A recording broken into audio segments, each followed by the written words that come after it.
Ahead on TSN Sports Desk, Ray Bourque is back as the Bruins start the second season against Le Canadien. It's a clean sweep for Canada's Rick Folk and Sandra Peterson move to the finals of the World Curling Championships. It's a low feeling for the Expos at Mile High. And the Blue Jays cannot live on power alone as they look for a good pitching performance at Anaheim.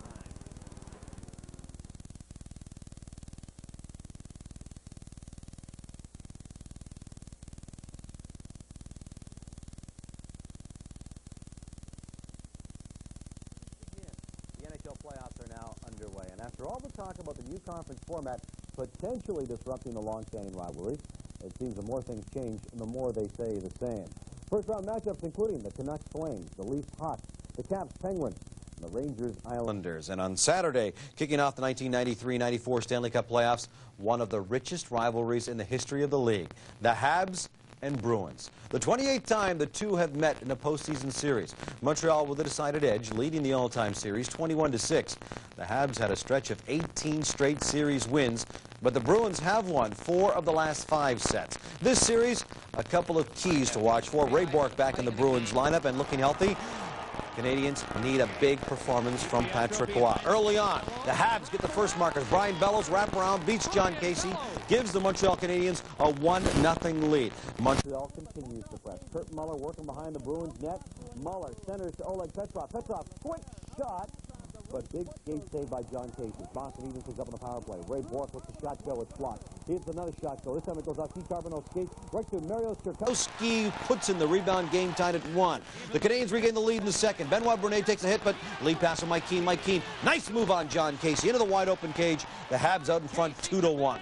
Patrick Roy then kicks into gear. Adam Oates alone on the breakaway. Patrick Roy stops him. The trailer, Glenn Wesley. Patrick Roy stops him as well. And Brian Sutter says, oh no, we don't need this. We've got to burst this guy's bubble. A little later on, it's Bourque to Sturkowski to Oates. Wide open side of the net, scores.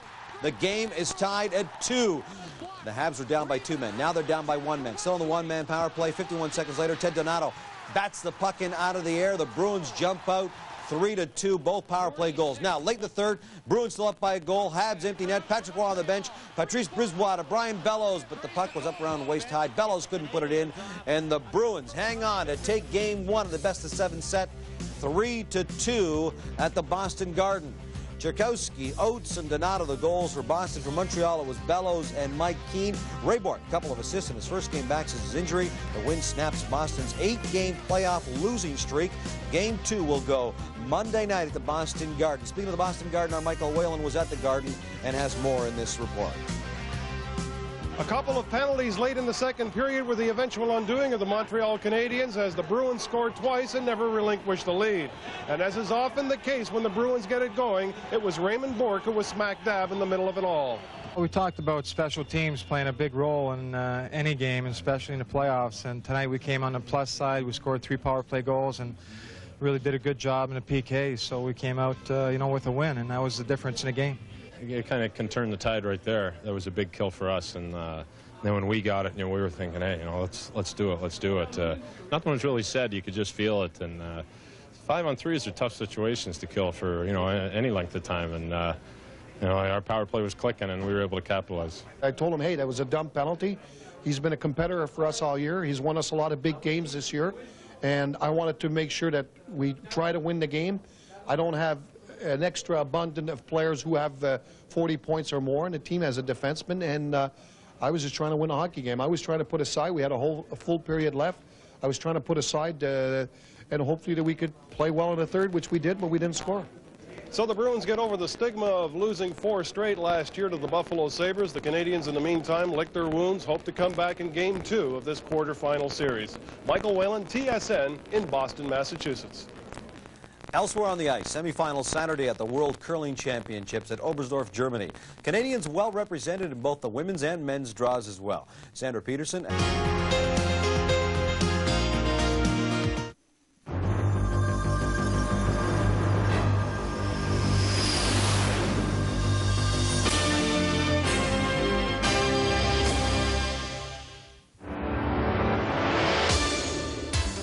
Ahead on TSN Sports Desk. Team Canada sweeps at the World Curling Championships. The magnificent one is healthy, and that doesn't spell relief for the Washington Capitals. More gold on the ice for Canada at Lake Placid. And the Jays get some welcome relief at Anaheim.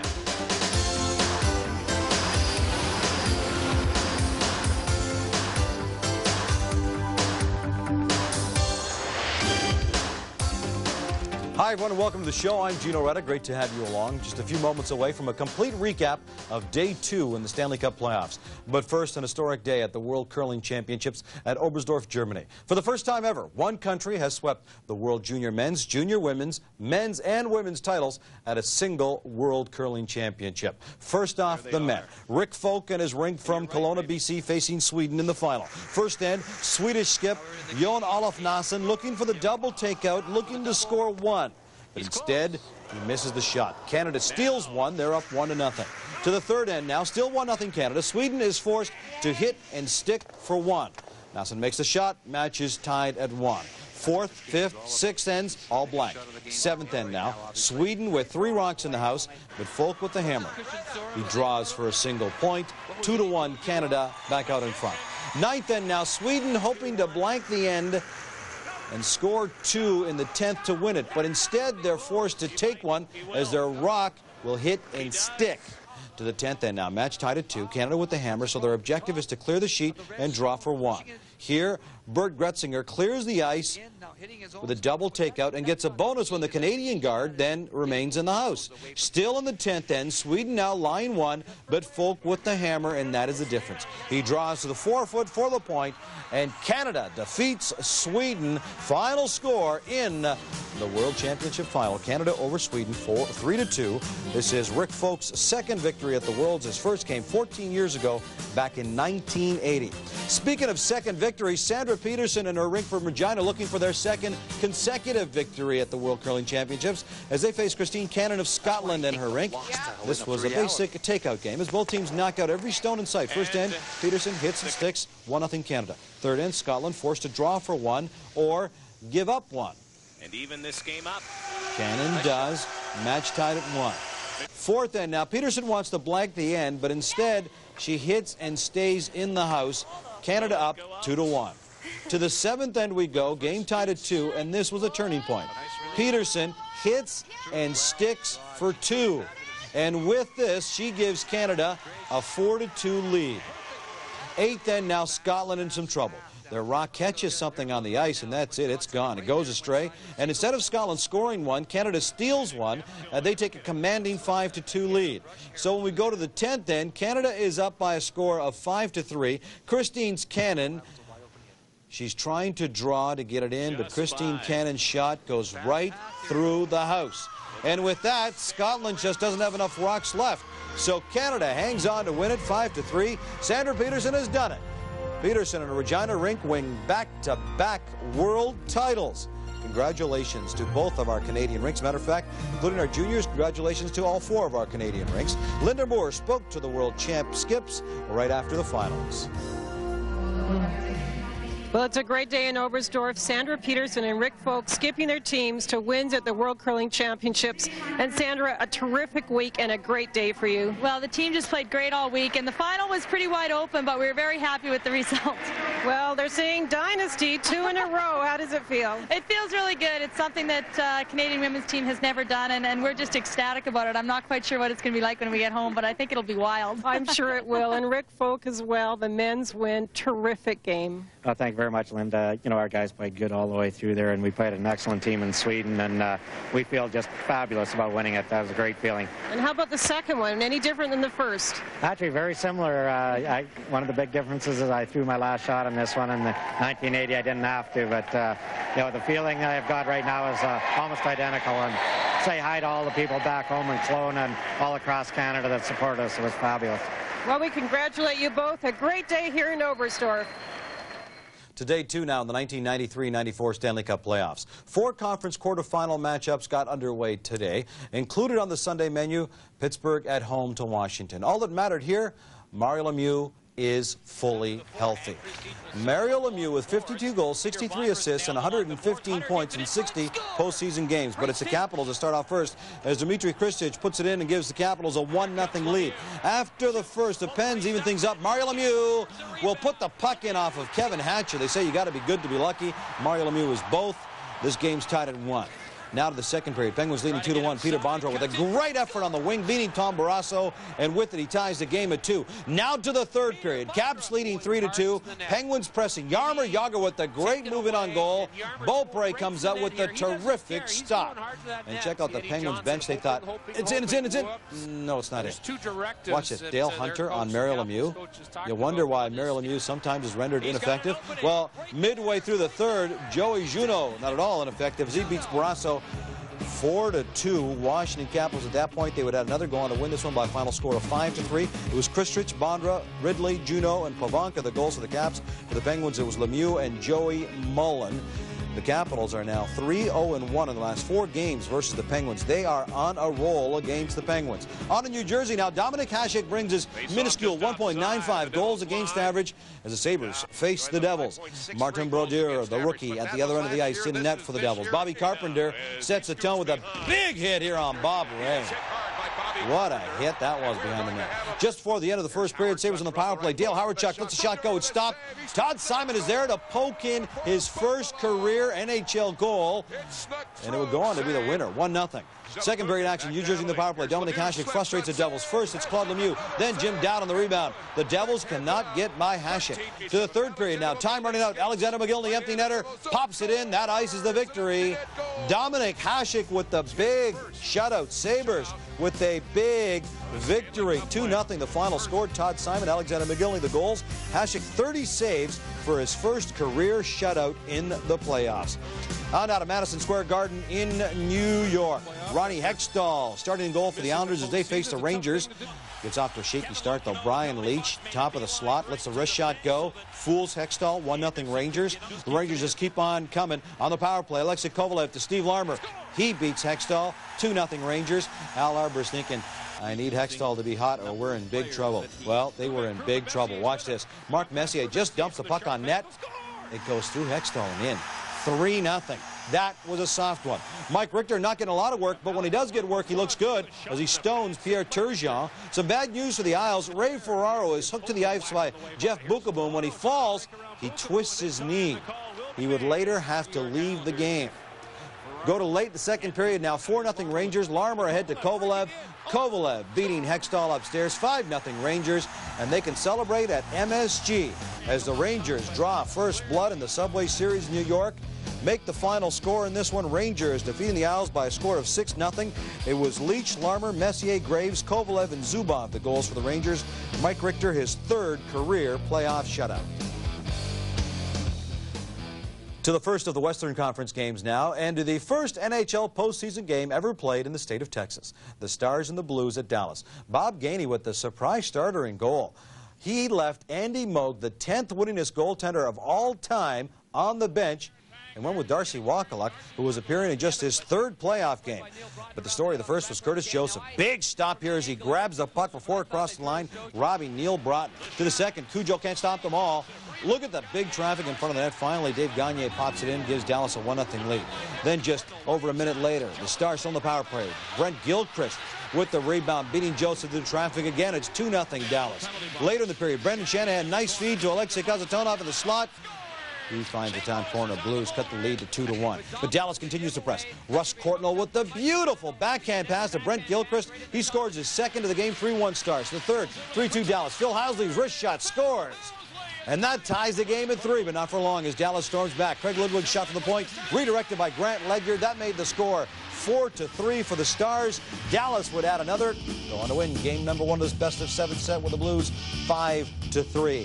Kazatonov, Hall, and Housley, the goals for the Blues. For Dallas, Gagne, Gilchrist, Ledyard, and Klatt. Darcy Wakaluk, just his third appearance in a playoff game, makes 33 saves in his first victory in the postseason. All right, we'll preview tomorrow's NHL games when we come back, and we'll also go to Lake Placid, where the Canadian women's hockey team took on Team USA, looking for their third consecutive world championship.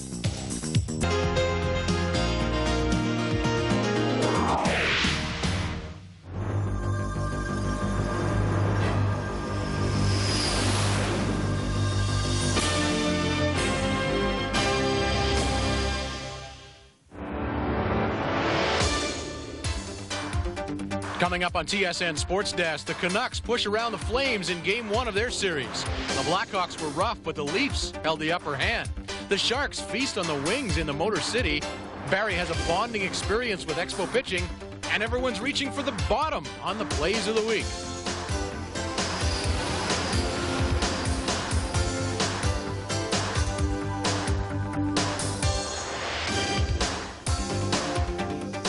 Hi again, everyone. Welcome to TSN Sports Desk. I'm Brendan Connor, and Monday night, the sports schedule could be summed up in one word: busy. Lots happening everywhere, and we're going to get right to it with the NHL playoffs off the top. Last season, both the Vancouver Canucks and the Calgary Flames were supposed to vie for the old Smythe Division title, but neither made it out. So this time around, both teams have something to prove as they clash in round one. The Canucks would like to prove they can win the big one, and the Flames that they can recapture some of the old glory from back in 1989 when they won the Cup. Their opening game was rough right off the start. Trent Yanni delivers Pavel Bure a message early on, pounding him into the boards. Kirk McLean also delivers a message telling the Flames, "I'm going to stone you tonight." First he stops German Titov, and then Yanni. More unpleasantries a little bit later on as Tim Hunter pushes Ronnie Stern right into the Vancouver bench. Vancouver will draw first blood early in the second period. Calgary sloppy in clearing. Jeff Courtnall from the corner throws it out in front, and it goes in. Initially, they gave that to Pavel Bure. They changed it later to Jeff Courtnall. 1-0 Canucks. They add to that lead a little bit later on the power play. The Flames block a couple of shots before Cliff Ronning gobbles it up and fires it over Mike Vernon.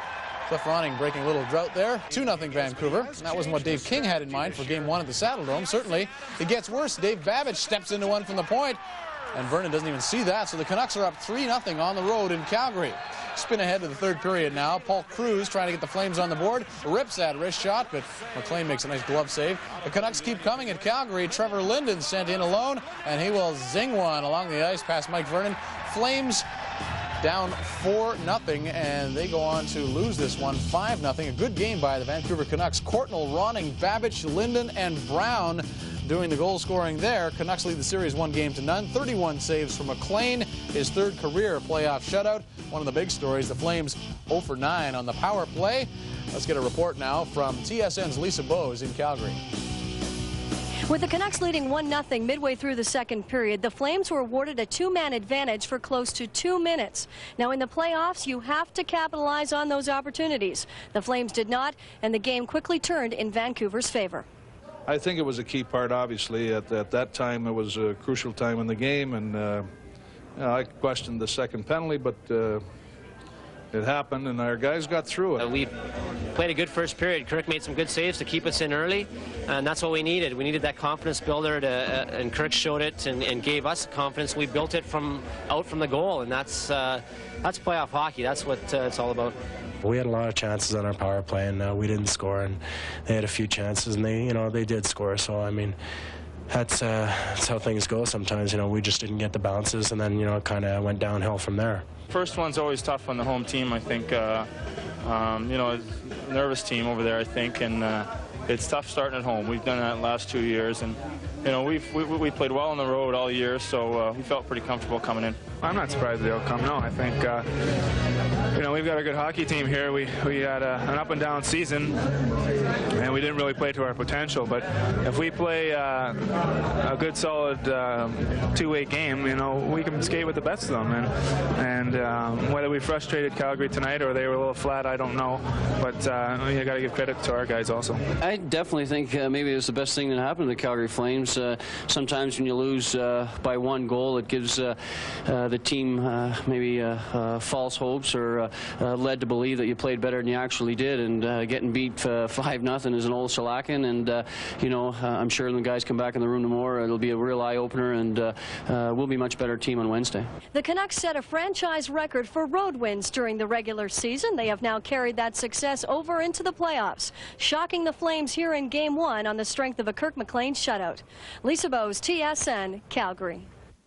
All right, thank you, Lisa. It was supposed to be playoff hockey at its best in Toronto. Tight checking, grinding, probably some of the clutch and grab, and barely enough room to breathe, let alone skate and stick handle. In other words, a typical Leafs-Blackhawks game. But in Game 1 of their series, Only grinding we could see was Hawks head coach Daryl Sutter grinding his teeth. Let's show you why as we head to Toronto for the highlights of this one. Eddie Belfour in net, obviously, for Chicago, and Felix Potvin for Toronto. Belfour looks a little bad early on. Wendell Clark from outside the blue line. Now, this was tipped, but Belfour still had plenty of time to get a beat on it. But Wendell scores 2.5 minutes in. The Leafs are up 1-0. Special teams doing a great job for the Leafs on this night. On the power play, Mironov breaks his stick, but Andrechuk is able to slide it over to Gilmore in the scramble. Gilmore with the open net. Toronto up 2-0. Not a good start for Daryl Sutter and the Hawks. Leafs up actually 3-0 after 1, and they keep it up in the second period. Off the faceoff, Mark Osborne will kick it to Jamie McCowan. McCowan's shot gets through traffic and beats Belfour. Toronto up 4-0 early in the second period. Hawks' frustration begins to show after the whistle. Chelios getting the talking to from Gilmore, and he reacts. Chelios in the box. Dmitry Mironov with a nice feed. Dave Andrechuk wide open net for the redirection. 5-0 Toronto. And the Hawks continue to lose their cool. Mironov with a clean check on Joe Murphy. Murphy responds with the pitchfork to the solar plexus. Down goes Mironov, and out goes Murphy. And then after another whistle, there's Eddie Belfour giving a face full of glove to Peter Zezel. All Daryl Sutter can do tonight is bite his nails, and maybe a little early, but Toronto fans fired up. They think they see a cup coming. The Leafs beat the Hawks in Game 1, 5-1. Wendell Clark, Doug Gilmore, Kent Manderville, Jamie McCowan, and Dave Andrechuk did the scoring. Chelios with the only reply for Chicago. The Maple Leafs lead the series 1-0. Let's get a report from Maple Leaf Gardens with TSN's Rod Smith. You might say this one was over and done with after Toronto's first 5 shots of the game. In that number, they scored 3 times, including the shorthanded goal to put things away, it seemed, by Kent Manderville. Chicago really got frustrated and never seemed to be able to come back after that. Ed Belfour, normally a standout goalie for the Hawks, had a rough night, especially in that first period, and he didn't get much support either. Chicago managed only 5 shots in that first frame. It was not easy victory. We had to work for it. I mean, so, no, they didn't give it to us. We came out and skating and shooting, and we got some goals, and we were second half they were better than us in the first half.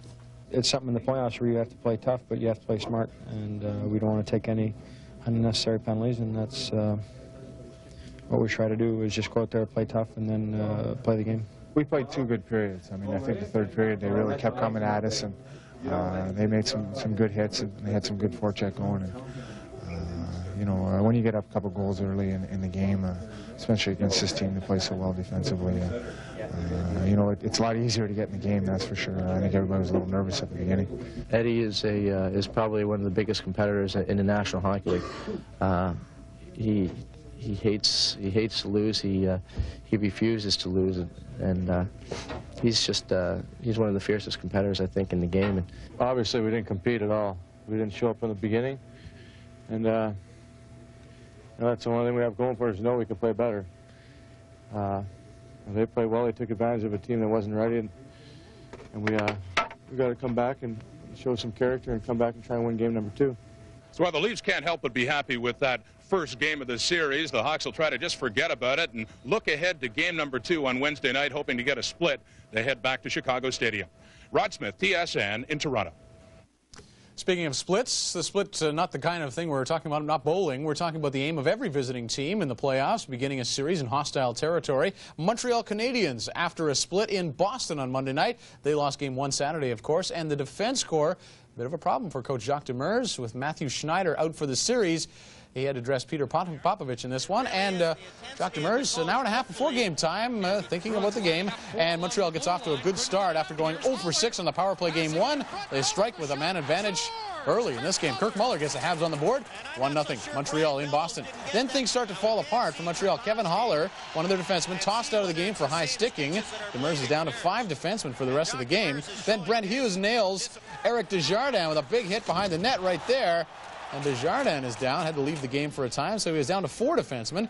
But Montreal defensemen weren't the only ones being hit. Look at Dave Reed, rock referee Dan Marwelli right there.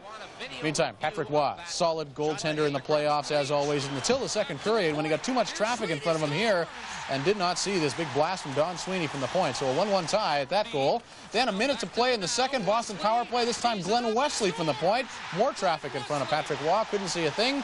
2-1 Bruins. Move to the third. Montreal fights back. One of last year's playoff heroes, Paul DiPietro, gobbles it up off the boards and fires an innocent wrist shot that beats John Casey, and it's 2-2. Midway through the third, great passing here. DiPietro again to Kirk Muller, and boy, does he get rid of it quickly. Gets it on the stick, and it is gone, and it is past the glove of John Casey. 3-2 Habs lead. Late in the game, best chance for the Bruins. Ray Bourque from the slot, or from the high circle. What a save by Patrick Waugh.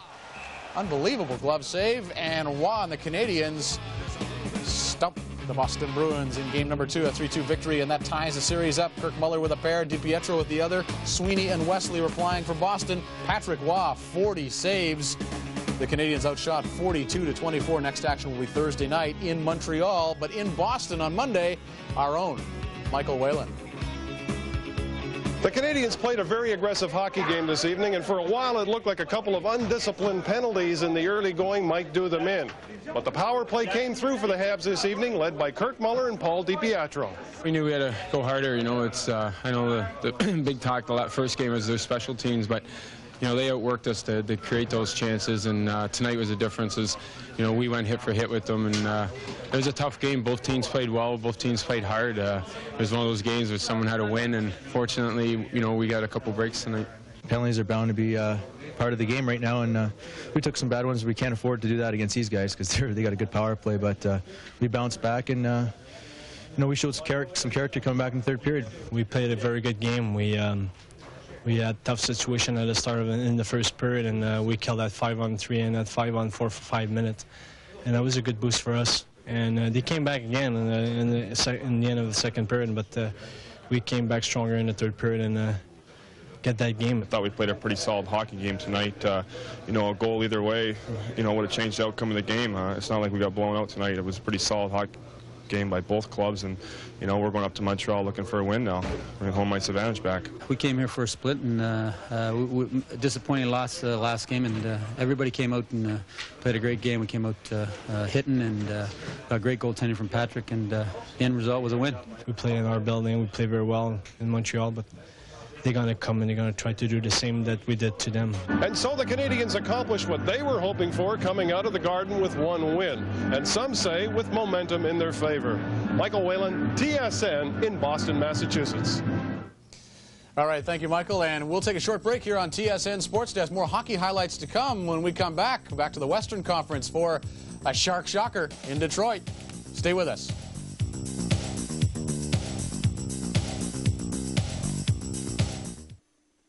Here's your ding-ding, big fella, huh?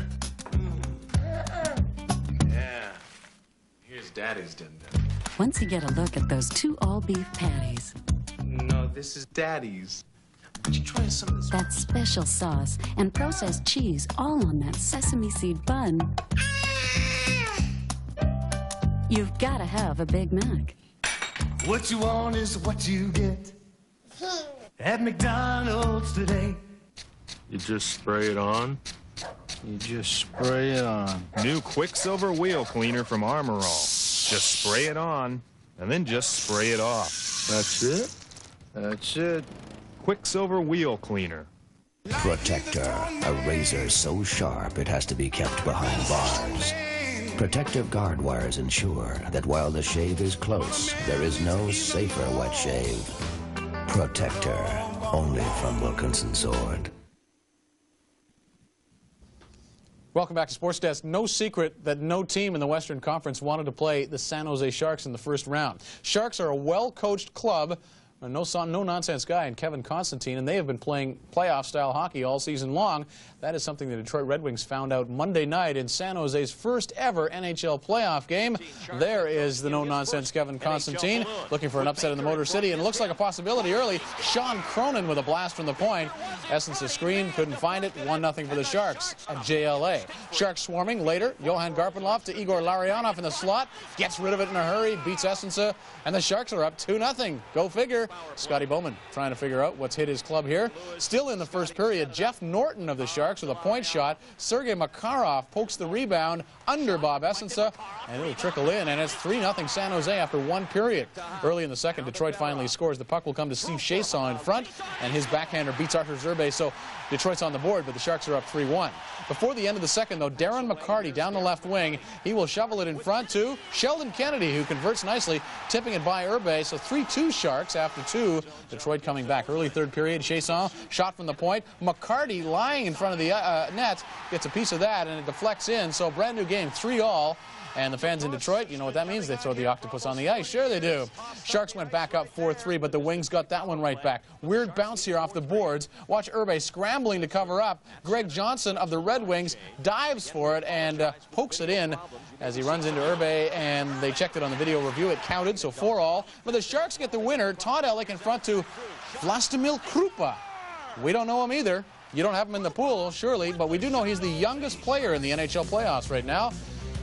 He gets the winner, 5-4 for San Jose. What a shocker. And the Sharks celebrate a victory in their first ever NHL game. 5-4 the final score. Cronin, Larionov, Makarov, Baker, and Vlastimil Krupa.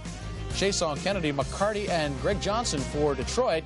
The Red Wings outshot the Sharks 37-24, but Bob Essensa only had 19 saves, and the Sharks are up 1-0 in this series. Okay, let's go to Manhattan now, where Ron Hextall was thrashed in Game 1 with the Rangers, so Jamie McLennan gets the call in Game 2. That made no difference, though. Look at Kovalev get this up in a hurry as he's in close. 1-0 for the Rangers. Then 18 seconds into the second period, Mark Messier in alone on a breakaway, buries it between the legs of McLennan. Rangers on top, 2-0. And with Richter in net, you know that the Islanders are in trouble. Rangers continue to press. Larmer with a chance. Kevin Lowe finally puts it in. 3-0 for the New York Rangers. Al Arbour trying to rally his team, so the Islanders do turn it up a notch. Benoit Hogue with a nice pass to Brad Delgarno, who tips it nicely, but Mike Richter is there. Great save. Rangers skate right back down into the Islanders' end after that. Brian Noonan finds Craig McTavish. Beautiful pass. McTavish just has to tap it in. That puts the Rangers up 4-0. And the slaughter continues. Alexander Karpovtsev with a blast from the point. Stefan Matteau got a stick on that. 5-0 for the Rangers.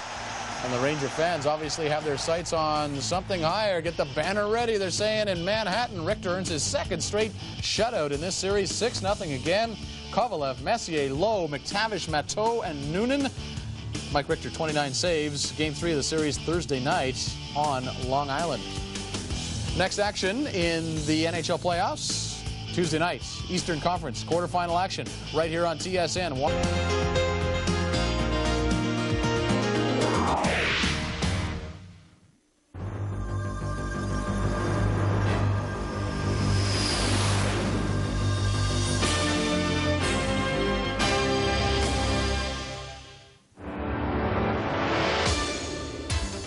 Coming up on TSN Sports Desk, Tom Barrasso's capital effort brings the Pens even with Washington. While in New Jersey, the Devils were no angels, they get back to square one with the Sabres.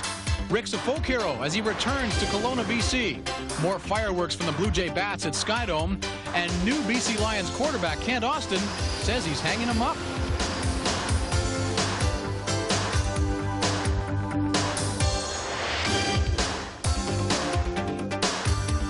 Sports Desk, brought to you by the new Gillette Sensor XL and the Gillette Series. Gillette, the best a man can get. Hi again, everyone. I'm Brendan Connor, welcoming you to another edition of TSN Sports Desk. Certainly some interesting results in the NHL playoffs so far, and a couple of teams needing to get wins on Tuesday to avoid hitting the road down 2 games. Let's start our show with the 2 playoff games in the NHL from Tuesday. Sometimes you find the best series where you never really expected them. The Washington Capitals playoff record hasn't exactly been stellar, but new head coach Jim Schoenfeld must be doing something right with that club. His Caps went into Game 2 of their series against Pittsburgh, leading the Penguins 1-0. And if one team knows how to deal with adversity, it's the Pittsburgh Penguins, so we did expect them to be back in this. Now, interesting thing here, they started Byron Defoe instead of Don Beaupre, who won Game 1. Early story of this game, the boards. Larry Murphy takes a shot from the point, bounces off the backboards, and Mario Lemieux is there to slide it under Byron Defoe. 1-0 Pens, and the boards were like rubber there. A couple minutes later, the boards strike again. Taglianetti with the shot. Puck takes a bad bounce. Defoe makes a good save off Jagger, but he never gets up on his feet, and Tocchet is able to spin and fire from the dot and it's 2-0 for the Penguins. And the Pittsburgh fans, of course, happy about that turn of events. Some of them maybe a little too happy. Cap strike early in the second. Kevin Hatcher with the shot. Partially stopped, but Mikhail Pivonka is there to slide the rebound past Barrasso. 2-1. The Penguins' lead is cut in half, and some of the fans are, well, kind of shook up about that, baby. Some big hitting in this game. John Delaney nailed by Sean McEachern right there. Meantime, in between the pipes, Tom Barrasso, really a rock for the Pens. He makes a good save coming up off Peter Bondra right there, dead to rights in the slot, but he stopped him. And then a good save here off Dmitry Kristich on the backhand. Barrasso continues to shine throughout the night, makes another great save off Kevin Hatcher right there, who walked right in on a 2-on-1, caps out shooting the Pens 22-4 after the first period. But the Pens can thank Tom Barrasso, and they are back in the series with a 2-1 win at home over Washington. Lemieux and Tocchet with the goals. Pivonka for Washington. The series is tied now, 1 apiece. Penguins just 3 shots on goal in the second period. 1 shot on goal in the third. Tom Barrasso 34 saves. Game 3 goes Thursday night in Washington. Well, coming off a shutout loss can bring out the best or the worst in a team. They can either go into the next game totally disheartened, or they can go more determined than ever to come back. In Game 1 of their series against the Buffalo Sabres, the New Jersey Devils were blanked by Dominik Hasek. But Tuesday night, they managed to get even. Muckler and company hoping for another great performance from Dominik Hasek, their goaltender. He doesn't disappoint early on. Valery Zalapugin with a deflection there, but Hasek stays right with him. Great stop, so scoreless after 1. Devils get on the board first, beating Hasek on the 2-on-1 here. It is Nichols to Richer. Scores. And it's 1-0 for New Jersey. And the New Jersey fans saying, "Ooh, hot dog." Let's get into this one. Our team finally scored. Martin Brodeur, their goaltender, working on a shutout on this night, holds on to a big blast here from the point. Philippe Boucher, there's the shot, and there's the save. Devils still up 1-0. Hasek playing well, though. John McLean will be robbed right here on the doorstep. Then he tries to wrap around. Dave Hannon comes in and stops it first, and then Hasek gets across and gets the glove down on the line. Great goaltending. Sabres finally saw Brodeur early in the third. Big scramble around the crease. The puck will eventually come back, and McGillney, standing on the doorstep, bangs in a rebound. 1-1. But the Devils, not to be denied on home ice. Scott Stevens, shot from the point, goes in off Richard Smelik, the Buffalo defenseman. No chance for Hasek. 2-1 for the Devils, and the Devils hang on for that win. 2-1. They get a split out of the first 2 games on their home ice, so they head back to Buffalo for Game 3, tied at 1 game apiece. Richer and Stevens with the goals for the Devils. McGillney for the Sabres. Bernie Nichols setting up both New Jersey goals, and again, going back to Buffalo for Thursday night. Having a bad game in the first...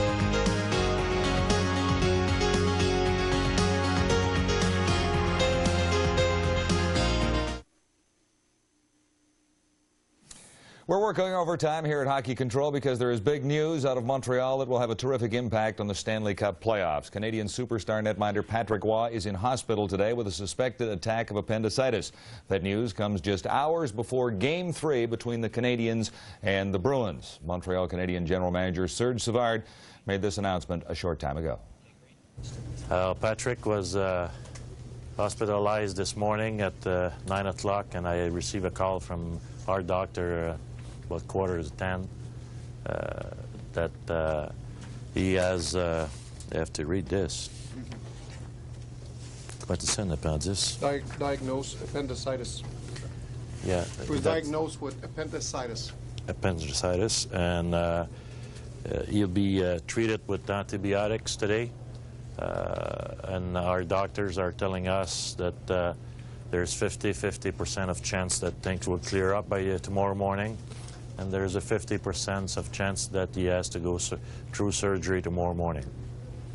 A damaging blow for the Montreal Canadiens in the midst of their bid to repeat as Stanley Cup champions. It means that Ron Tugnutt will start in goal for the Canadiens in Game 3 against the Boston Bruins at the Forum tonight. We'll have a full report at 6:30 with Jim Van Horn on Sports Desk. Right now, let's get you to Sports Desk with Brendan Connor.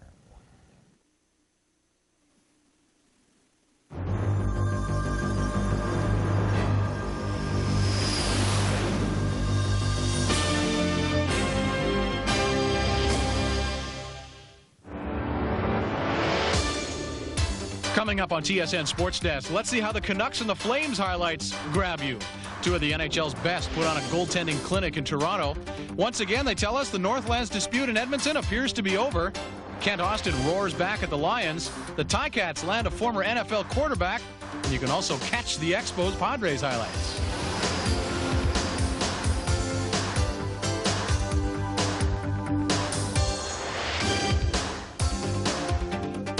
Sports Desk brought to you by Makita Canada Incorporated, Canada's leading manufacturer of professional power tools.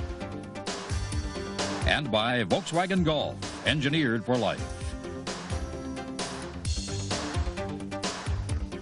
Hello again, everyone, and welcome to TSN Sports Desk. I'm Brendan Connor, and over the next 30 minutes, we'll be going full tilt to try to keep up with current events from a hectic Wednesday in sports. News from the CFL, scores from the NBA and Major League Baseball, but we're going to start, of course, with the NHL playoffs. And a Calgary Flames team that was determined to forget about Game 1 of their series against Vancouver. It was a 5-0 shutout at the Saddle Dome by Vancouver. The Flames squandered 9 power play opportunities to give the Canucks a 1-0 lead in the series. An edge the Flames wanted to erase in game number 2, and they came out very interested and very focused under Dave King's guidance. The rough stuff continues from game 1. Gary Roberts gets mugged here by Gerald Diduck along the boards. The Flames break out first in this one, though. Robert Reichel, nice drop pass here to Joe Nieuwendyk, who snaps it past Kirk McLean. 1-0 for the Flames. But the Canucks come right back. Jeff Brown, shot from the point. Mike Vernon gets a piece of it, but it does trickle through, so the game's tied at 1. The Flames, though, regain the lead. Joel Otto will find Mike Sullivan in the slot, and he will bury one past McLean. 2-1 Calgary. Nice goal there. They score 3-1 now in the first for the Flames. They get a beauty of a goal. Great passing. Nieuwendyk over to McGinnis to finish it off, and the Flames have a 4-1 lead after 1 period. On to the second period. 6-3 Calgary. Martin Jelena will go in on a breakaway for Vancouver, though Vernon again gets a piece of it, but not enough. 6-4. The Flames lead cut to 2. Third period. Good passing here by Calgary. Roberts gives it to German Titov. He puts a great move on Kirk McLean to make it 7-4 for the Flames. But again, the Canucks stay close. Cliff Ronning will sweep one toward the net here. Trevor Linden takes it off the backboards and stuffs it in past Mike Vernon. Canucks still in at 7-5 Flames, but that is how it ended. 7-5 for Calgary, so they even up the series. McGinnis with a pair, Nieuwendyk with a pair, Sullivan, Fleury, and Titov with the singles. Brown, Courtnall, Ronning, each with their second goal of the series. Linden with his second, and Martin Jelena with his first. That was the scoring for Vancouver. Al McGinnis, 5 points. That's a new Flames playoff record. And Gary Roberts, 3 goaltender interference penalties. Wow, go figure that. How often does that happen? Lisa Bose was at the game at the Saddle Dome and sent us this report after the game. What was expected in Game 1 of this series materialized in Game 2. Emotional, intense, and rough. 30 minutes of penalties were called in the first period alone. The Flames taking advantage of 2 4-on-4s to build a 3-goal lead. The Canucks, down early, were unable to recover. I think our club was tentative to start. We weren't jumping on the loose pucks. Heck, they were beating us to the shoot-ins, and we weren't nearly as good, and I'd have to say our forwards didn't do as nearly as good a job, and it works backwards, obviously, from there, but our forwards up ice just didn't do as good a job as they did the other night. I thought we played well 4-on-4. I think we're a better 5-on-5 team than Vancouver. Hopefully we can play a little more 5-on-5 hockey here in the next few games and take a few wins in Vancouver. They're a scrappy team. They never quit. You know, just when we thought we had them down and out 2 or 3 times during the course of the game, they seem to get another one and get themselves right back in it, so it was never over till the very end. The only thing we're worried about right now is wins and losses. I mean, this was a big game for this team, and you know, we couldn't go down into Vancouver down 2-0, and it was pretty quiet in this room before the game. We knew we needed this game, and right now we're just going to concentrate on Game 3. Unfortunately, we got 3 calls there with him alone on the goalkeeper, but again, we were told by the officials before the series started that the goalies were not to be bowled over, so we'll just expect in future games, if that happens to our goalie, it would be called. I guess the whole year has been like that for us. You know, we play one really good game, and then next game we kind of are just out there. But you know, there's no excuses. We just have to get ready, and I guess today's game, it could have gone either way. The Flames were not about to repeat their 0-for-8 power play performance in Game 1, and they didn't, going 4-for-10 to even this series at 1 game apiece. Lisa Bose, TSN, Calgary. Well, there's no arguing the first game between the Maple Leafs and the Blackhawks in their series kind of lacked some intensity. Then again, kind of hard to get intense about a game that was 5-1 final score. Really, it was over early in Toronto. Fans of Maple Leaf Gardens, though, got the game they were expecting when the teams hit the ice for game number 2. Boy, this was a gem of a game. Jeremy Roenick being counted on certainly for some big play for the Blackhawks, and he starts out sparking them with a big hit there on Ken McRae. And then McRae and Eastwood try the Roenick sandwich right there, but they end up nailing each other. Maybe the save of the playoffs. Hawk on the power play here. Look at the wide open net for Patrick Poulin, but Potvin dives across and gets it here. We'll show you again. Diving across, it actually nicks the post, but Potvin makes a huge save there. Darryl Sutter has to be wondering what he has to do to beat this Toronto goaltender. His goalie, Eddie Belfour, having a much better outing in Game 1. Wendell Clark scored from outside the blue line in Game 1. And this one he's in point blank, but Belfour stops him. Goaltending the story in the second, Toronto applying the pressure. Belfour makes a good pad save here. Rob Pearson then flips it by the open net. At the other end, the Hawks pressing, but Potvin stops Tony Amonte. Then Roenick on the rebound. Great goaltending, still scoreless. The hitting continues too. Bill Berg gives it to Chris Chelios right here. That's one of their plans, to make Chelios pay whenever they can. Game scoreless late in the third. Jeremy Roenick charges in, but Potvin holds his ground. They head to overtime, and 2 minutes and 15 seconds in, the puck comes back to Todd Gill. He takes a shot, and Eddie Belfour probably worried too much about Wendell Clark on the doorstep there. He misplayed the Gill shot. That was the winner. Belfour arguing that he was interfered with, but the argument was to no avail. The goal counts. The Maple Leafs win Game 2 of this series, 1-0. The final score. Potvin 31 saves for his second career playoff shutout. The Blackhawks have lost 10 straight playoff games dating back to the 1992 Stanley Cup Finals when they were swept by the Penguins. The Leafs lead this series 2-0, and TSN's Rod Smith was at this game. The Blackhawks improved in just about every way over game number 1. They had a better start, they had better discipline, they had much better goaltending. But one thing from Game 1 they wish they had in Game 2 was a goal. That's because Felix Potvin at the other end of the ice was so unbelievable for the Leafs, especially his save off Paul Yzerbark in the first period. And what makes this loss so heartbreaking for Chicago, it came on a goal they feel should not have been allowed. Everyone can see it on the replay. It's a simple call. He's too chicken to make the call. Wendell flipped the top of Eddie's stick on the shot. Should be in it, goaltender interference. Curry missed it. I can't see what they were complaining about. I'm trying to still figure it out. And we looked at the video, and there's nobody in the crease. Nobody touched anybody. I still don't understand what possibly they could be complaining about. It was a clear shot right in through the 5-hole. Of course, it's a tough way to lose. You work so hard the whole goddamn game. You go up, your goaltender plays a hell of a game, and then to lose in overtime, 1-0. Of course, it's hard to take. We worked our ass off out there, and they did too. It was a great hockey game. We knew they were going to come hard, and I just wanted to not let any bad goal by me, and give the guys a chance to win. And it happened that we came out of that first 0-0, and we played good the next two periods, and that was Heddy's turn to play very good. So it's a tough game to play, but it's playoff. That's why in the playoffs, great goaltending will win a lot of games for you. And he's picked right up where he left off last year, and I think in the second and third, our team rallied around him and cut our number of chances down and finally got one in the overtime. So the Leafs head off to Chicago, very much in command of the series, up 2-0, but also very well aware that it can turn around. That's the way things go in the Stanley Cup playoffs, and it looks like it could be a long one, as many have predicted, especially the way Chicago played in Game 2. Rod Smith, TSN, in Toronto.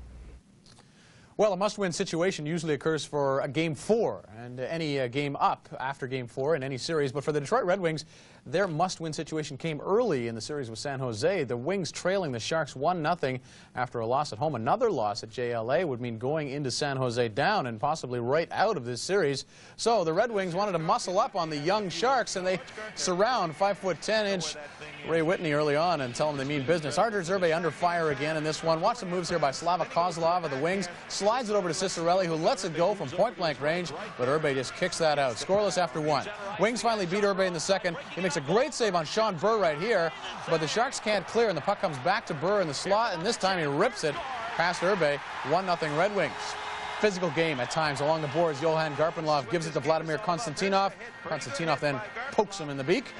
Wings go up by 2 early in the third. Watch big Bob Probert stick handle over the line here, and then as he's falling, he lets it go, and it fools Urbe along the ice. 2-0 Detroit. A goal from Probert. Red Wings take control later. Coffey cruises in on the left side, right side, and throws it down front. Dino Cicerelli, you can't see him, but he crashed the crease, banged it in. It counted. 3-0 Wings. Then Nicholas Lidstrom from the point. Cicerelli screening Urbe.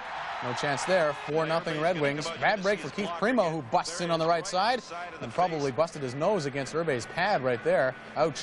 At the other end, steady play by Chris Osgood, who got the start instead of Estenson in this one for Detroit. He wasn't tested much, but made a good save right there off Rob Gaudreau.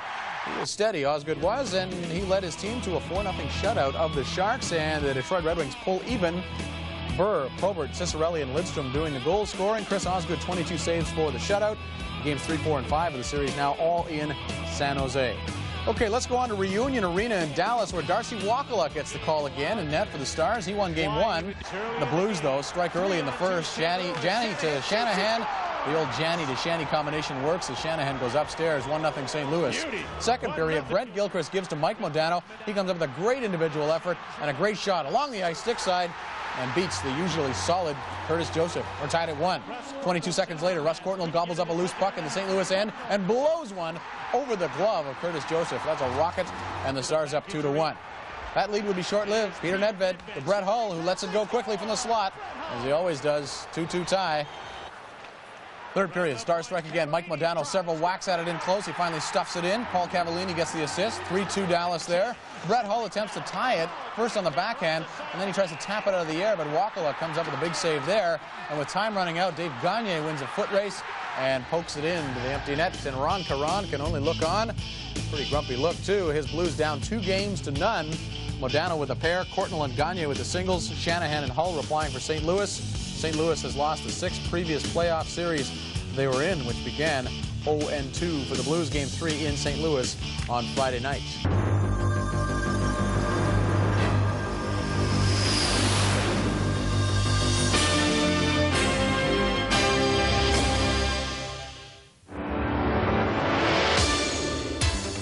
Coming up on TSN Sports Desk, Ron Tugnut is thrown into the fire as a replacement for the ailing Patrick Roy. Can Don Beaupre perform some more magic in the nets for Washington? We'll take a look at the Flames and the Canucks as they prepare for their Game 3. The Expos make it 3 in a row on the West Coast, and Damon Allen hangs up the glove and reaches for the football helmet.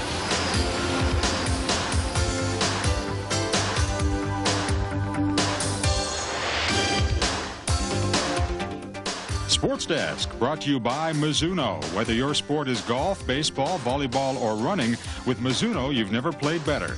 And by Western Union, the fastest way to send money.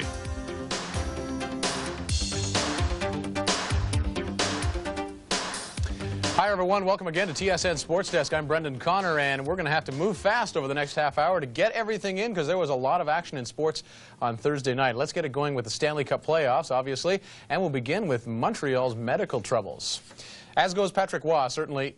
So go the Habs. Jacques Demers and the other players on the Canadiens would probably hate to hear that, but really it is true. And Thursday, Patrick Roy was going to the hospital with acute appendicitis. Actually, it wasn't that acute. It was just a case of appendicitis that had to be diagnosed. Either way, Ron Tugnut was in net against the Bruins in game number 3, pressed into service because of Roy's problems. And how much the Montreal Canadiens would miss Patrick Roy in the nets was apparent right from the start. Let's go to the forum for the highlights here. There is Mr. Tugnut. Must have been nervous stepping into Roy's shoes like that. Amidst all the hype, Vincent Riondo gets the start for the Bruins instead of John Casey. Tugnut, though, a little shaky off the start. Mariusz Czerkowski, the wrist shot. It's bobbled by Tugnut. A mad scramble, but eventually he gobbles it up. Bruins strike first in this one on the power play. Adam Oates has Tugnut down. He elects to pass to Brian Smolinski. Lovely pass. Open net. 1-0 Boston. Bruins get a bad goal here along the boards. Fred Knipscher's slap shot will beat Tugnut. He should have had that one. Just like that, it's 2-0 Bruins. Then Dave Reed scores on almost an identical shot. You got to get those. 2 bad goals let in by Ron Tugnut. 3-0 for Boston. Pick it up now. The score's 4-1 Bruins. Mike Keane will go hard to the net for Montreal and stuffs the puck in before the net goes off its moorings. Count it. Boston lead cut to 2. 6 seconds later, Paul DiPietro gets it to Gilbert Dion. He rifles it past Riondo and puts the sword away. Boston's lead cut to 1, but before the period ends, Brent Hughes to Glenn Murray. Zings. No chance for Tugnut there. Boston restores the 2-goal lead. Nothing happened in the third period until late in the third with the Canadiens with 6 attackers. Dave Reed spins and fires from center ice, and it's in. 6-3 for the Bruins. Dave Reed with a pair of goals. That turned out to be the final score, and even Harry Sinden cracked a smile upstairs in the box as the Boston Bruins take the series lead 2-1. Smolinski, Knipscher, Dave Reed with a pair, Brent Hughes and Glenn Murray with the other goals for Boston. Benoit Brunet, Mike Keane, and Gilbert Dion scoring for Montreal. Ron Tugnut allowed 5 goals on 25 shots, and the Montreal Canadiens miss Patrick Roy. Let's go to TSN's Michael Whalen, who was at the game. The Boston Bruins took advantage of a somewhat stunned and disorganized group of Montreal Canadiens, no doubt still reeling from the absence of Patrick Roy, to take this third game of this series. And on this evening, it was the so-called lesser lights of the Boston Bruins, the Brent Hughes, the Dave Reeds, and the Vincent Riendos that shone for the team. Our team's got a lot of guys that can put the puck in net and can handle themselves on the ice properly. And, you know, if we're going to win games, our second and third line got to produce some goals. It's going to be a long series. We just have to step up. And like you said, we have Ray Bork, we have Otsu, we have our stars. But the younger guys and the guys that don't get much press, we just have to step our play up and, you know, we'll come through and win a game. Playoffs is a different game. I mean, the guys with all the points get checked a little tighter, and maybe the other guys, you know, get the extra opportunities that we seem to be getting. I'll take my part of the blame for this game. My 2 goals I should have had. But it's okay. It's still a long series. I think the biggest problem with Tugnutt tonight, I really believe when I told him yesterday there's a possibility, I think apparently he was very nervous. I think first thing is I have to replace Patrick Waugh. It's a very tough command. Quite frankly, we said to hell with Patrick. We didn't really care who was in the net. We wanted to play as hard as we could and do the same things we did the last game, and that's basically the way we started the hockey game. Every time I've came here before, I've always tried to do as good as a job as I could and help the team win some games, but this is my first win in Montreal, or against Montreal, I think, in all of my career. No doubt Patrick Waugh watched this game from his hospital bed where he's undergoing antibiotic treatments for what doctors describe as a mild appendicitis attack. However, tomorrow morning the doctors will decide one way or another whether to operate. If they do, Patrick Waugh is gone for this series and beyond. Right now it looks like the Canadians are in deep trouble without him. Michael Whalen, TSN in Montreal. Thank you, Michael. Well, Islanders fans certainly expected the Isles to score a goal before Game 3 of their series with the Rangers. The Isles, of course, have been blanked twice by the Rangers so far, 6-0 and 6-0. And in Game 3, the Isles needed to show their fans they had some heart. They needed some goals, and they needed a victory to get back into this series. Let's go to Long Island for game number 3. There's one of the reasons they haven't scored many goals. Mike Richter, very, very solid for the Rangers, and his team has given him a lead each time. There's Esa Tikkanen giving him the lead again. Ron Hextall overplaying it there, 1-0 Rangers. Moments later, Brian Leetch blasts one through a crowd, 2-0 for the Rangers. 14 unanswered goals by New York Rangers. Richter looking good again, in close, good scorer in Pierre Turgeon, but Richter closes the door there. 2-0 Rangers after 1. Gets worse for the home team in the second. Adam Graves left alone in the slot. Zing, you see it come right into your living room, right into the top corner. 3-0 for the Rangers. Al Arbor saying, does anybody here know how to score goals? We got to get some goals. They finally do. Not a great one, though. Puck bounces off the boards. Ray Ferraro jams it in before Richter can get back. The Isles are on the board, but still down 3-1. Later, the puck squirts in front to Alexei Kovalev of the Rangers, and he is able to walk in and bury that one behind Hextall easily. 4-1 Rangers after 2, and Adam Graves finished off the Islanders in the third. He gets his second of the game unassisted. This is an easy wrist shot. Hextall's got to get these. 5-1 for the Rangers, and they take a commanding 3-0 lead in the series. And the Brooms are out, and the Islanders have scored 1 goal in 3 games. That one by Ray Ferraro. Tikkanen, Leetch, Kovalev, and Graves with a pair did the scoring for the Rangers. Mike Richter, 21 saves. He's allowed 1 goal in 3 games. His goals against average, 0.33. Ron Hextall allowed 5 goals on 18 shots in this game. Okay, let's go to Washington and Pittsburgh next. And Don Beaupre, who starred in Game 1 for the Caps, was rested in Game 2. He got the start in this one. Physical first period. Look at Brown give Dmitry Kristich a rough ride into the bench. No score early on. Beaupre had a great period, though. Kept the Penguins off the board. Robbed Mario in close there. So no score after 1 period of play. At the other end of the rink, Barrasso was brilliant. Here he stopped Peter Bondra with a glove save. Nice little flick shot by Bondra. Great save by Barrasso. Later in the second, watch this stop. Ridley was robbed right here. The puck comes across, and Barrasso stacks the pads to keep Ridley from scoring. Good goaltending, both ends. Capitals do score first. Shorthanded effort. Joe Ricci lets the shot go. It hit something. Did not hit Dave Poulin's stick.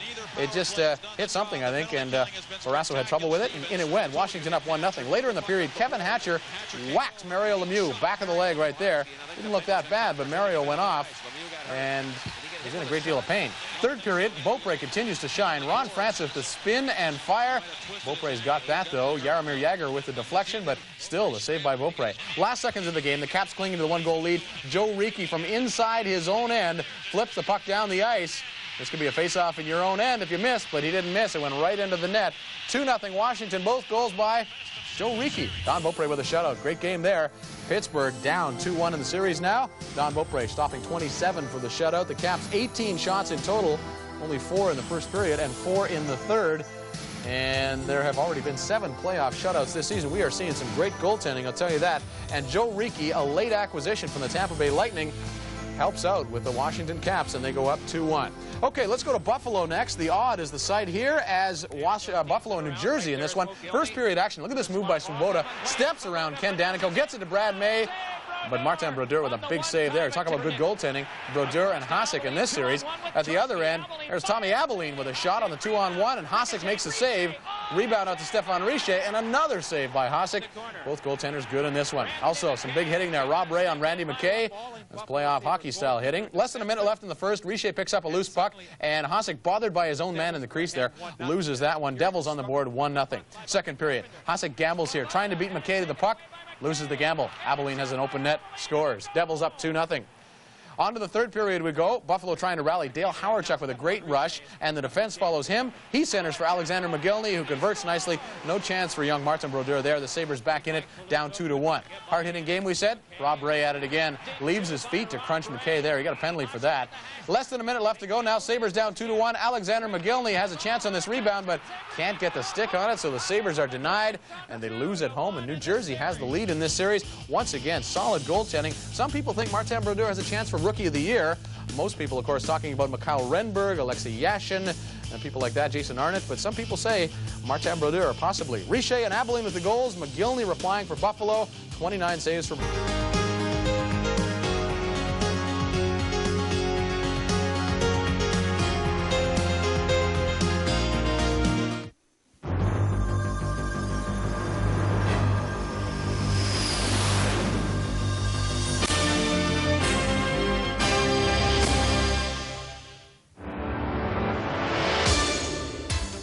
Coming up on TSN Sports Desk, the Flames are running hot in Vancouver, while Ron Caron carries on about a thriller in St. Louis. It's one more night for Ron Tugnut as Patrick Waugh still in sickbay. Lefty Michael Moore sends the champ south, and what a break. Joe Carter beats Scott Erickson, hands down.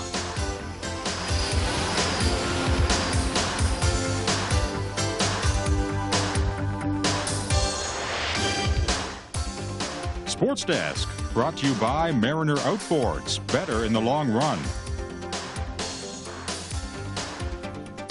Hi again, everyone. Welcome to TSN Sports Desk. I'm Brendan Connor. Glad you're along. It'll be a fast trip. Just 3 hockey games on Friday, but plenty of other stuff on the sports menu, the baseball and the big fight. But we'll get started, as usual, with hockey, playoffs, Canucks and the Flames.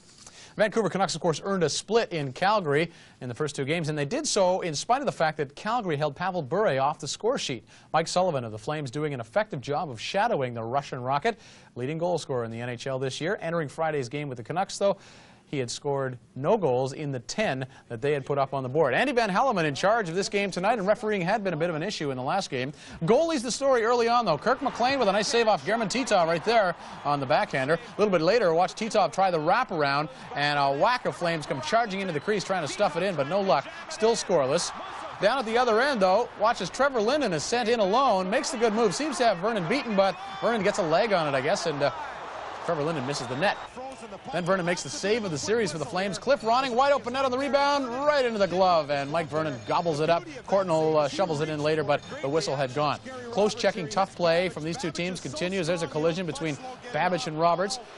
Joel Otto gets up slowly a little bit later. Flames have to be concerned about that. Joe Nieuwendyk behind the net gets tied up and knocked down. He goes off limping, and they're worried that may be a recurrence of the knee injury. Joel Otto giving referee Andy Van Hellemond the business about the way he's been handling things. Third period, the goal drought is finally broken. Gary Roberts charges to the front of the net, clears out the traffic, and Wes Walls comes in and tips it past McLean. 1-0 Flames. Then the Canucks come right back. Diddick spinning and firing. And then Momesso got a stick on that, and Mike Vernon beaten. Game tied at 1. A couple minutes later, the Flames regain the lead. Theron Fleury scoots down the right wing, lets it go, beats McLean. 2-1 for Calgary. Now with the score 3-1 Flames a bit later, Pavel Bure will get the puck back after Murray Craven wins the draw. Little wrist shot, and Greg Adams gets a stick on that one on the way in and tips it past Vernon. The score there, 3-2, but Dave King and looks up and sees the final score 4-2 as Theron Fleury into the empty net with a couple of seconds to go. Wes Walls with 1, Theron Fleury with 2, Gary Roberts with the other. Sergio Momesso and Greg Adams get the goals for Vancouver, but the Flames win it, and they take a 2-1 series lead. And we have more now from TSN's David Pratt. If this was a heavyweight title fight, then the Flames clearly won round 3. Ironically, the decisive blow was struck by the smallest player on the ice. Well, after they got one right back after we scored that first one, you know, hey, it was a great game. Everybody played hard, and you know, there's a lot of bumps and bruises in here, and you know, we'll regroup tomorrow and get ready for the one on Sunday. Game 3, we just followed up from that. We played a good defensive game. We played a solid game both ends of the ice, and that's what the Calgary Flames are noted for. And you know, we did that tonight, and that's why we had some success. Well, it was a real tough hockey game. I think that you know, we ended up a little bit shorthanded in terms of people, but you know, I like the way our team fought back in the final 20 and got the win. And you know, I thought that under the circumstances, they were full marks for a good win. I don't like the way we lost, but we played a hard game all night long. I don't mean to be negative about this thing, but I feel as a coach we didn't have to lose that hockey game. We worked awfully hard to come up short like that, and I think we just got to direct our energy you know, to a good game Sunday afternoon. Along with being down 2-1, the Canucks have also got to be concerned with the fact that Pavel Bure has yet to score a goal. If that does not change, then this series could be over quickly. David Pratt, TSN, Vancouver. All right, in the Dallas-St. Louis series, the Stars, of course, enjoyed their first ever playoff games in Texas, scoring a pair of victories over the Blues. Now it is back to St. Louis, and the Blues would like very much if goalie Curtis Joseph could get back some of the magic that he showed last year in the playoffs. He had faced 95 shots in those first 2 games going into Game 3, but he allowed 9 goals, so not as stingy as he used to be. There is Cujo at home now. Darcy Wakaluk once again gets a start for Dallas. Steve Duchesne will have the first shot for St. Louis. First good scoring opportunity from the slot, but Wakaluk makes a save.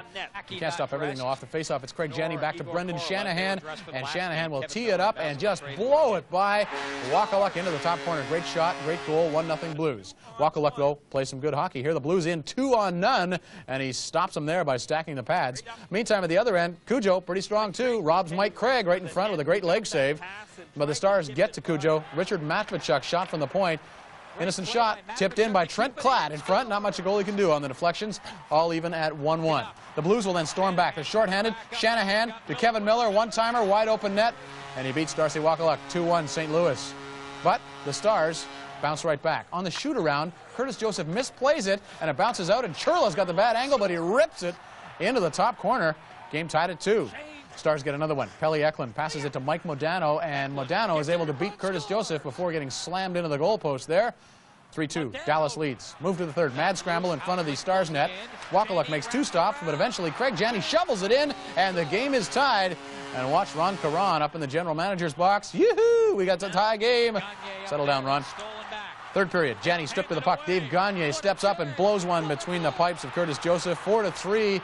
Dallas has the lead again. Stayed that way till the final minute. 28 seconds left. A mad scramble in the Dallas end. Alexei Kazatonov will zing it in from the top of the circle, and that ties it at 4. And Ron Caron whooping it up again, as are the St. Louis players and fans.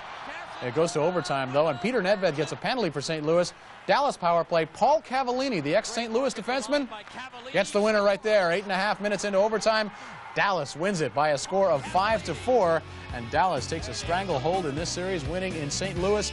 Trent Klatt, Shane Churla, Mike Modano, Dave Gagne, and Paul Cavallini with the overtime winner for Dallas. Goals by St. Louis. Shanahan with his second, Kevin Miller, Craig Janney, and Alexei Kazatonov with that tying marker late in the game. Darcy Wakaluk, though, 44 saves for Dallas, and they have the 3-0 lead. They can wrap it up and skunk the Blues with one more victory. Okay, let's go to San Jose now, where Detroit is in there with a 1-1 series tie, and the big hoopla before the game for the first ever playoff game in Northern California. Detroit puts a damper on that party, though. Just 2 minutes in, Sheldon Kennedy feeds in front to Darren McCarty, and the big guy, the tough guy, gets his second goal of the series. You know, the snipers aren't doing it for Detroit. It's the plumbers. 1-0 Detroit. A few minutes later, Sergei Fedorov over to Dino Cicerelli. Wow, he's a sniper, and boy, does he snipe that one right into the top corner, over Urbe's shoulder, under the bar. 2-0 Detroit. Move to the second. The Sharks finally strike. Ulf Dahlen from behind the net gets it out. Rob Gaudreau bangs it in. The Sharks are on the board. It's 2-1 for Detroit. When the Red Wings get that one back, under a minute to play in the period, and Sean Burr blows one by Artur Zerbe right under the pads on the 2-on-1. Zerbe watching for the pass. Detroit lead is back to 3-1. The Sharks hit the wall, I guess you could say, in their first home playoff game in team history. Chris Osgood was in net again. He got the shutout in Game 2. He got the win in Game 3. The Red Wings had to hang on for a 3-2 win. McCarty, Dino Ciccarelli, and Sean Burr, the goal scorers there. Gaudreau and Makarov scoring for San Jose. Osgood with 22 saves.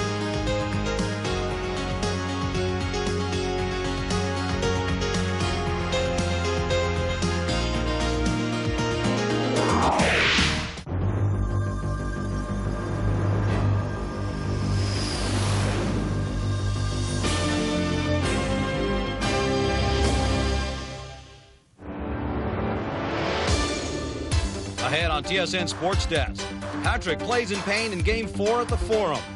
Will it be the Hawks or the Leafs that rise to the occasion in Game 3? Rodney Henderson is the newest active debut in Tinseltown. When it comes to picking sides, Joe Carter is definitely a homer, and the Flames are hot under the collar prior to Game 4 against the Canucks.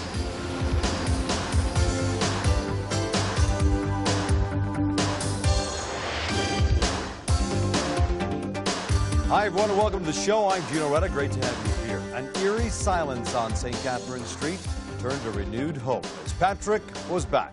Patrick Roy out of the hospital bed, back into his equipment in time for game number 4 versus the Boston Bruins. One of the best goalies in the game. No single individual more important to the success of their team than he is. Just released from hospital earlier in the day, Patrick Roy battling an appendicitis attack, back in goal. He looked good early on. Watch his ally afraid. He gets it across to Mario Tchaikovsky, and he's turned away by Patrick Roy. Later on, Patrice Brisebois with the shot from the point. Kurt Muller redirects it. 1-0 Montreal. That was a power play goal. Still in the first period, 2-0 for the Canadians. Again on the power play, Brian Bellows, great pass out in front. Rocky DiPietro buries it past Vincent Riendo. Habs led 3-0. All power play goals. And the Canadians fans at the Forum starting to sense a tie in the series, but the Bruins battle back before the end of the first period. Adam Oates is allowed to walk out in front. Wow, with the first save, but he can't find the rebound as Oates slides it under a Montreal lead to cut to 3-1. The Burns cut the lead to 1 in the second period. Steve Heinz to stop by. Ted Donato is there to bang in the rebound. Habs lead is cut to 3-2. So potential bad news of Montreal here. Watch Mike Keane, lower portion of your screen, collides with Glenn Wesley.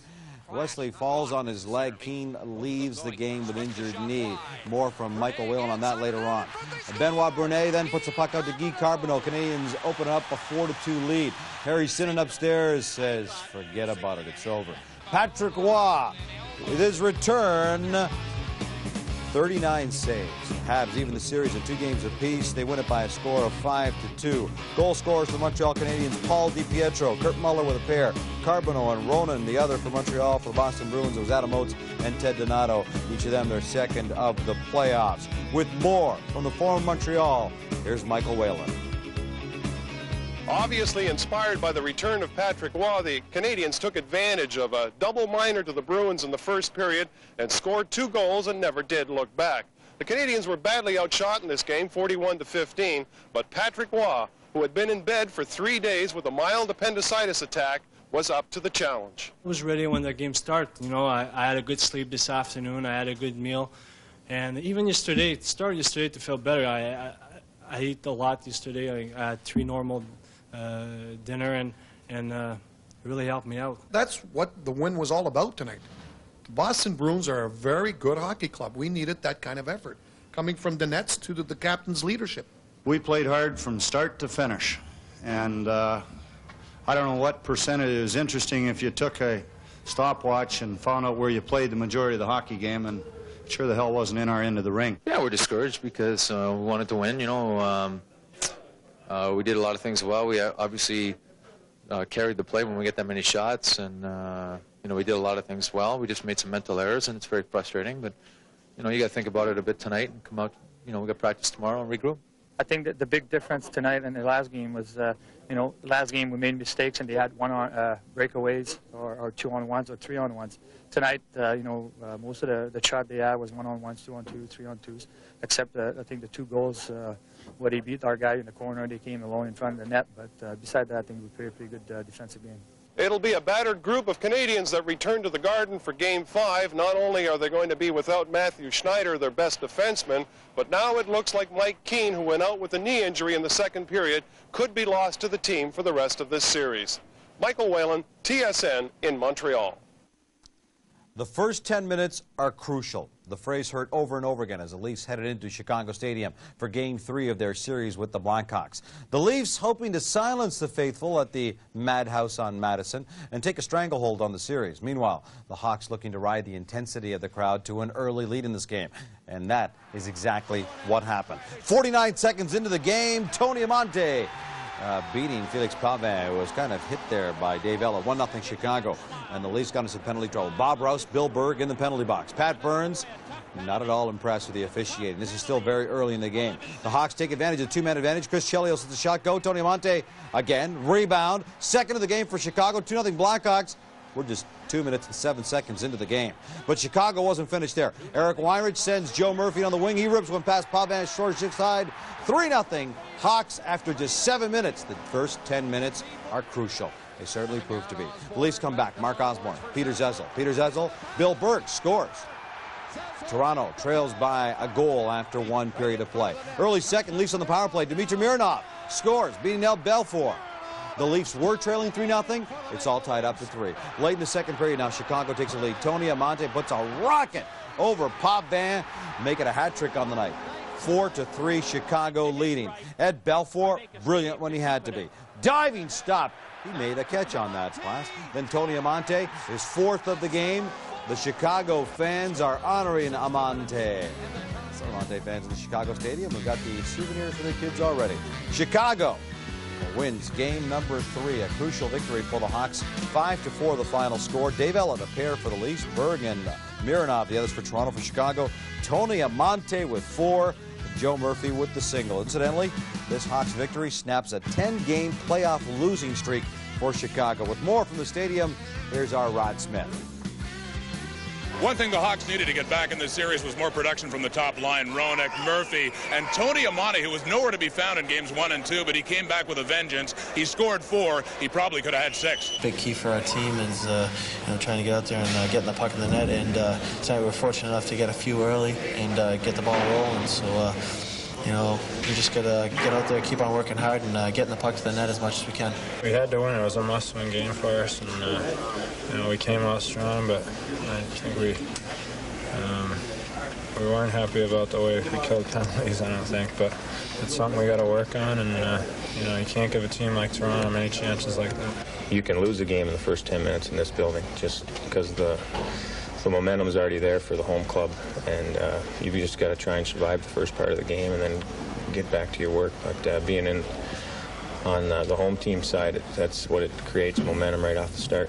We knew that they were going to come out flying. We just wanted to weather the storm, but we certainly didn't. Very uncharacteristic. We made a lot of mistakes, and their 3 goals were a direct result. Well, they came out very hard. We didn't play that well right off the bat. We wanted to have a better start than we did, but give them full credit for coming out and playing hard. That's what we have to do.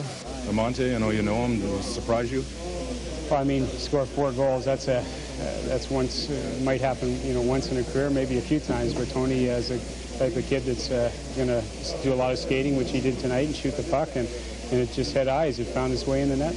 By the way, the last time a Hawks player got 4 goals in one playoff game, it was Denny Savard back in 1986 against the Toronto Maple Leafs. The Leafs wound up winning that series, but the way Game 3 went, this one is far from over.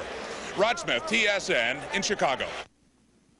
Thanks very much, Rod. Shark fans in a frenzy at San Jose facing the Red Wings. The fans get upset early on. Great individual effort here by Sergei Fedorov. Gets it to Dino Ciccarelli, puts it in. The Red Wings are leading 1-0. It's 2-0 Wings when the Sharks get one back. While shorthanded, Tom Peterson steps in, rips it past Chris Osgood. Shark fans are loving it. But watch this play here by Artur Zerbe. Artur Zerbe, backhand blind, gives it to Chris Draper, who tucks it in. 3-1 Detroit in the second. Big gaff by Irbe. Later in the second, Wings up 3-2. Ray Whitney feeds off Dallin. Dallin converts. Great passing by the Sharks. We're all tied at 3. Scotty Bowman then now trying to inspire and motivate his club. Before the end of the second, Irbe comes up with a very big save. Vyacheslav Kozlov 2-on-1, and Urbe with an outstanding grab. Game winner comes midway through the third period. Sergei Makarov feathers a pass to Larionov, and Igor Larionov gives the Sharks the lead. And that was the game-winning goal. Can you believe this? Sharks and Red Wings tied 2 games apiece. Peterson, Dahlin, Larionov, Makarov, the goals for San Jose. For Detroit, Johnson, Cicerelli, and Chris Draper. And the next game, again, in San Jose. And going into game number 4, the Pittsburgh Penguins had scored 5 goals in their series with the Capitals, with 3 goals and an assist. Lemieux had a hand in 4 of those 5 goals. Nice if you've got him in the pool, but the lack of a balanced attack has certainly cost the Pittsburgh Penguins. Washington looking to take a 3-1 lead in their series against the Pittsburgh Penguins on this night. Early on, Peter Taglianetti just nails Randy Burridge. Burridge goes flying. A little later on, Pat Peake with a nice pass to Dmitry Kristich. Give and go, beating Tom Barrasso upstairs, 1-0 Washington. Down at the other end of the ice, Penn's 2-on-1. Kevin Stevens to Rick Tocchet, but Don Beaupre makes a big stop. Pittsburgh continues to press. Watch this great effort here by Martin Straka. First, he strips the Capital defender, brings it over the blue line, lets the shot go, a beauty. Beating Beaupre on the short side. This game's tied at 1. Stayed that way until late in the second period. Then Peter Bondra with the drop pass to Joey Juneau. Back to Bondra, tucks it in. 2-1 for the Caps. And a lot of fans are just thrilled about this go-ahead marker, including this fan right here who's having a good time. Later on, Michael Pavanka gets pushed into the crease, bumps into Barrasso. Joey Juneau wide open net. Barrasso appeals, but Pavanka was pushed into him. Nothing you can do about that. Take advantage of the goal, a 2-goal lead. Dave Poulin added empty netter. And Don Beaupre made 21 saves in the Caps, 4-1 victory. Look at this, the Washington Capitals leading the Pittsburgh Penguins 3-1. Pittsburgh 1 for 18 on the power play in this series. Rough news for them. On now to the Auditorium of Buffalo. Martin Brodeur and the Devils visiting. Score 1-0 New Jersey. Sabres strike. Buffalo 3-on-2. Dale Harchuk to Wayne Presley, who converts, and the game's tied at 1. Sabres then take the lead. Yuri Himilev with a long slap shot that beats Brodeur, and the Sabres lead by a score of 2-1. The Devils get one back in the second period. John McLean with a nice pass to Claude Lemieux. No chance for Dominic Hasek. It's all tied at 2. Then watch what happens afterwards. Lemieux turns and skates through Hasek's crease. Hasek nails him in the ribs, then jumps him. Goes nuts on Lemieux. Kind of a weird one. Pick it up, 3-2 Buffalo. Jersey 2-man advantage. Scott Stevens to John McLean. He beats Hasek. The game's tied at 3. But the Sabres take the lead for good. Wayne Presley with another slap shot that eludes Martin Brodeur. Sabres take the 4-3 lead. The Devils with a chance to tie it. Stéphane Richer on the breakaway. Dominic Hasek, the save. And the Sabres go on to win a very crucial game. Make the final score on this one 5-3. That all ties the series at 2 apiece. Lemieux, Driver, and McLean, the goals for New Jersey. For Buffalo was...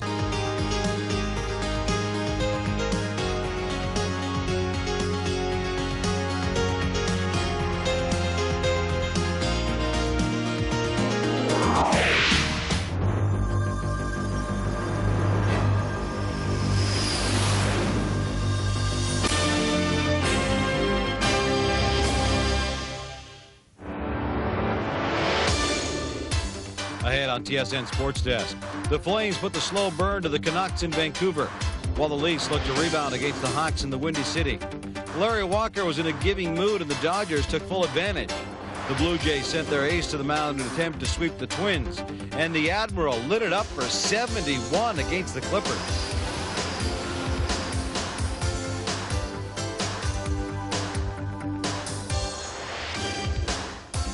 Sports Desk, brought to you by the new Gillette Sensor XL and the Gillette Series. Gillette, the best a man can get. And by Castrol, the manufacturers of Castrol GTX, the oil engineered for today's harder working engines. Hi, everyone, and welcome to the show. I'm Gino Retta. Great to have you here. Stanley Cup playoffs gather up some steam, and things are getting more and more exciting. If there's one thing that separates the contenders from the pretenders, it's how they overcome injuries to some of their key personnel.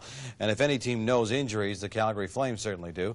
During the regular season, the Flames set a club record for player games lost due to injury. As they went into Game 4 of their series with the Canucks, the Flames were without Joey Nieuwendyk and Joel Otto, 2 of the team leaders. But when it comes to team leaders, the Flames seem to have plenty of them to spare. So the C on this night would be donning the jersey of Theoren Fleury. The Canucks looking for some leadership for Pavel Bure. Just one goal in the last 10 playoff games by Vancouver. Flames get a chance early on. Gary Robertson alone, and Kurt McLean poke-checks the puck away nicely. But the Flames do get on the board first. Ronnie Stern breaks in on McLean, scores, and makes it 1-0 Calgary. Canucks with a chance a little later on. Al MacInnis falls. That allows Murray Craven to break it alone, and Mike Vernon turns him away with an outstanding pad save. Canucks even it up on the power play. Vernon will stop Pavel Bure, but Martin Gelinas is there for the rebound. Game tied at 1 after 1. Second period action now. The Canucks take the lead. Trevor Linden with a big slap shot that beats Vernon, and the Canucks on top by a score of 2-1. Canucks held the lead until early in the third period. Off the face-off, Al MacInnis lets the shot go. Wes Walz is there for the rebound. That ties the game at 2. 9 minutes later now, Robert Reichel spots Theo Fleury in front. Bang, bang, just like that, the Flames take a 3-2 lead. Canucks continue to press. Later on, Trevor Linden moves in. His backhand goes off the post and under Mike Vernon. Fortunate break for the Flames. Then late in the game, the Canucks continue to press. Pavel Bure with a chance turned away. Adams with a chance turned away. Gelinas with a chance turned away. Look at this. 1, 2, 3, 4, 5, 6 Flames all there. And Pat Quinn says, what have we got to do to get one in? They couldn't get another one in on this night, so the final Calgary over Vancouver, 3-2. Mike Vernon made 42 stops, many of them of the excellent caliber. Flames now lead the series 3-1. Our David Pratt was in Vancouver and has this report. More and more, this series is starting to look and feel like an old Hollywood movie with Theoren Fleury in the starring role. Once again, it was Fleury who delivered a third-period goal to win it for the Flames. Thought, geez, here's a chance, and I just kind of skated towards the net, and Robert threw a great pass, and I one-timed it in the far corner. So, I'm very fortunate, to have scored a couple of big goals for the team lately, and it's gone a long ways in helping us win. We were able to work through it and score a couple in the third period. It's been a great series, and we're just hoping that we can show something for our fans on Tuesday night and take the series. We had a respectable first period, played kind of a little bit of a rope-a-dope second period, and Mike was excellent, and then he gave us a chance to go into the third period just down 1, and we had a good third period. We played really smart third period, just the way we wanted to play the whole game. Couldn't do it, but we did it in the third period when it counted. We got some great response from guys like Wes Walz, Paul Cruz, guys that that aren't they don't get the headlines enough and things like that, and guys like that did a great job for us, and that was the key tonight. For the most part, we played a good hockey game. I know now our backs are to the wall, and we've got to get the job done, and we have to do it with the same sort of effort we got tonight, only better results. We just have to keep a positive attitude. I mean, we can't let ourselves get down. We've been in this situation before in the past, and we've come back from it. So why not in this series? As far as the injuries are concerned, still no word on when Otto and Nieuwendyk are expected to get back into the Calgary lineup. But heading back home up 3-1, the Flames may not need them. David Pratt, TSN, Vancouver. Probably the toughest series of the first round continued at Chicago Stadium on Sunday. The Toronto Maple Leafs and Chicago Blackhawks have been going toe-to-toe since Game 2 of their matchup. But with the Leafs up 2-1 and with the possibility that Game 4 might be the final hockey game ever played at the old building, the Hawks came out pumped, and their fans were certainly pumped. All they do was win this game, and they definitely guaranteed themselves at least one more game at the old building, and they get the cheering going early on. Tony Amonte, Gary Suter work the give and go. Suter finishes, and it's 1-0 Chicago. Later in the first, Hawks with the man advantage. Puck is worked back to Suter at the point. Suter lets a shot go through the big screen. Pavin, no shot, never even saw it. Second of the game for Suter, 2-0 Chicago. Pat Burns and the Leafs find them behind early, the second consecutive night. Leafs get one back before the end of the first. On the power play, Jamie McCown shot goes right to Doug Gilmour. Tough angle, but Gilmour converts. A great play by Dougie Gilmour, beating Belfour, cuts the lead to 2-1. Stayed that way until the 15-minute mark of the second period. Leafs on another power play. Gilmour, great pass here to Dave Andrechuk, who puts it in off Belfour, and that ties the game at 2. Second consecutive night. The Leafs come back from deficit to tie the game. Then they go ahead. Gilmour spots Rob Pearson. Pearson beats Belfour. Leafs up by a score of 3-2. 10 minutes later, Hawks on the power play now. Gary Suter again. Gary Suter looks to and does indeed complete the hat trick. That ties the game at 3. Now we go to overtime. Just 1:23 in. Todd Gill, big mistake in his own zone. Joe Murphy, Tony Amante. Amante, Jeremy Roenick scores, and that's it. The Hawks pull it out in overtime. Pat Burns and the Leafs leave Chicago Stadium a little disappointed. It's over. Chicago wins it by a score of 4-3 to even the series at 2 games apiece. Roenick, a goal, 3 assists. Doug Gilmour, a goal, 2 assists. Ed Belfour, 33 saves. With more, here's Rod Smith. Anyone who predicted a long and tough series appears to be bang on. If you throw away game number 1, which the Leafs won easily, these two teams are inseparable. 3 one-goal games, 2 of them decided in overtime, with the home team winning all 4. In fact, the way things are going, home ice is more important than in any other series. Well, they played well. Give them credit. Now it's back home, and it's a different series now. It's all tied up, and it's best out of 3. Anything can happen now.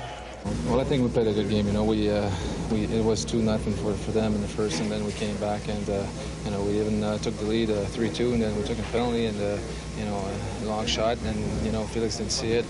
You know, those are the breaks you know, we don't get sometimes, and you know, we can't you know, just look at it, and we just have to learn from it, and like I said, just work harder. I thought we played a pretty good game. It's just that when their best line was on the ice, once again, you know, it made some things happen, and you know, they got a couple lucky ones that were deflections on the power play. So, you know, we're going back with a positive attitude. It's 2-2, still, you know, best 2 out of 3, and we've got the home ice advantage now. So, you know, it's going to take a little longer than we hoped. Face the Blackhawks all year is even, and this is the team that, you know, we've, I guess, same kind of style, everything, and it was a hard-fought game again tonight. You know, I just kept working hard, and I kept feeding the puck to whoever was on the ice with me, and tried to create other things that, you know, that maybe weren't going for me the other way. You know, it was a must-win. Obviously, we don't want to get down 3-1, but, you know, we're even now. We're going back to Toronto, and, you know, if we're to win this series, we have to win 1 there, obviously. So, you know, we just got to get ready for that next game. It didn't take long for the souvenir programs to sell out here at Chicago Stadium. Fans obviously aware that this could have been the final hockey game played here, but the Hawks refused to let this old barn die. They have guaranteed themselves at least 1 more game, Game 6 against the Leafs on Thursday night. Rod Smith, TSN in Chicago. What do you get when you stock a team with talented finesse players? Well, you usually get a team that is totally unsuited for playoff hockey. Over the past year, the St. Louis Blues added players with a lot of finesse. Sunday, the team was about to finesse its way out of the playoffs as they faced the Dallas Stars in Game 4 of the series. Mike Modano, the star of this game. Early in the first, Kevin Miller with the hip check on Modano. Modano doesn't like it and nearly takes off Miller's head. Everyone's screaming for a major. Ron Caron says 4 or maybe 5, but the ref says 2. On the power play, Phil Housley from the point shoots. Wakalek got a piece of it, but Darcy Wakalek could not stop it. 1-0 for the Blues. To the second period now. Dave Gagne up and over Tom Tilley. He's okay, though. A little later on, Modano with a great effort. The shot is stopped. Rounds the net, waits for the rebound. The rebound comes out to Modano, and he converts. Game's tied at 1. Dallas fans enjoying what they are seeing. On now to the third period we go. St. Louis pressing. Kevin Miller with a great chance. Then Brendan Shanahan with an opportunity. Just misses. Ron Caron upstairs, undressing himself in frustration, as a matter of fact. Later in the game, Stars with the man advantage. Russ Cortnell, side of the net. 2. Mike Modano, other side of the net. Scores from the faceout circle. Dallas goes up by a score of 2-1, and Dallas goes on to sweep the St. Louis Blues in the 1993-94 Stanley Cup playoffs. Final score in this one, 2-1. Final score in the series, Stars win it 4 straight. Darcy Wakalek, surprise starter for the Stars in this series, won all 4 games in the series, making 25 stops in game number 4, but the hero in game 4, Mike Modano. Well, it feels great. A lot of guys excited about it. You know, we felt good coming into it, getting a 2-0 lead, and I knew if we backed up what we said, you know, we'd have a good, great time doing it. A lot of teams are going to step up and notice that we're a team that a lot of people overlooked as far as the playoffs go. And you know, like I said, we really haven't won anything yet. You know, it's just one little step that we've taken. That final game always seems to be the most difficult, and I don't think today's game, it fit right into that description. It was decided not until the buzzer went at the end. So the Stars sweep the Blues elsewhere. The New York Islanders trying to avoid being swept by the Rangers. Ronnie Hextall has been frustrated in this series. Case in point, watch as Hextall gets nailed by Glenn Anderson. Hextall almost chops Anderson, but thinks better of it. A little later on, Steve Thomas with a big opportunity and gives the Islanders the first lead in the series, defeating Mike Richter on that 1-0 New York. Then they go up by 2 or 3 minutes later. Dan Plante, in his first game of the series, bangs in loose puck. It's 2-0 Islanders. And the Long Island fans saying, we believe. They believe, but the Rangers are better. Hextall makes the initial stop. Alexei Kovalev there for the rebound. 2-1 Islanders after 1. Early second period. Rangers tying up. Brian Leach over to Sergei Zubov. Zubov, face-off circle, scores upstairs. A beautiful blast. 2-all tie. Rangers taking complete control now. Mark Messier, great effort here as he just steals the puck from Vladimir Malakov, goes in, scores the third unanswered marker by the Rangers. They trail 2-0. They now lead 3-2. Dan Plante looking for his second of the afternoon, blasts it high, but Mike Richter throws out the glove and makes a save. Rangers up 3-2 after 2. Rangers get the brooms out in the third. Dennis Vasky gives it away deep in his own zone. Puck comes to Steve Larmer. Steve Larmer cashes in. 4-2 Rangers. They can go on to celebrate the 4-game sweep of the Islanders. They would add another, go on to win this one by a score of 5-2, win the series 4 straight. And over the 4-game series, the Rangers outscored the Islanders 22-3. The idea is just to win 4 games. We were able to do it a little quicker in this series, but it didn't really matter. It's not more, it's not more.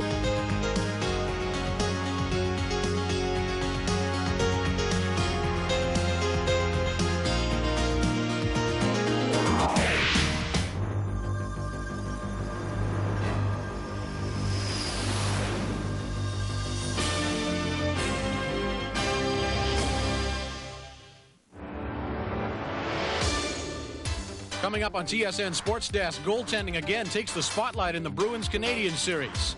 Can the Capitals come up with one more big game against the Pens? Florida police officially charged 2 Blue Jay pitchers. Things are all quiet on the Western Front for Vancouver in the NBA. And it's time again for the TSN Plays of the Week.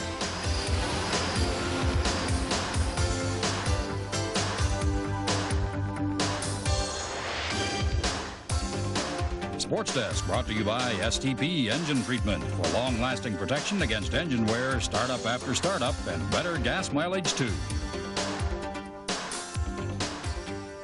Hi again, everyone. I'm Brendan Connor. Welcome to the show. Half hour seems like a pretty good chunk of time sometimes, but you know it's not much when we're trying to cram in all the action from a hectic Monday in sports.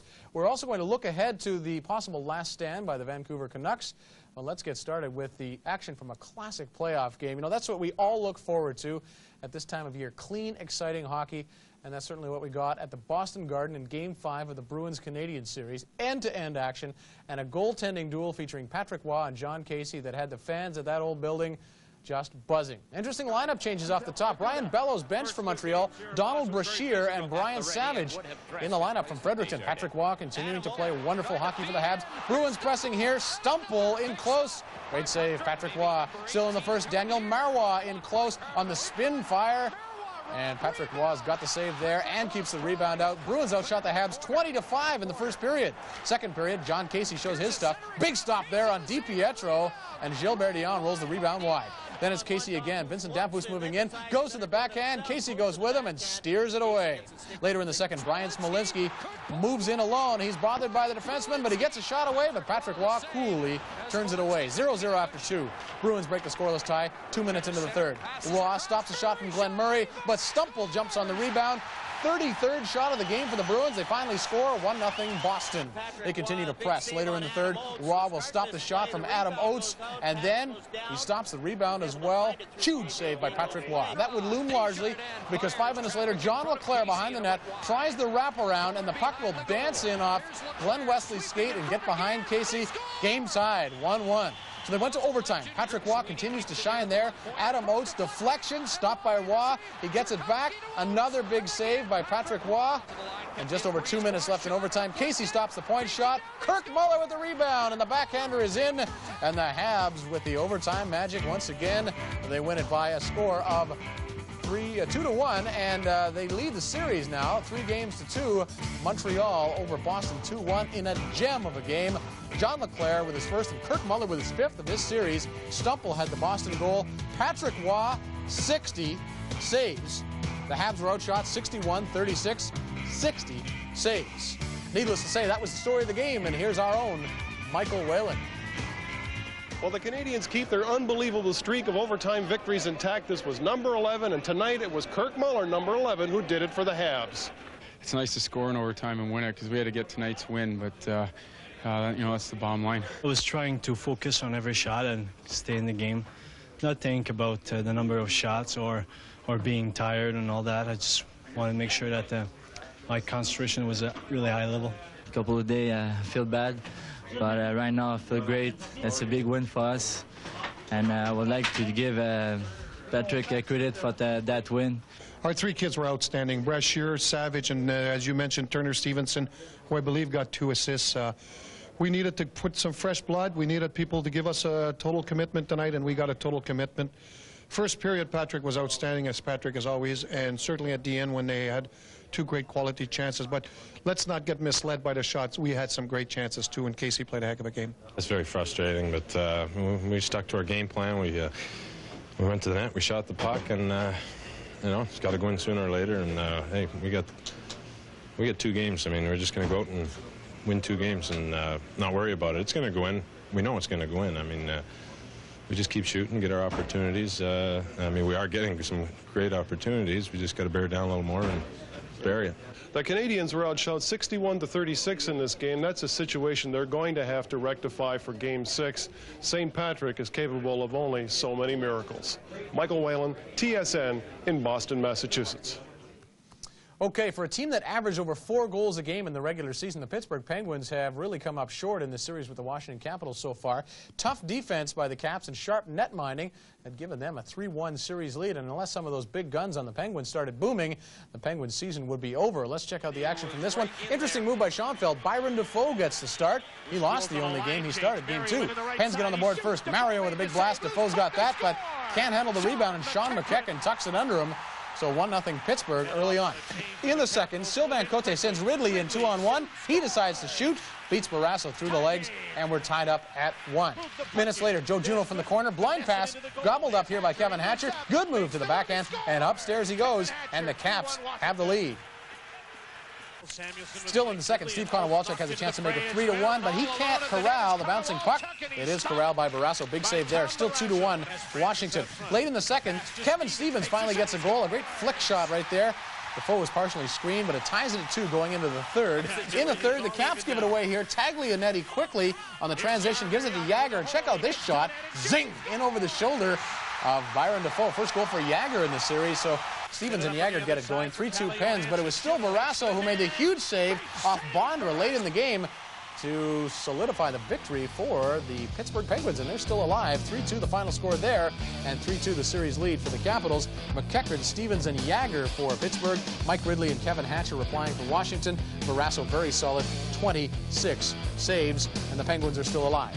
Okay, on to the Sabres and the Devils. New Jersey, the site of this game. John Muckler and the Sabres needing to at least take 1 game in the Meadowlands. And the Sabres take the early lead. Dale Hawerchuk, watch, his pass will go off the defenseman Ken Danico and off Brodeur, and is lying right there. And Yuri Himalev just puts it in the yawning cage. 1-0 Buffalo. Devils come right back, though. Great pass here from Claude Lemieux in the corner, who had a great game. Well, he finds John McLean out front. McLean just puts the stick out, and it's in. No chance for Hasek. Game tied at 1. Alexander McGillney recharging the turbocharger right there. He's got the good jets, and watch, he uses them on this play as he gobbles up a puck and skates in and goes to the backhand. Not much chance there for Brodeur. Buffalo leads at 3-1. On the goal by McGillney, and this guy, oh, charming. Yeah, nice, like the jewelry. But the Devils cut the lead to 3-2. Stefan Richer will go in and rip one right past Dominic Hasek. Goes off his shoulder, and Stefan Richer still has that bullet of a drive. It's all tied at 3, and the Devils win it on a great goal. Look at the undressing by Claude Lemieux of Richard Smellick, and then he puts a great move on Hasek as well. Devils lead at 4-3. And things got a little ugly over by the Buffalo bench later. Some fans threw some stuff, and so some of the Buffalo coaches and players started throwing some punches. It was eventually broken up, but not much security on that side of the rink at the Meadowlands. And they had to be happy, though, those fans, as they went home with a 5-3.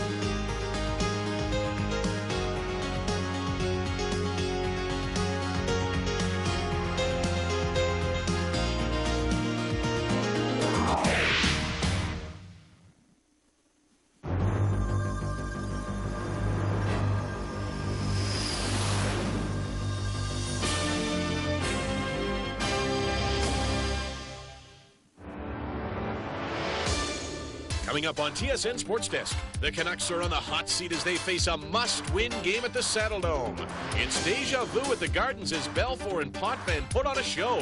Vancouver waits for the stamp of approval from the NBA. Evander Holyfield calls it quits because of a heart ailment. And the Expos make swift work of the Giants.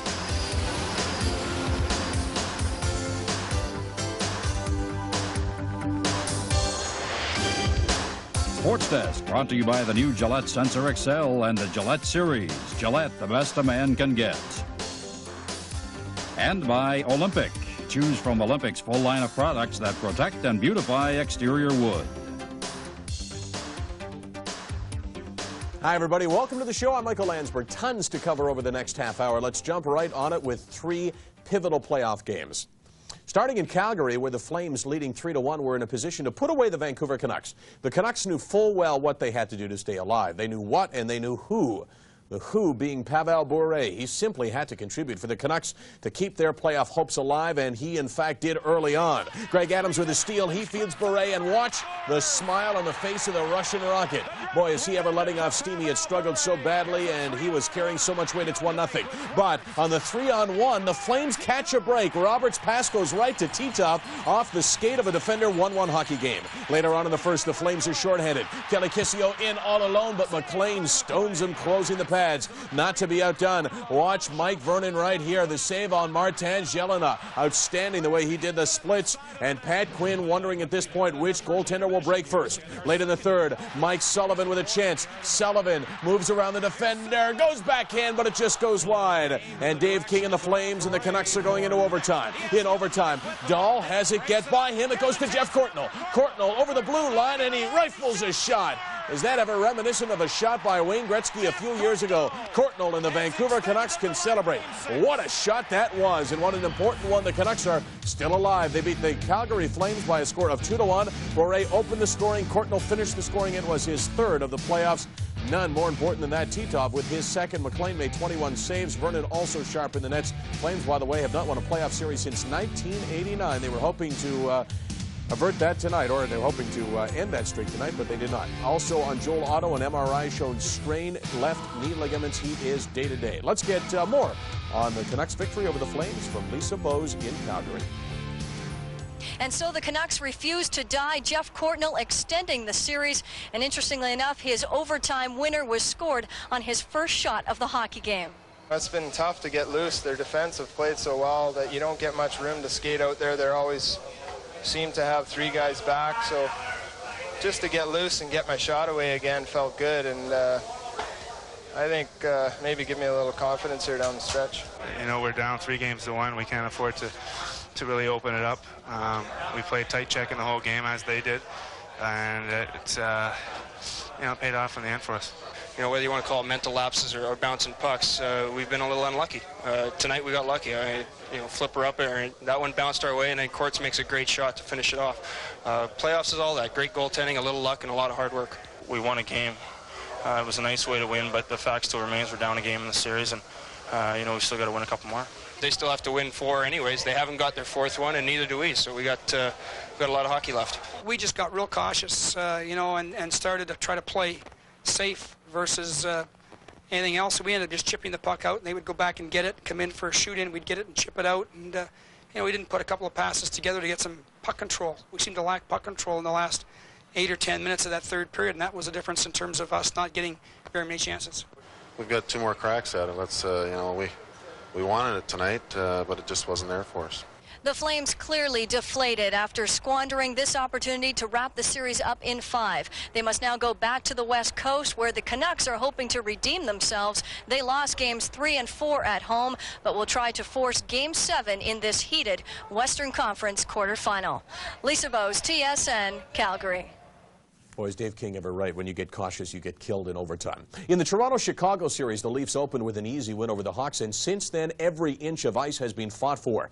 3 straight one-goal games, and it was all tied at 2 as the series moved to an electric Maple Leaf Gardens in Toronto. Fireworks going off before the game, and they were hoping to have some fireworks during the game. Some big banging in this one. Gary Suter with a shot on Bill Berg. I'll tell you, every time a guy went near the boards, he got hit. This was terrific playoff hockey. Bill Berg with a chance in front of the net, but there is Ed Belfour setting the tone for the game. You knew he was sharp. And then at the other end, it's Belfour once again on Mike Gartner. Gartner just can't beat him. Some questionable hits in this one. Dirk Graham perhaps using the knee a little too often. This one on Dmitry Mironov. Even the two team stars were battling. Gilmore and Roenick jawing at each other, hitting each other every chance they could get. That was super entertaining to watch. Great goaltending continues. Joe Murphy with a shot right there. But watch Felix Potvin reach back. It's behind him. And he grabs it before it goes in the net. Scary moment for the Maple Leafs. Gary Suter with a shot to the head of Gilmore. It wasn't that hurt him. He went down backwards, folding up along the boards. His leg kind of got trapped underneath him.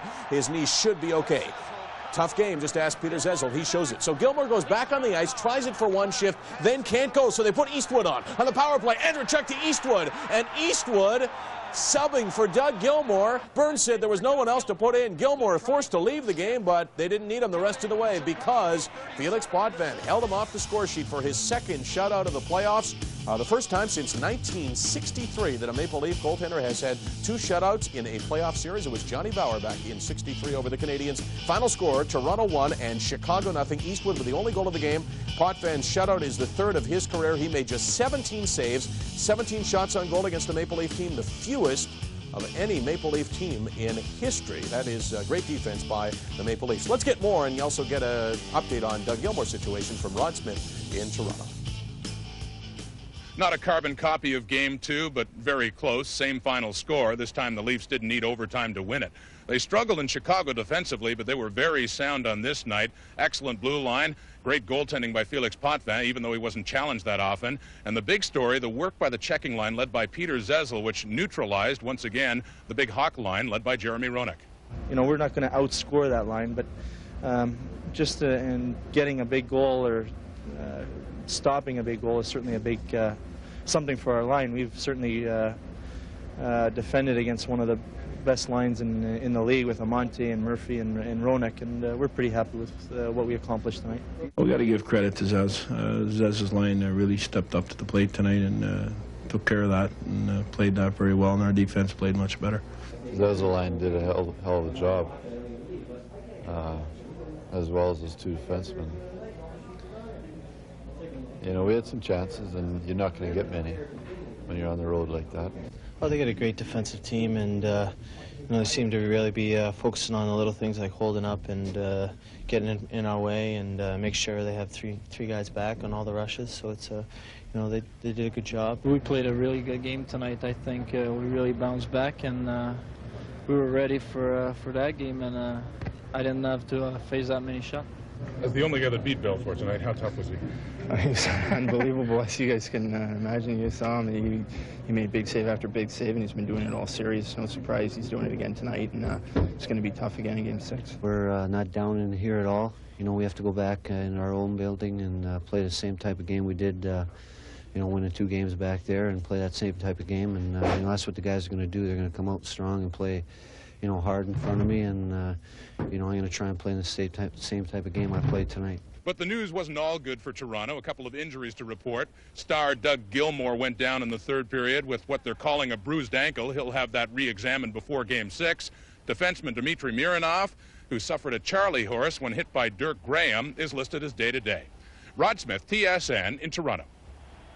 We're on our way to San Jose, where the Sharks and the Wings are going at it once again. The best opening to a game, and the San Jose fans hope that it'll be a great close as well. Early on, Todd Ellick beats Chris Osgood through the pads. Osgood let in 2 bad goals. He's replaced by Bob Essenza. Goaltending still plaguing the Detroit Red Wings. This series was tied at 2. Artur Zerbe kept busy by Dino Cicerelli. He was in his face and on his face for most of the day. Paul Coffey moves in, loses the puck. Irbe stopped all of the Wings early on, but he couldn't stop Jason Moore. His teammate scores on his own net. Wings trail it by 1. Second period, score tied at 2. Sergei Makarov, watch the move, but what's Essenza doing down on the ice? On his knees. Lots of room up top. Makarov says, thanks very much, or the Russian equivalent, 3-2 for the Sharks. Now to the third, Sharks leading at 5-3. Lidstrom with a shot off the skate of Norton, I believe, and the Detroit Red Wings trail it by 1. But then a 3-on-1, and Baker with the shot, and Airy there to sweep in the rebound. Don't blame Essenza for that one. That was weak defense. Detroit, a shambles right now defensively, and in goal, 6-4 San Jose. They held on for the victory. Shepard with a pair, Lidstrom with a pair as well for San Jose. For more real life, real drama, coming up on Real TV, TSN.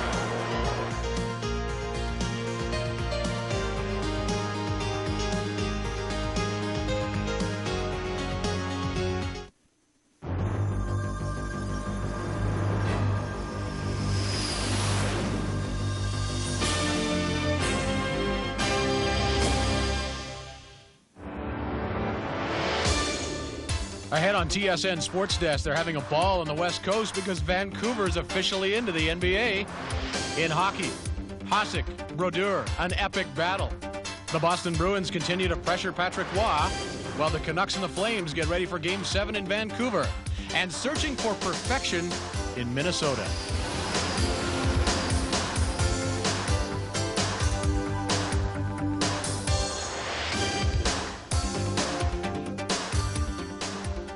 Hi again, everyone, and welcome to TSN Sports Desk. I'm Brendan Connor. We have lots of Stanley Cup hockey playoff action to catch up on, with 3 pivotal games and one that went an awfully long time. No hockey in Vancouver Wednesday, but certainly some big news for sports fans, and it came from the world of basketball. Now, Vancouver is in the NBA's second Canadian franchise, officially a go, and hoop fans on the Canadian West Coast got the good news on Wednesday. The announcement from the NBA Expansion Committee delivering the news from its New York offices on Wednesday, and TSN's Gord Miller was there.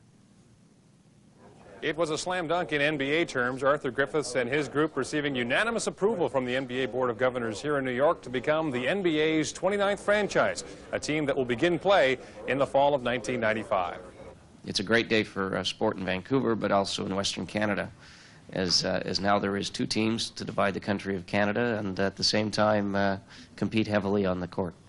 The extraordinary benefit to be gotten here by the NBA is to have a city like Vancouver contributing with Toronto to adding so much more to the NBA with the enthusiasm of our Canadian fans. There is yet a hurdle that has to be cleared, and that comes in the middle of May. That's when Arthur Griffiths will attempt to buy out the minority shareholders in the Vancouver Canucks and the Northwest Sports Group. That's the group that's building the new arena. Once Griffiths gets that done and has complete control of the basketball team, the Canucks, and the arena, he's in business in the NBA.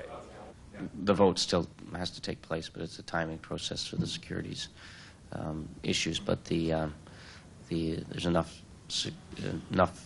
support for that to take place. There is one other thing that's been overlooked in that, and that is that we needed the support of the Board of Governors of the NBA. So I wouldn't have said it was a done deal until that happened this morning. We don't expect to have any problems with Vancouver meeting them, and I know that the Vancouver people feel very confident that there shouldn't be a problem. The new team will not be named the Mounties. There were trademark problems with the Royal Canadian Mounted Police. So a name search is now underway, and Griffiths hope to have people in place by this summer.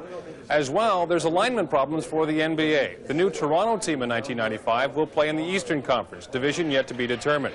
Vancouver will go in the Western Conference, but will not play in the Pacific Division.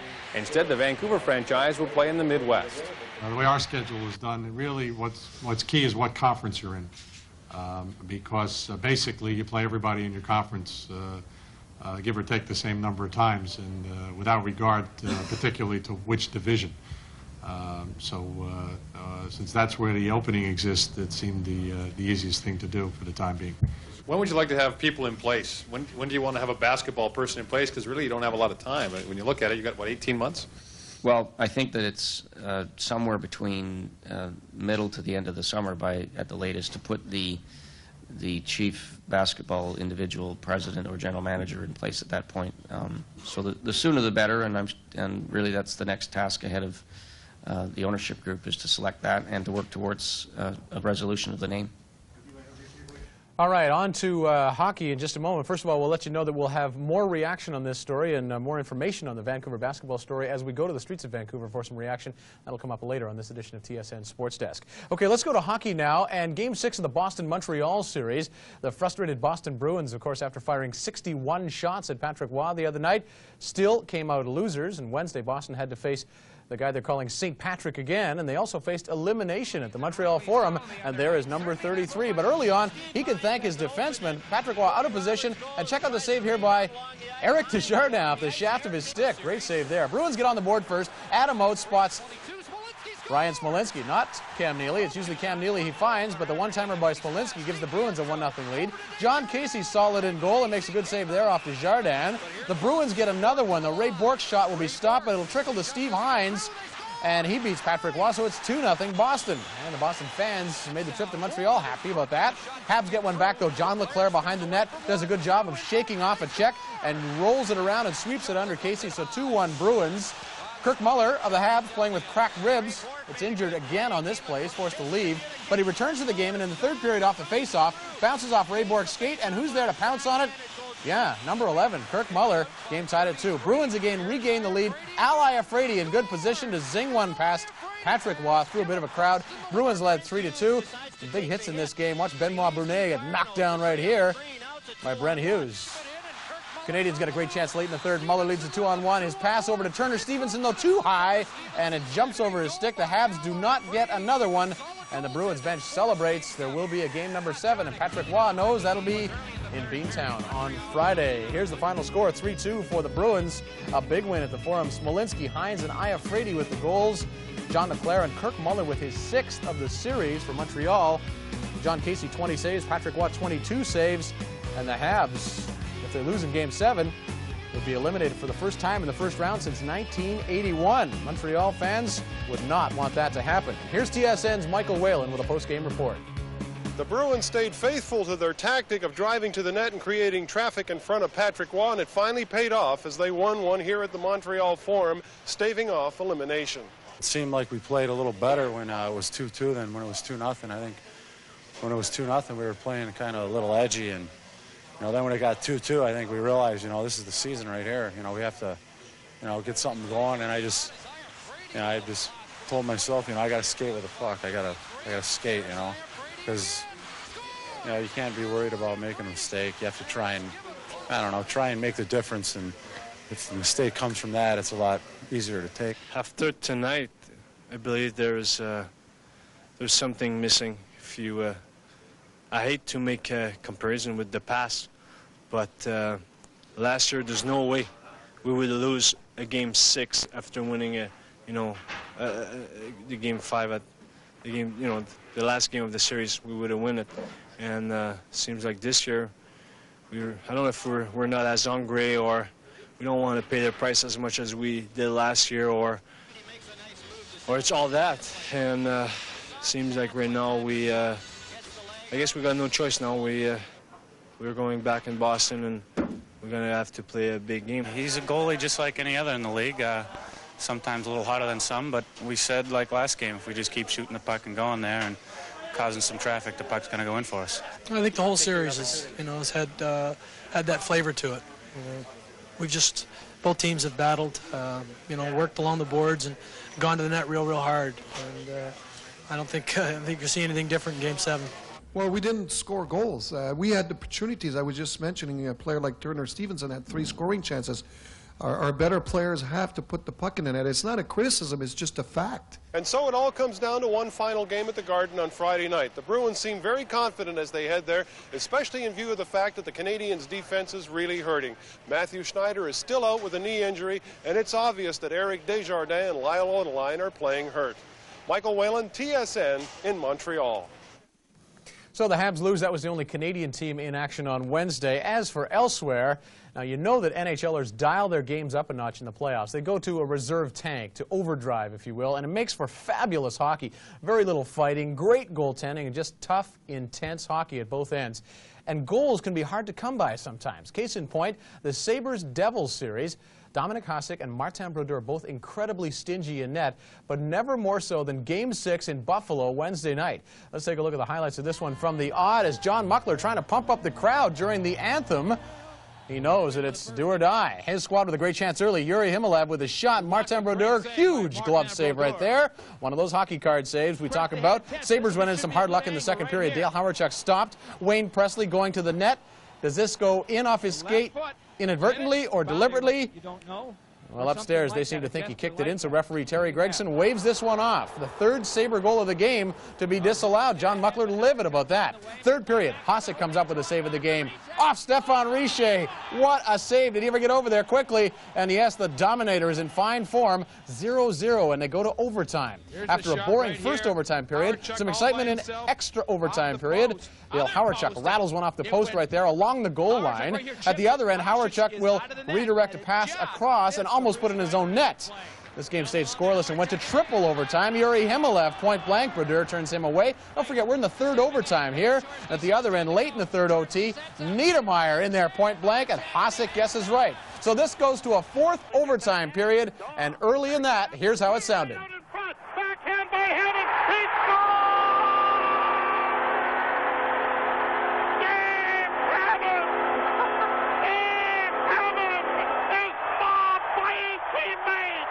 Dave Hammond finally put away the backhand, and this series is going back to where Jimmy Hoffa is. Rick Jeanneret of Sabres Radio with a wonderful call of amazing finish to an amazing game. 4 overtime periods. And Dave Hannon ends it for two tired hockey teams. 70 shots on goal by the Devils, so 70 saves by Dominik Hasek. 50 shots on goal for the Sabres. 6th longest game in history, the longest scoreless game for a while there since 1936, the Red Wings and the Montreal Maroons. And this one is, as Jeanneret put it, going back to New Jersey for game number 7. Okay, there was another game on Wednesday as well. Let's go on to the Washington Capitals and the Pittsburgh Penguins. And the Caps fans ready for this one. They want to see it end in this game. Washington comes out on fire. Joe Juneau with a great effort, makes the move on Barrasso and slides it in. A beauty, 1-0 Caps. Vintage Mario Lemieux here. Watch him circle his way to the slot and tee it up. And Don Beaupre with a great glove save. Number 66 can hardly believe it. Still in the first, 2-0 Caps. They had another on the power play. John Slaney, the trigger man there, 3-0 Washington. Ed Johnson behind the Pens bench praying for a miracle at this point. And with the score 3-1, he gets a miracle of sorts as Kevin Hatcher high sticks Jaromir Jagr, a 5-minute major, and a game. Hatcher's gone. And with the Pens on the power play, Lemieux puts it in front. Rick Tocchet on the doorstep, flips it past Beaupre. Caps lead cut to 3-2. But the Caps open up a 2-goal lead. Late in the second, Calle Johansson drops it to Slaney. He's stopped, but Johansson going to the net. Picks up the rebound and jams it home, 4-2 Washington.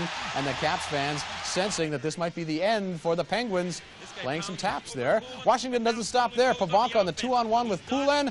Perfect pass across. Poulin reconverts, and the Capitals control, leading 5-2. Jim Schoenfeld celebrating behind that bench. And all Mario Lemieux and the Pens can do is shake hands, and Mario says he'll think about retirement in the offseason. They're out in the first round. Check out the final 6-3 for Washington. Miller, Kelly Miller, Juneau, Slaney, Johansson, Pavanka, and Dave Poulin doing the scoring for the Caps. Jagr, Tocchet, and Mario Lemieux with his 4th of the series for the Penguins. Don Beaupre, 26 saves, 4-0 in the series for Beaupre.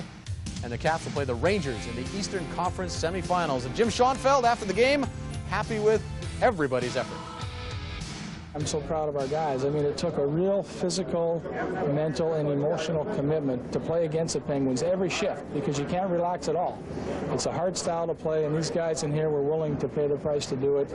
And it took everyone. That's why we won, because everyone was committed towards the same goal, and we all pulled together. On everything negative that happened to us, and we came out winners. There's no doubt we deserved to win this series. We worked hard. We played smart.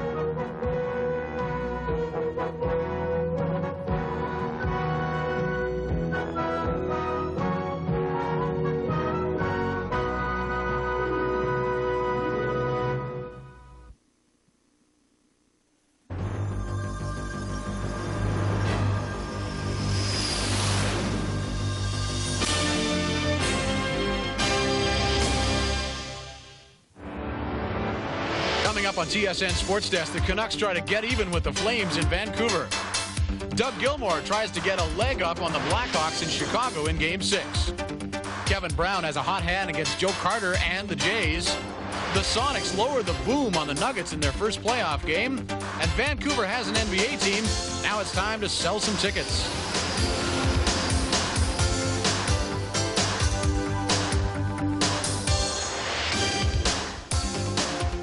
Sports Desk, brought to you by Subway, the place where fresh is the taste.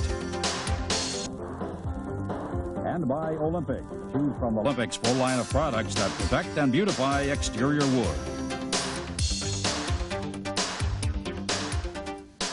Hi, everyone. Welcome again to TSN Sports Desk. I'm Brendan Connor. Thursday, certainly a very busy day in sports. We're going to try to get it all in for you over the next half hour. And we'll start with the Stanley Cup playoffs and a very exciting hockey game involving the Vancouver Canucks and the Calgary Flames. Following Vancouver's big overtime win in game number 5, it was the Canucks who actually had the momentum as they faced the Flames in Vancouver for game 6. And, of course, they faced Calgary knowing that they were looking at a trip to the golf course or a trip back to the Saddle Dome for game number 7. Once again, in between the pipes for the Flames, Mike Vernon. He started all the games and started this one as well. First period action, he makes a big save off Jyrke Lume and off Jeff Courtnall as he gets a whack at it in front. Keeps it out, though, no score. Canucks take the lead as they win the draw. Gerald Didick with a slapper right there, takes a little dip, and goes past Vernon. So 1-0 Vancouver at home. Last seconds of the first period, Theo Fleury gets the puck. Watch the shot clock ticking down. His shot is deflected in by Gary Roberts. The clock says 0-0, but there's actually 0.3 of a second left. So a 1-1 tie it is. Second period, Vernon comes up big. Nathan Lafayette in close. Look at that glove grab by Mike Vernon. Game still tied. Canucks take the lead. Bad clearing here by the Flames. They can't get it out. Jeff Courtnall out to Joe Charbonneau, and he buries it. The man from rollerblade land. He gets his first of the series, 2-1 Vancouver. Third period action, Flames tied up. Shot in the point by Zalapsky, tipped in by Wes Walls in front. Calgary ties the game at 2. So to overtime we go. Canucks on a power play late in the first overtime frame. Scramble in front of Mike Vernon. Puck comes in from the point. Trevor Linden, the Canucks captain, has a couple of whacks at it and shovels it under Mike Vernon and in. And Vancouver has life. The series is tied at 3 games apiece. The big overtime goal by Trevor Linden makes it 3-2. Didick, Charbonneau, and Trevor Linden doing the scoring for the Canucks. Gary Roberts and Wes Walls with the replies for the Calgary Flames, and that'll send it back to the Saddle Dome for game number 7. Let's go to Vancouver. Here's TSN's David Pratt. For the second straight game in a row, the Vancouver Canucks have found a way to stay alive in the playoffs by winning in overtime. The hero in Game 6, the captain, Trevor Linden. It's a pretty big goal for me, I think, that, and for everyone. I mean, we've went at this as a team, and we looked at it as 9 periods, and we had 3 left. I'm anxious for this last game. I'm going to savor it tonight. When your back's to the wall and you see your team play in that pressure and perform well, you know that they're making some steps. And I don't know if we'll win there the next game, but we've got an opportunity, and now it's up to us to see if we can take advantage of it. Momentum goes both ways. It can shift on you really quick. I don't think that's the key. I think the key is whoever's going to come out with the best 60-minute effort next game out. You know, we're determined for it to be us, but I'm sure they're determined for it to be them too. I mean, I'm sure they don't want to go golfing, and neither do we. It's a one-game showdown. You come and give it your best, and there's no reason why the Calgary Flames can't go home and win a game in our home rink. It's a one-game showdown, and you know, the team that gets the break is probably going to win. And you know, we've been in those situations before, and you know, I think the good thing is that we're going home, and we can really redeem ourselves with a big win, and you know, it's just we got to go out and do it. So now the stage is set for Game 7 back in Calgary. Ironically, the last time these two teams met in the playoffs, it was also decided in 7 games and also in overtime. David Pratt, TSN, Vancouver. Wow, that sets up a big game on Saturday, certainly. Well, old-time hockey was what it was all about as the Leafs and the Blackhawks met in Game 6 of their series on Thursday night. This was another hard-edged affair with a lot on the line as the Maple Leafs went in holding a 3-2 edge in games. They needed a win to wrap up the series, or else they'd be packing it up and be back in Toronto on Saturday night. Big question for Leaf fans, would Doug Gilmour play? A leg injury in Game 5? Of course, he was suited up. Just in case, though, Pat Burns also dressed young speedster Darby Hendrickson. But as usual, Felix Potvin comes up big for the Maple Leafs early, stops a shot from the point, and then Joe Murphy with a backhand, gobbled up by Potvin once again. Great goaltending. Leafs get the all-important first goal. Dave Ellett, shot from the point, keeps it low, deflected in front by Mike Gartner, his first of the series. 1-0 Toronto. Big hitting game. Both teams. First, Randy Cunneyworth winds up Peter Zezel and sends him for quite a loop there. Then Leaf captain Wendell Clark will line up Chris Chelios right there and knock him down.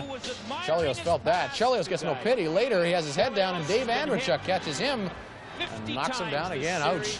Chicago continues to press for the equalizer. Down 1-0. Big shot here by Eric Weinrich.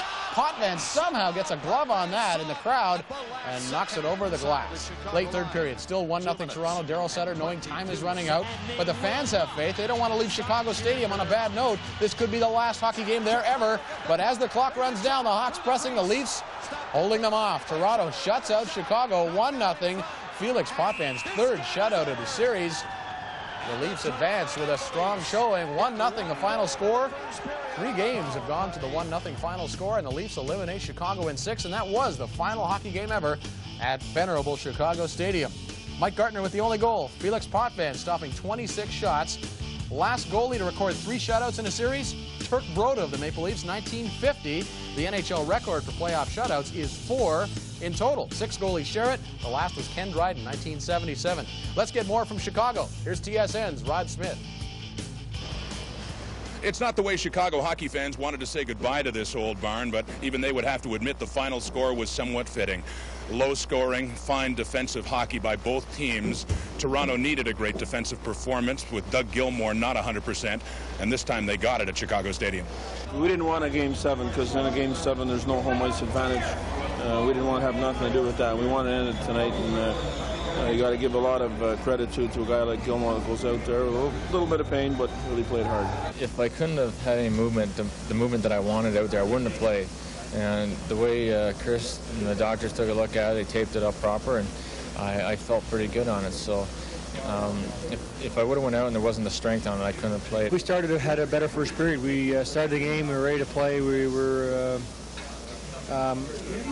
taking it to them just as much as they were taking it to us. At the first start of the first period, we didn't fall behind, and we didn't want to be coming from behind all game again like we were the first 2 games in here. It's not always the best ones that go in the net. I've shot a lot of better shots than that this series, and none of them have gone in. The one that goes in off my pads is the one that wins. But I mean, apart from the goal, I thought we played a great team game tonight. I thought everybody did exactly what they had to do, and it was a huge win for the franchise. I mean, there were a little bit of luck, and right at the start there on their power play, when I dived and stopped it with my arm, was another good save. But I mean, we did a good job overall. Well, it sucks to lose no matter how you lose.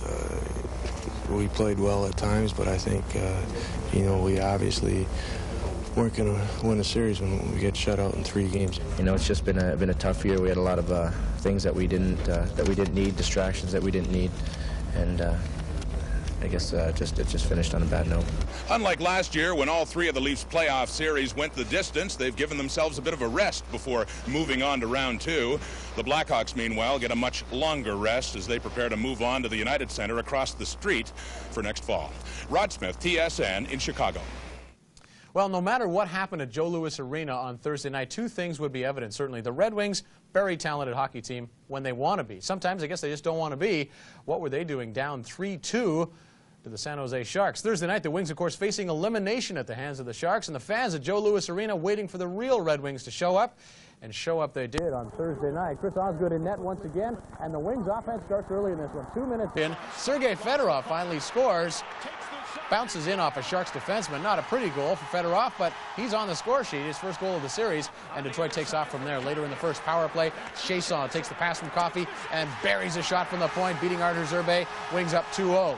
Minute and a half later, Detroit leads 3-0, and they add to that. Slava Kozlov also looking for his first goal of the series, and he gets it right here. Cicarelli spins and fires, and it goes right to the stick of Kozlov, who tucks it in from the doorstep. Wings routing the Sharks 4-0. Sharks finally get on the board in the second. 2-man advantage. Ulf Dahlen deflecting a point shot. They gave the goal to Tom Peterson. Sharks down, though, 5-1. Wings reestablished a 5-goal lead. Cicarelli sent in alone. Look at the good move on the breakaway to beat Artur Zerbe. 4th of the series for Cicarelli. 6-1 Detroit. A little bit of a scary moment for Detroit fans a little bit later. Center Sergei Fedorov is helped off the ice after this collision with Bob Airey of the Sharks. Fedorov was okay, though. He would come back later on. Jimmy Waite started the 3rd period for San Jose, giving Artur Zerbe a break. The damage is done already, though. Cicarelli will score again here. Quick shot from the near side over the glove hand or the stick. Real TV, TSN.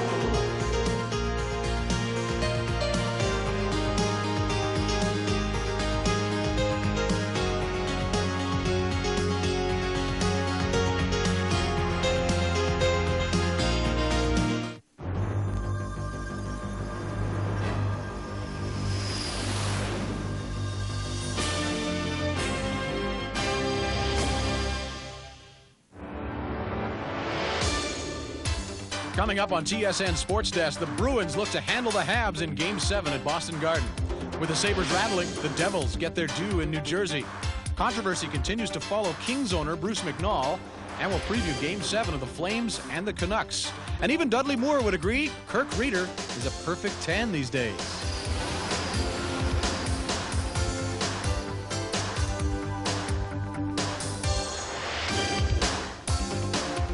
Hi again, everyone. Welcome to another edition of TSN Sports Desk. I'm Brendan Connor. Glad you're along. Big night in Sports Friday.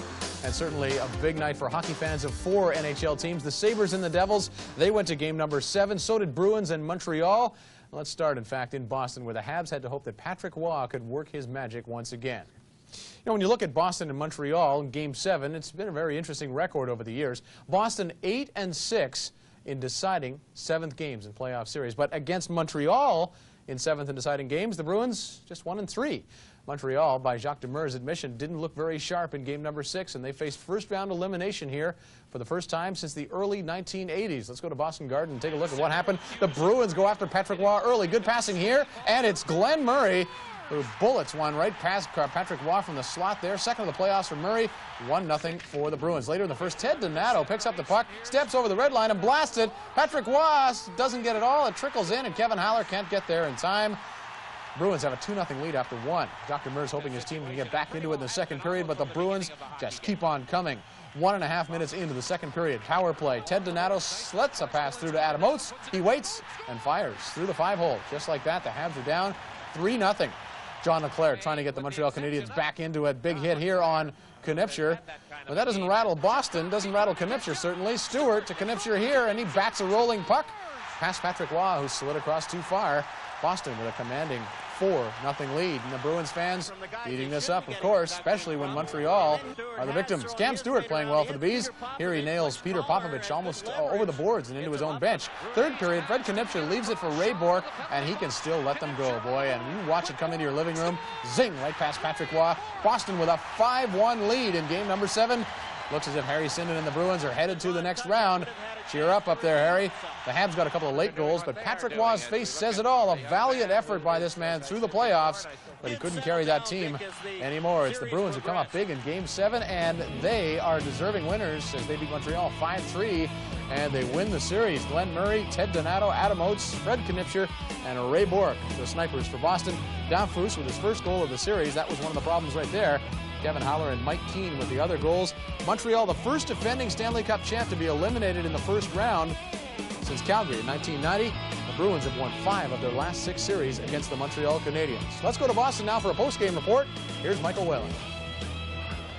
Well, the Bruins probably think that justice was finally served as they outplayed and outshot the Montreal Canadiens throughout this series, and yet it took them 7 full games to win it. Tonight, a decisive 5-3 victory right here in the Garden. Both teams probably would have admitted that it was going to be a long series.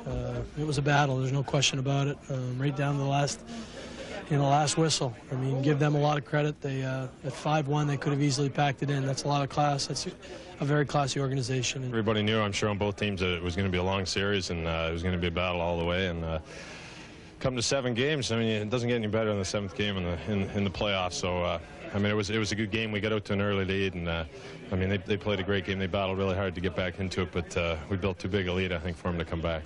Super feeling, super game. The guys played great. You know, it took 7 games and against the Stanley Cup champions. I sensed it was our night before we even got on the ice. I felt like, you know, there was a lot of build-up, and I think the Game 6 was you know, obviously crucial for us. And I kind of got that feeling in the locker room that we were going to come out and, you know, play an excellent game.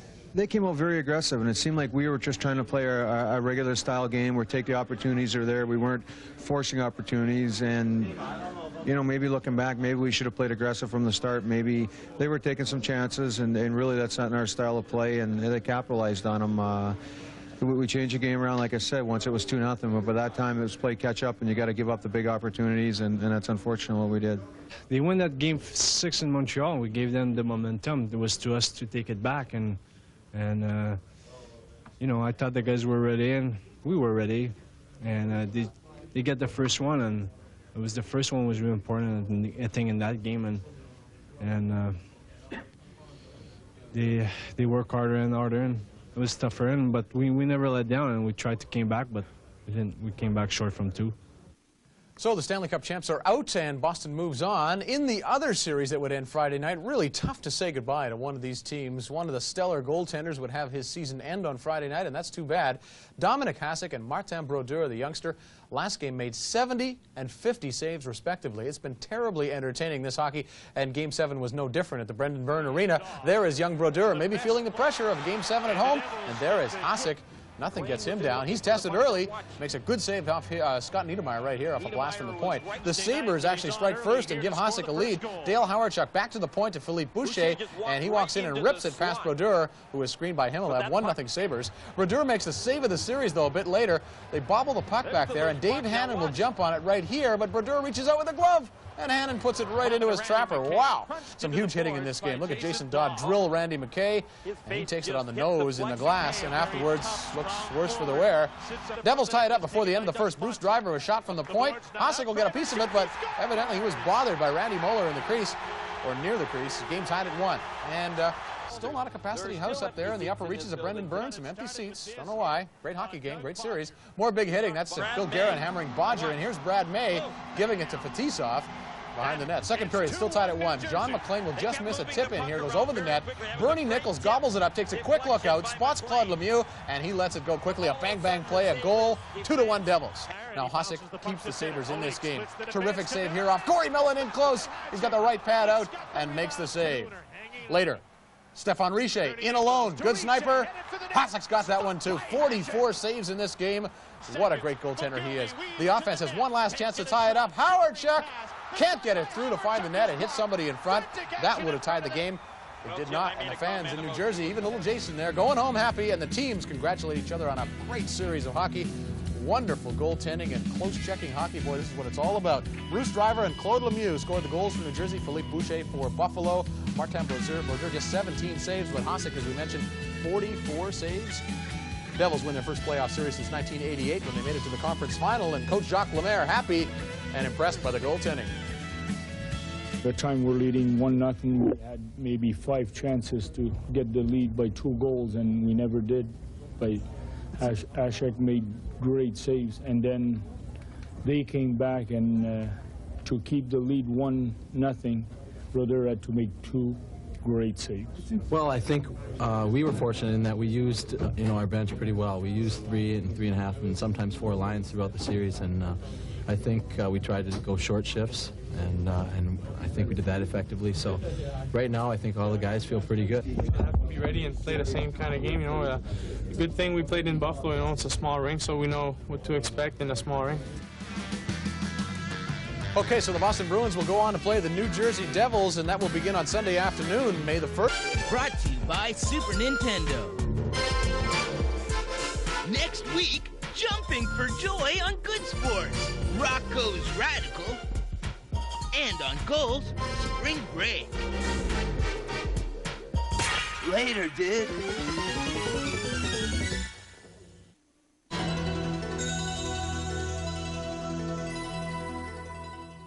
Hello, everyone. I'm Vic Roeder at TSN Control with an update for you on what has turned out to be a very tragic weekend at the San Marino Grand Prix at Imola, Italy. It all began yesterday in the second day of qualifying when the 31-year-old rookie Austrian driver Roland Ratzenberger slid off the S corner, slammed hard into the wall, and then slid a few hundred feet before finally coming to rest. Attempting to qualify for just his 3rd Formula One race, he was airlifted to hospital and died a short time later. And then today, in the race, in almost a carbon copy, the 3-time world driving champion Ayrton Senna slid off the course and once again hit the wall very hard. Senna, who started on the pole, didn't take the second day of qualifying yesterday after Ratzenberger's death, and so it's with tremendous irony that he would crash today. They performed a mini tracheotomy to relieve bleeding in his throat.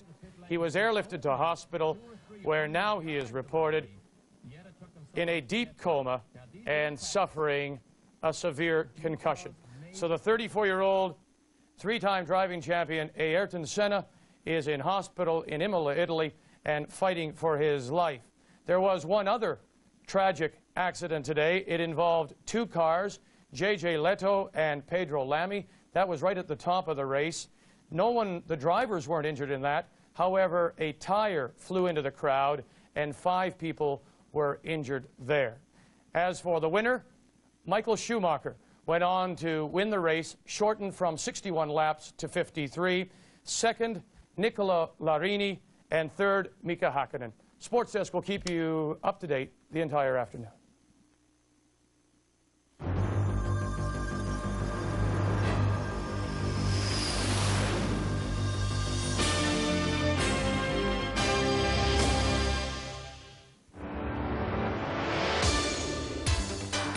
Ahead on TSN Sports Desk, Pavel Bure escapes his shadow just long enough to put out the flames. Sharks look for dessert as they finish off the Wings. Joe Carter ends April on a record-setting note. Pedro Martinez notches his first win of the year as the Expos topple the Padres. And playoff action from the NBA.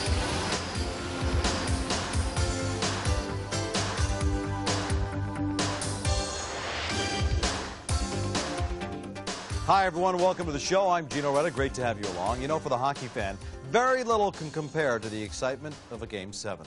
You can use a whole lot of cliches, but the bottom line is this. The loser will not get a second chance.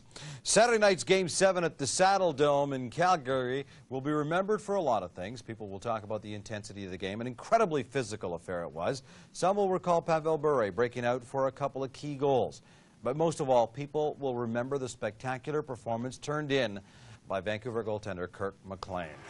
First up, though, a look at Gary Roberts, who got involved physically and on the scoreboard as well. First of all, Jyrki Lumme takes a pass from Pavel Bure there for the rebound. Bure, outstanding effort. Bure made the pass, then came in as a trailer, popped it in. The game tied at 1. Rough, tight checking affair. German Titov and Jyrki Lumme rough it up a little bit. A couple of swings there. Then Al McGinnis, big swing here on John McIntyre. They say physical.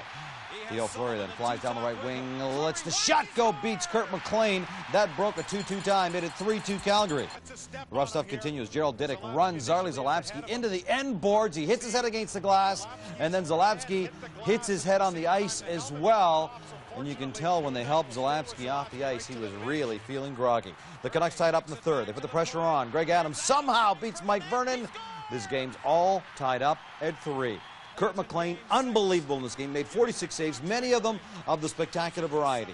Here, a terrific glove hand save off Al McInnis. Outstanding stop. In OT, he makes a save of the series. Theo Fleury to Robert Reichel. The Flames could advance right here, but McLean turns them away. Great stop. Mike Vernon then turns away Hennigan and Cliff Ronning as well. Great goaltending, both ends of the ice. The hitting continues. Trent Yanni just hammers Martin Gelinas behind the net. Kurt McLean, save of the day for the Canucks again. German Titov breaks in and turned away by McLean again. Second overtime period now. Jeff Brown, long lead pass for Pavel Bure. Bure on the breakaway, and Bure beats Mike Vernon with an outstanding goal, the game-winning goal, and these two Flame fans go home very disappointed as it's over for the Calgary Flames, the 1993-94 Stanley Cup playoffs, as Pavel Bure is the hero with a couple of big stops. But Kurt McLean really shut the door on the Calgary Flames Stanley Cup playoff hopes this season. With more from the Saddle Dome, here's our Lisa Bowes. Just an incredible finish to what has been an emotional roller coaster ride for both clubs. Vancouver refusing to get off. Their franchise player being held in check through most of this series finally broke through. Pavel Bure with the game winner and a 4-3 series win. We was down 3-1 and it was hard to believe we couldn't come back, but you know, finally we won for free. You know, I still can't believe it. You know, it's happened. We kept on saying that we weren't looking for any one guy to be a hero. We were just looking for a hero, and he got his chance. That's all it took, was one chance for him. He hasn't had a lot in this series. Sullivan really played well against him, and Zalapski, and he beat Verney. Verney played well, and Pav came up big, and that's what you like, the big guys that come up big for you. It's amazing. At start, the fans were getting on Pavel for the first 4 games, and he ends up getting 2 and getting the winner and putting our team in a position that we haven't been in for a long time. I know it's frustrating for a lot of people in the city, and it's no more frustrating for them than it is for this guy and the guys in this dressing room, but I'm proud of these guys. We're very happy with the effort we gave, and we had 3 consecutive overtime games, and boy, that's tiring and tough, and you got to give the Canucks a lot of credit. They have got a good team, and they played well, and it was a real tough series for us. We took it on the chin a lot of years from Calgary, and back my first year we lost in 7 in overtime, and since then they beat us pretty good a lot of nights, so this is a great feeling. It's great for Vancouver, and you know, I'm happy for them and for us. We're probably going to get a label here, but you know, I'll challenge any guy one-on-one in the parking lot anytime if he wants to talk about things, and hey, I know that I'll come out on top. Is this an enjoyable cigar that you're smoking? Absolutely. I like cigars. They're enjoyable. This one's real good. And so the Vancouver Canucks are moving on to the second round. This is only the third time they have won a playoff series since 1982. But certainly after a season of inconsistency that was overshadowed by the Peter Nedved situation, Vancouver hockey fans feel the timing couldn't have been better. Lisa Bose, TSN, Calgary. Thanks, Lisa. All right, now to game number 7 in Detroit. A game that probably wouldn't have been necessary if the Wings had acquired a frontline goaltender in time for these playoffs. But they didn't. And Saturday, the upstart Sharks brought the Red Wings Stanley Cup drive to a screeching halt. Yes, for the second year in a row, the hyper-talented Red Wings are out in the first round. They had placed their playoff hopes on the shoulders of the rookie, Chris Osgood, but it was just too much to ask of the young man. Santa's Olseness with the pass to Johan Garpenlov early on, beats the young goaltender. It's 1-0 for the Sharks. That doesn't deter the Wings, though. Sean Bird just nails Jeff Norton behind the net. And that has the fans littering the ice with the traditional octopus on the ice. The Sharks undeterred. Sergei Makarov gets the puck. He takes it all the way to Detroit zone. He beats Chris Osgood with a backhand between the legs, and it's 2-0 for the Sharks. Meanwhile, other end of the ice, Artur Zerbe playing very well. Slava Kozlov breaks in. Urbe turns him away with a nice leg save. The Wings showing their frustration in this one. Sergei Fedorov with the vicious cross-check on Jason Moore behind the play. Time right out in the first period. Santa's Olseness cannot handle the pass from Urbe. The puck gets out to Chris Draper. His backhand goes in. A short-handed marker. It's 2-1 after 1. That seems to spur the Wings. Urbe can't handle the shot. Slava Kozlov is there to put in the rebound. This game is all tied up at 2 now. But the Sharks get a big chance late in the game. Alf Dallin gets Osgood down, but Osgood comes out with a big save. Later, Osgood got. Back to Jamie Baker, wide open net, catches Osgood out of the net, 3-2 for the Sharks. Detroit presses the tie, but Urbe makes the big save on Fedorov. And yes, for the second season in a row, Red Wing fans are disappointed with their team. What an upset! The San Jose Sharks have knocked out the Red Wings. Unbelievable! Meanwhile, upstairs, this will very likely mark the end of Brian Murray's time as the general manager of the Detroit Red Wings as they are ousted again from the first round of the playoffs. Matter of fact, the Red Wings have been eliminated in the first round of the playoffs in 3 of the last 4 seasons. Incidentally, the Sharks are the first team since 1975 New York Islanders to advance to the second round in their playoff debut. And the Sharks give much of the thanks to Artur Zerbe. It was what we were dreaming whole team about during whole season. Now we make unbelievable step, but we know there are games coming up, and I just wanted to say that our team made it happen. Not me, not Sergei, Igor, or Sanders. That's whole teamwork. It's a chemistry of team. We dream about winning a 7th game, and we're on the road, and we know we have a lot of people cheering for us in the Bay Area. We're coming home to play some more hockey games, so it's great. That's the difference. I mean, that was the luck involved. Puck settled the last second. I got good wood on it. So, and I mean, he didn't even have to tip it. It obviously went in, but it's a lucky play. And when you get down, that was our team's goal. We want to keep it close, go into the third period, and rely on. We've relied on Artur Urbe all year. Might as well rely on him, and maybe we can get the breaks. We did. Does it make you want to come back next year, or make you want to reassess your situation? I don't know. I don't really know what to say right now. I'm just disappointed in our team again, and in myself and in our team once again. I don't know what happened. I turned around with the net. The puck was ahead of me. I couldn't get to it. It just happened so fast.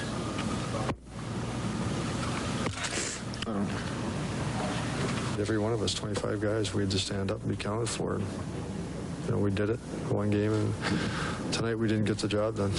You'd like to sit and say, oh, we're a young team, it's a learning experience, but it's not. The Western Conference semifinals without the Detroit Red Wings get underway on Monday. The Vancouver Canucks will be at Dallas for game number 1. The Stars won the season. Real drama coming up on Real TV, TSN.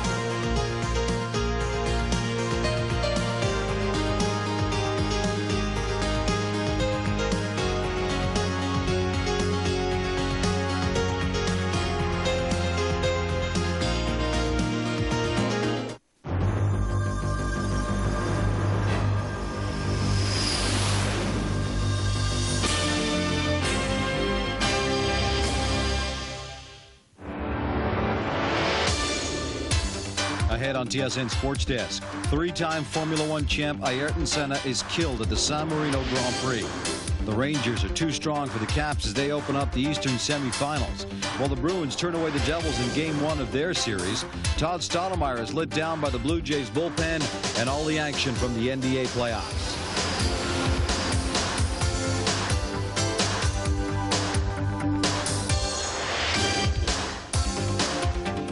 Sports Desk, brought to you by the new Gillette Sensor XL and the Gillette Series. Gillette, the best a man can get. And by Castrol, the manufacturers of Castrol GTX, the oil engineered for today's harder working engines. Hi, everyone, and welcome to Sports Desk. I'm Gino Retta. For the second consecutive day, tragedy struck on the Formula One circuit. What already began as a somber Sunday became a day of mourning for racing fans around the world as Ayrton Senna, one of Brazil's greatest national heroes, was tragically killed. Despite incredible advances in safety precautions over the past decade, the fact remains that each time an auto racer climbs into a high-speed machine, he is putting his life on the line. Michael Schumacher did it when he won Sunday's shortened San Marino Grand Prix. So did three-time world champion Ayrton Senna. But while Schumacher survived the race, the preeminent racer in Formula One did not. Ayrton Senna was involved in a horrific crash early in Sunday's race. Senna was leading but missed a turn traveling at over 250 kilometers per hour. He seemed to have problems steering and didn't even have enough time to brake before slamming into a concrete wall. Track medical officials took an abnormally long period of time to get to Senna. In the meantime, the three-time world champion sat unconscious and bleeding in his cockpit. The 34-year-old Brazilian crushed his forehead on impact and suffered from multiple skull fractures. Senna was immediately airlifted to a nearby hospital in Bologna. He slipped into a coma and was declared clinically brain dead at approximately 11:40 Eastern Time. Senna was kept alive on a respirator until his heart stopped approximately an hour later. It was not only Senna, the entire paddock was a somber place yesterday because of Roland Ratzenberger's accident. I saw Senna this morning. I did not talk to him. He seemed very calm, and he did seem subdued. And I think once in the racing car, however, he was such a professional, he could concentrate and put all that out of his mind. Well, he was a very good person. He was a very misunderstood person, especially by the press, but I can assure you he was a good person at heart. We had a lot of conversations about things that were going on with me, and I must say he was one of my best supporters over there, and he was a great teammate. You know, I couldn't ask for anything more. He was very helpful, did whatever he could to help me, and you know, it's just a shame because he not only was a great driver, but he was a good person too. In addition to his 41 victories, here is a man who became a minor economic engine in the entire nation of Brazil, making $15 to $20 million on salary alone, the idol of millions of people around the world. Racing around the world will be rocked right down to its foundations because of the death of Ayrton Senna. I believe people in Brazil are probably crying in the streets because he is such a big national hero there. And his funeral in Brazil will be one of the biggest happenings that they've ever had there. Ayrton Senna's death wasn't the only tragedy at this weekend's race at San Marino. Austrian Roland Ratzenberger, a 31-year-old rookie, was killed in a crash during Saturday's qualifying. 7 spectators and a police officer were hurt when a tire flew into the grandstand during Sunday's race. And 3 Ferrari mechanics and a Lotus team member were injured when Michele Alboretto's car clipped the pit crew while coming out of pit lane. You know, during his career, Ayrton Senna was renowned for not only his natural driving skill, but his dedication to auto racing and his intense competitive spirit. A driver whose legendary status was established long before his death, because for many fans, Ayrton Senna wasn't just the circuit's best racer. He was racing at its best. He was the epitome of auto racing and everything it means to those who sit behind the wheel and those who sit in the stands. The quintessential racer, driven to success with a passion for the sport appreciated only by those closest to him on and off the track. For Ayrton Senna, a checkered flag was not just a symbol of racing victory. It was a celebration of life and a declaration of his love of racing. A love affair which began as a child in his native Brazil with go-kart racing and led this prodigy to Formula 3 racing in 1983 when he swept to 10 consecutive wins to win the British Championship. He signed with the Tolman organization in 1984, but his first Grand Prix win would come in 1985 as he captured the flag in the rain at Portugal for the Lotus team. After 6 victories for Lotus, Senna was hungry for a World Drivers' Championship and knew the powerful McLaren team was the only squad strong enough to give him the chance. And in 1988, Senna and McLaren driving partner Alain Prost rewrote Formula One history. Despite an often bitter feud between the two McLaren drivers, they dominated the opposition for 15 wins on the 16-race schedule. And with 8 victories to Prost's 7, Senna realized a boyhood dream with his first World Championship. 2 more world titles would follow in 1990 and 91, making Senna the youngest driver in Grand Prix history to win 3 championships. By the end of his tenure with McLaren, Senna had won 41 races, second behind Prost on the all-time win list, and would finish his career with a record 65 pole positions. But with McLaren fortunes slipping, Senna moved to the Frank Williams team this season, a combination which made Senna a heavy favorite to win his 4th global title. It was Senna's will to win and his passion to race which drove him to push the limits, not just of his car or other drivers, but the limits of his courage as well. He once proclaimed, "To survive in Grand Prix racing, you need to be afraid. It helps you stay together. It helps you race longer and live longer."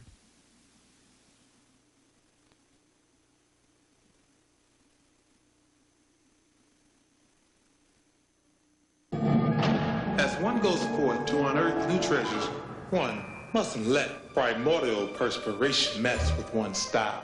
Consider this discovery.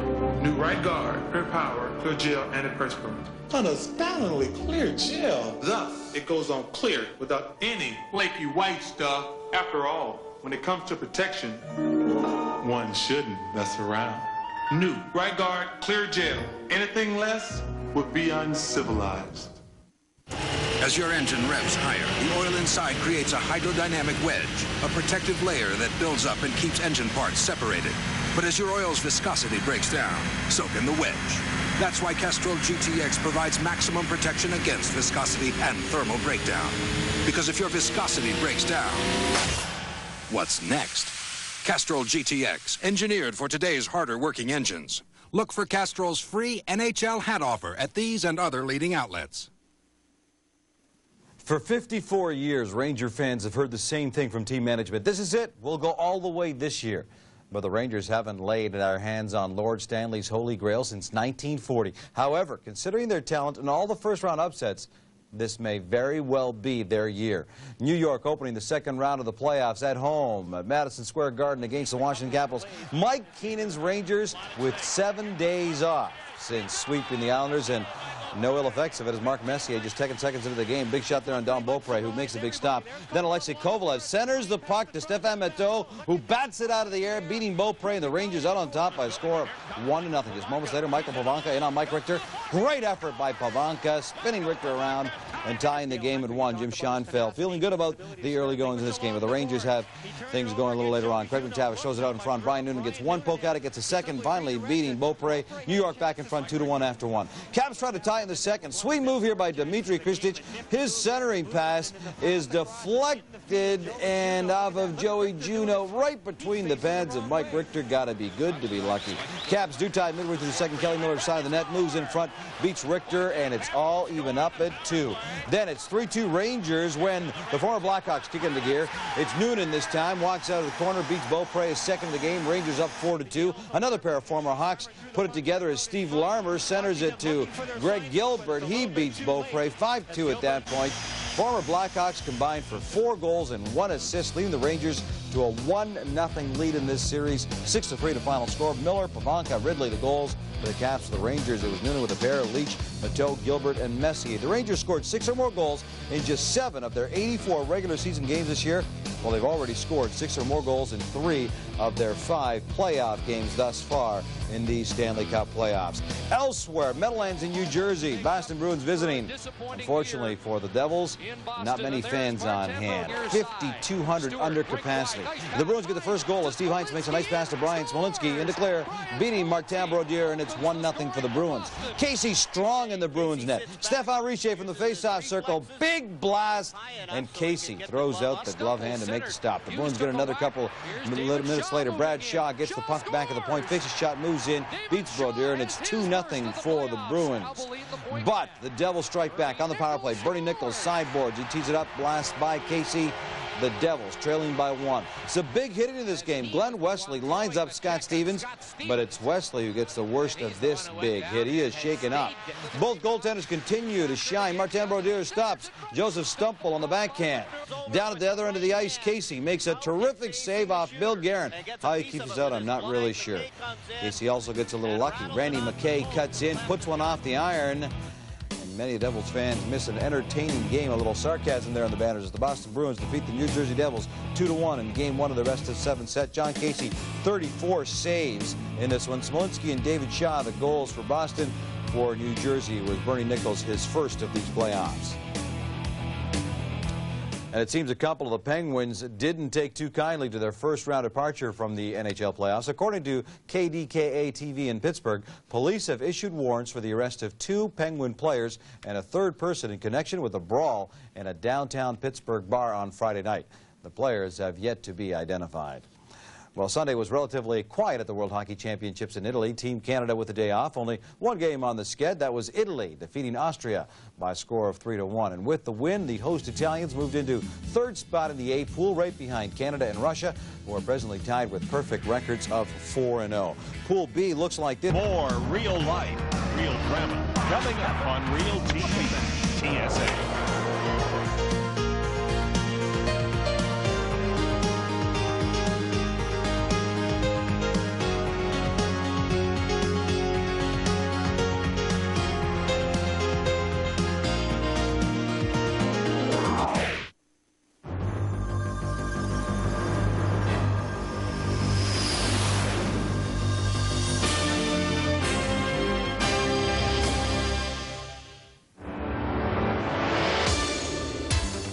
Ahead on TSN Sports Desk, the Russian rocket helps the Canucks shoot down the Stars, while the Sharks head east to feast on the Leafs.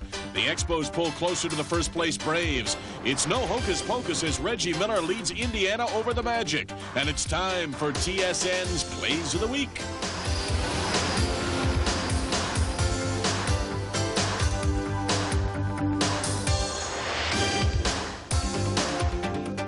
Sports Desk brought to you by STP Engine Treatment for long-lasting protection against engine wear, startup after startup, and better gas mileage too. Hi, everybody. I'm Michael Landsberg, and welcome to TSN Sports Desk. We have lots to keep us busy over the next half hour with scores and highlights from Monday, and what better place to start than the Stanley Cup playoffs and that hockey hotbed of Dallas, Texas.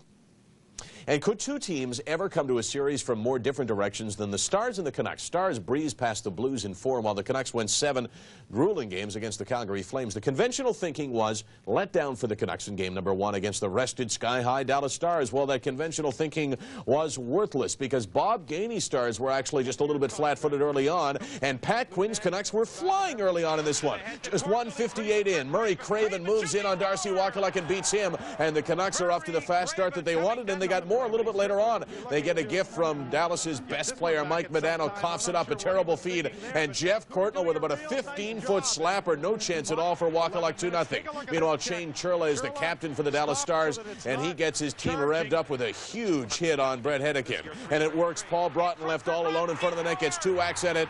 Broughton's first point of the playoffs cuts the lead at 2-1 after 1. Second period, the Canucks once again come out flying. Watch the play here by Pavel Bure. Fakes one slap shot, moves in, fakes it again, and then a bullet shot to the top corner. What a shot by the Russian Rocket. 3-1 Vancouver. Looks like the Stars could use a little bit of help from this guy. He's got the great arm, but how about the arm of Kirk McLean? Watch this save. Unbelievable. That is a gorgeous save off Dave Gagne. But the Stars persist on the power play. Richard Matvichuk sneaks in for the point and buries the pass from Pelle Eklund. The lead is down to 4-2. And 34 seconds later, Dallas continues to press. Darian Hatcher with a shot. It hits the post, but Mike McPhee bangs in the rebound. And Pat Quinn and the Canucks have seen their 3-goal lead cut to 1. 4-3 Vancouver after 2. Early third period, though, Shane Churla comes out from behind the net. Let's go the shot. McPhee gets credit for the goal. Somehow it finds its way in. It's all tied at 4. And I thought the Canucks were dead.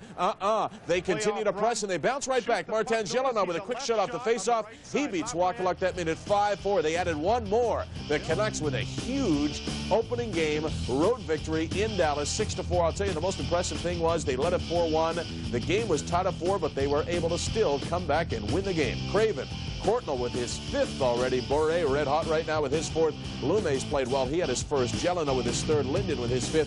For Dallas, McPhee with a pair. Broughton and Matvichuk. Let's get more on this game from our Gord Miller in Dallas. Well, for the first time in about a week and a half, it wasn't overtime for the Vancouver Canucks, but it was the next best thing, a nail-biting third period after the Canucks had built up a 2-0 lead in the first 5 minutes and 15 seconds. And look out, the Vancouver Canucks with 4 playoff wins in a row are one of the hottest teams in hockey.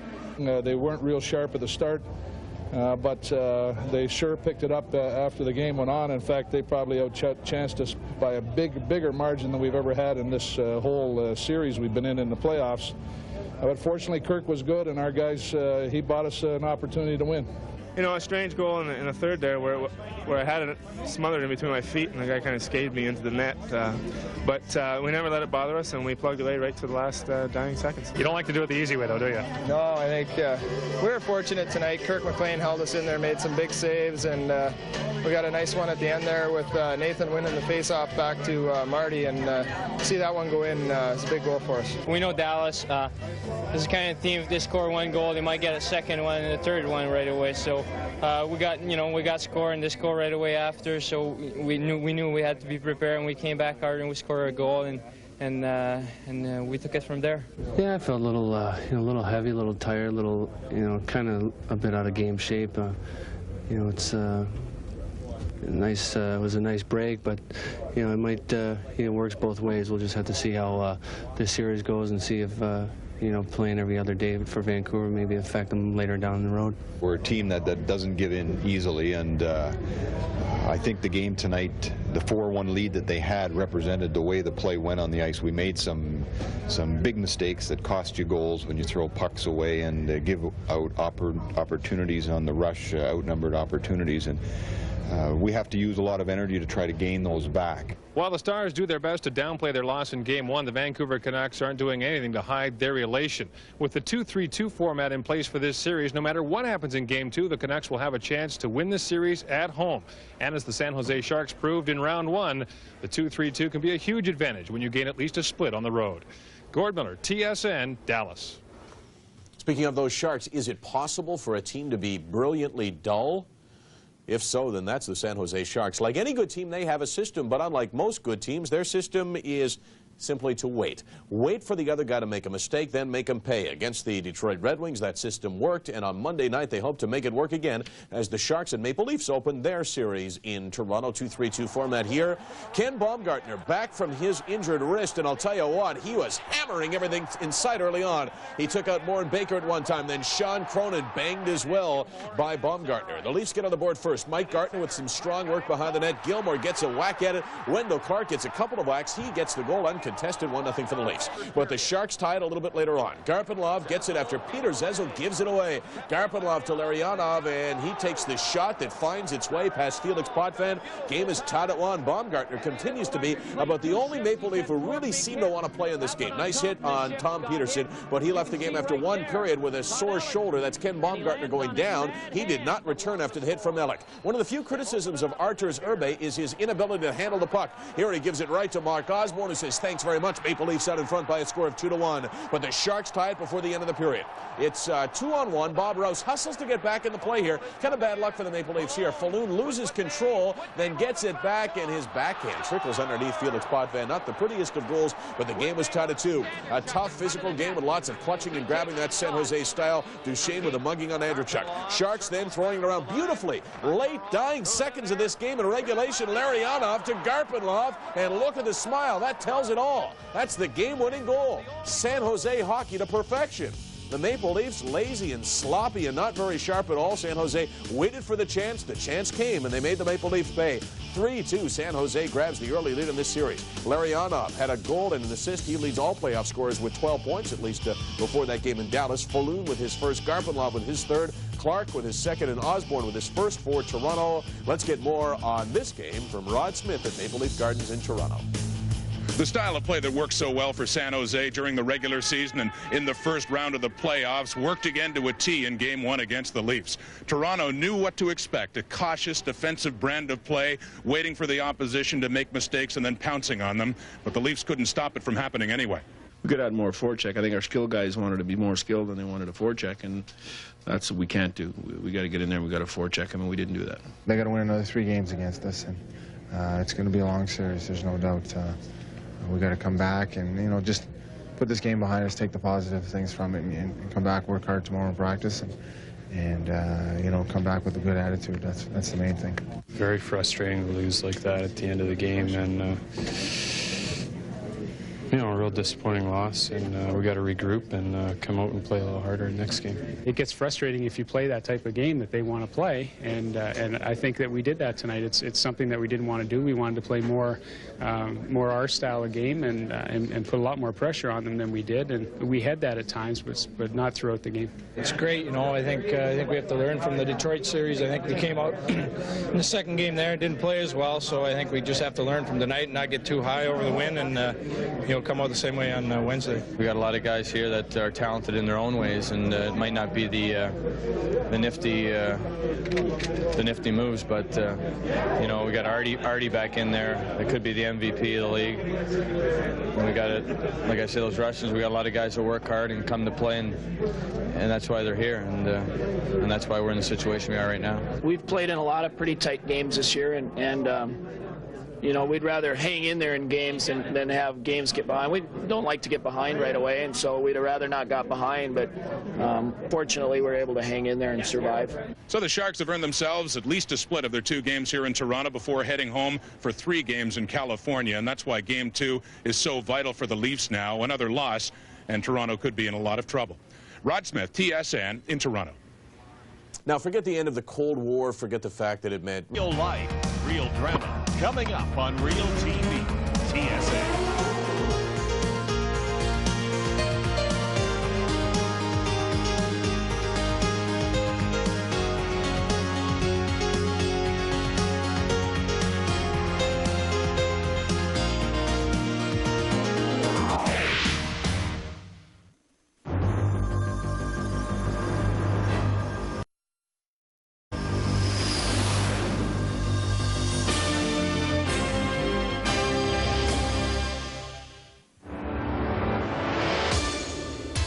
Coming up on TSN Sports Desk, you can make it an even half dozen without a loss as the Rangers are looking like true Stanley Cup favorites. While in New Jersey it looks like an upset may be brewing. The Canucks hope to shoot down the Stars in Dallas. The Royals find Pat Henkin to be a royal pain. And it's business as usual as the Bulls end another season for the Cavs.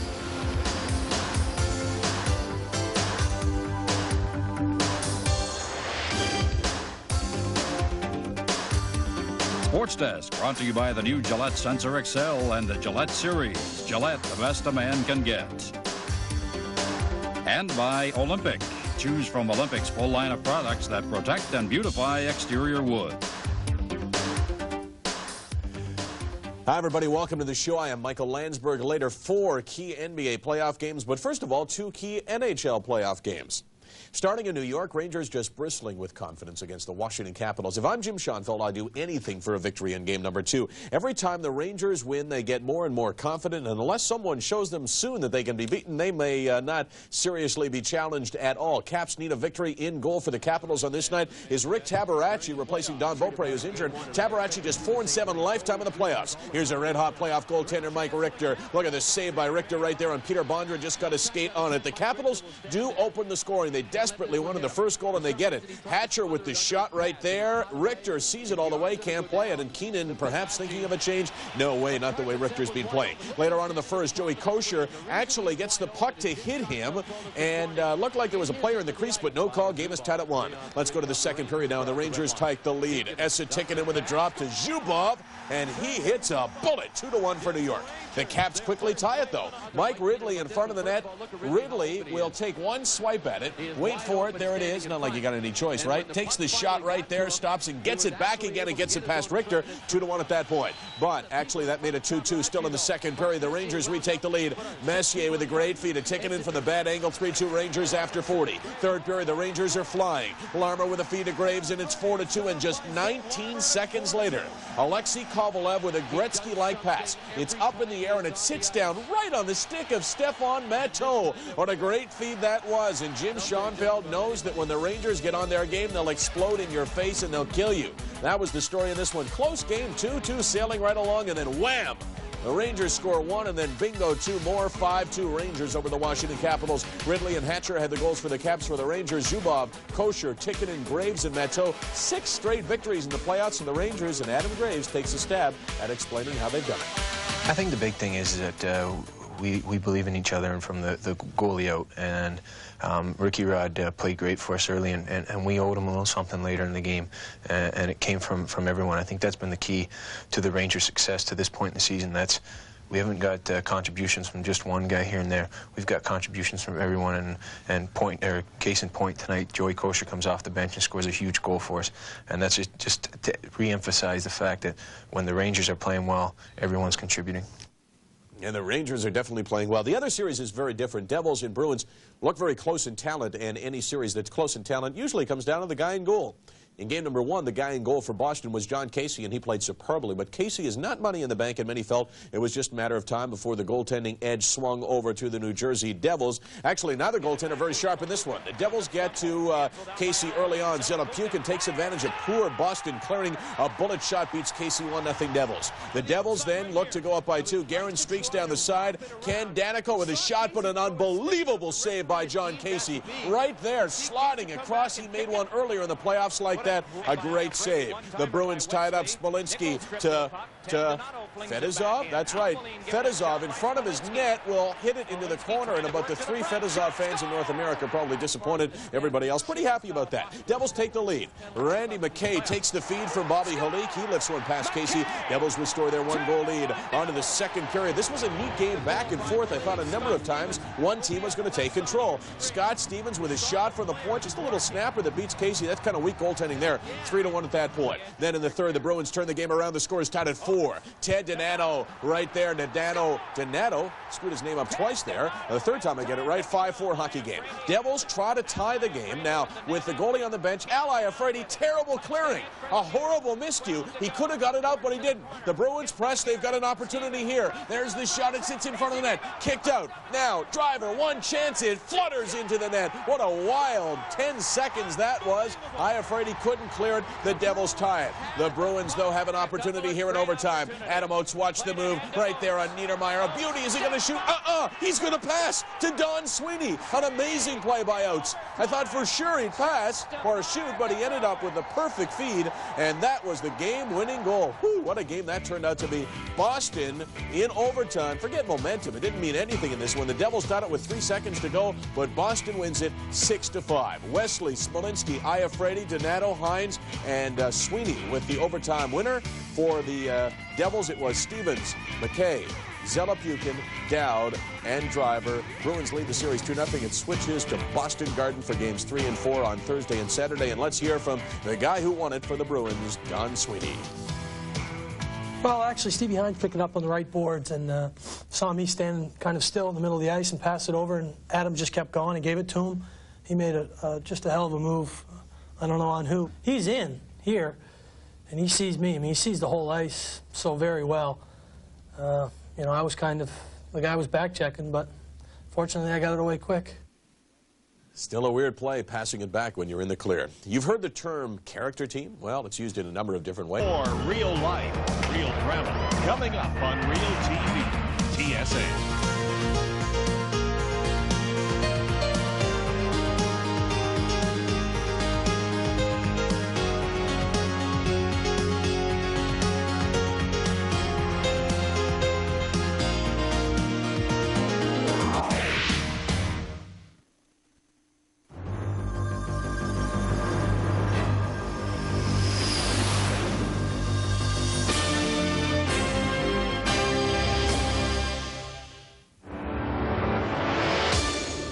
Ahead on TSN Sports Desk, Pavel Bure leaves Dallas seeing stars, and the Canucks lead with a 2-0 series lead. The Sharks lose their bite as the Leafs hang them high. Late inning heroics lead the Expos over the Dodgers. The Jays find working overtime is not to their liking, and Charles rises for the Suns in the NBA playoffs.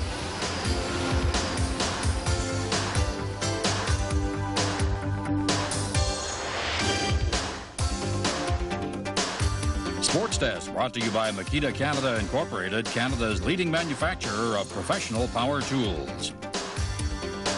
And by Subway, the place where fresh is the taste. Hi, everybody. Welcome to the show. I'm Michael Landsberg. Lots to cover, so let's get right to it, starting with two key games even this early in round number 2 of the playoffs.